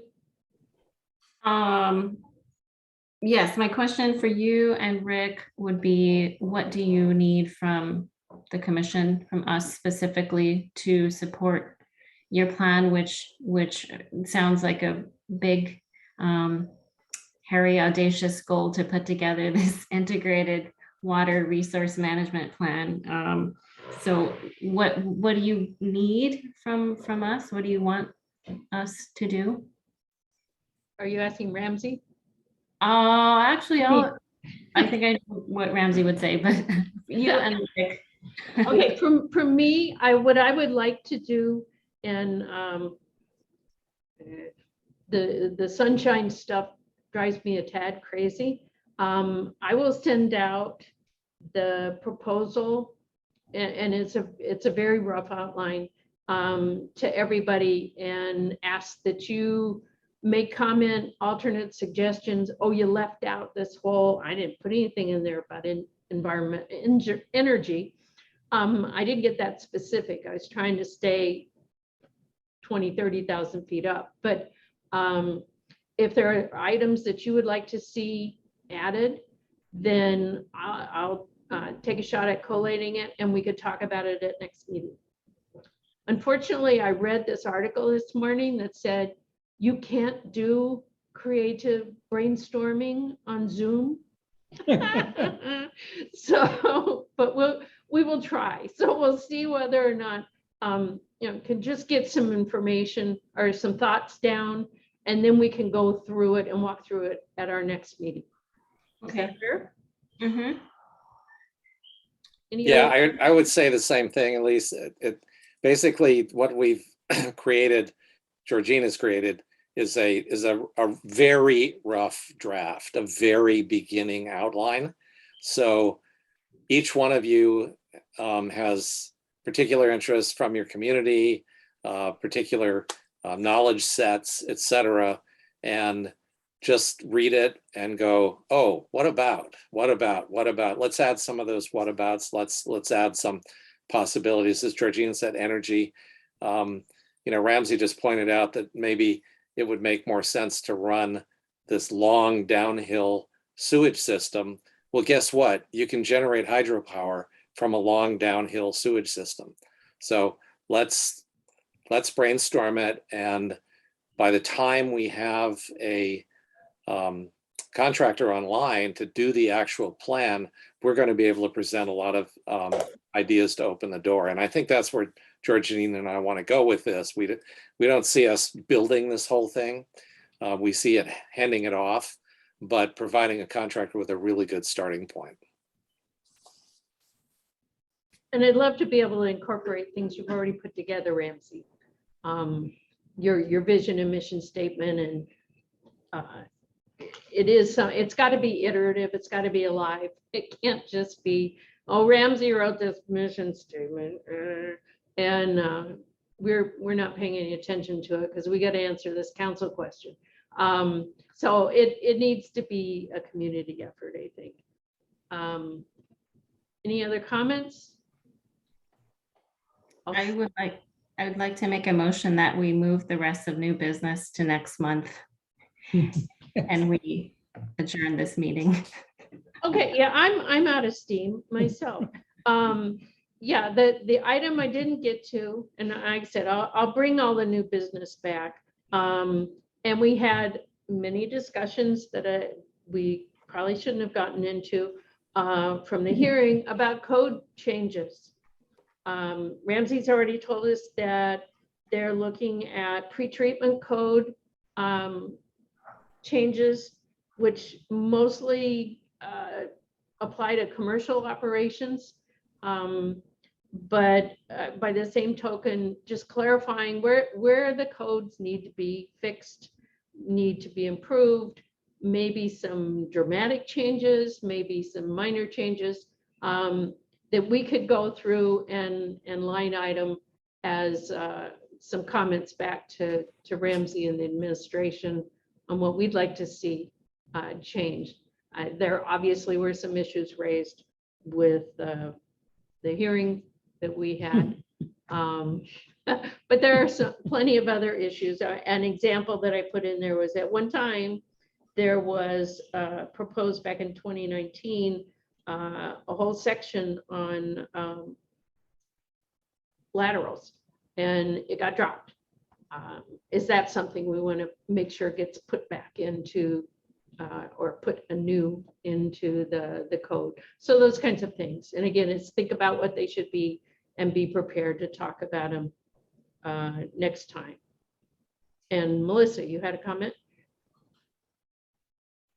Yes, I just figured since we're on the subject, and it came up in the hearing that, and I'll mention it at the next meeting, but that there definitely needs to be something in the county code about volume and people being charged for the volume of water usage or sewer usage. That just seems really important. The flat rate fee doesn't make any sense to me. So yeah, I'll just say that. Now my mind's like really running out of steam, but I wanted to just get that on the record. Yeah, we have the historian of all time right here in John Olson. I'm sure though there were some compromises made long ago about how to deal with sewer fees. So we can bring that up, yes. Well, I mean, keeping in mind that I come from a district that does not have a single sewer connection, sewer system anywhere in it that is not privately owned. Right, and I could go on from there about the number of miles of road, all of which are private. And you know, and of course now it's the most populous district on the island. And at the rate the building is going on right now, Puna is going to be the island at this point. Because they are building like crazy out there. And we have no infrastructure to deal with it. We have the road, not the roads, not the water. But here they come. And this is all the wonders of 1960. And if you haven't read Land and Power yet, it makes it, all you got to do is go to the chapter on Puna and you'll know all you need to know about where our troubles lie. Madam Chair. Yes. Had enough? Would you like to make a motion? I move that we adjourn this meeting. I will second that. I second that too. But before we go, remember, if you want something on the agenda, tell me or tell Peter so that we get it there. Obviously, we'll be covering the findings for the hearing. And I'm going to carry over just about all the new business that was here and maybe a couple other items that composting, trying to figure out how to do that.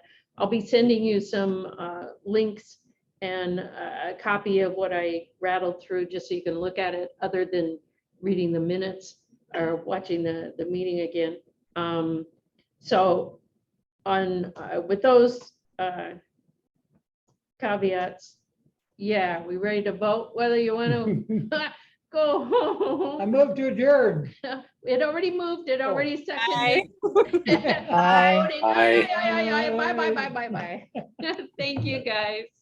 Thank you. Hmm.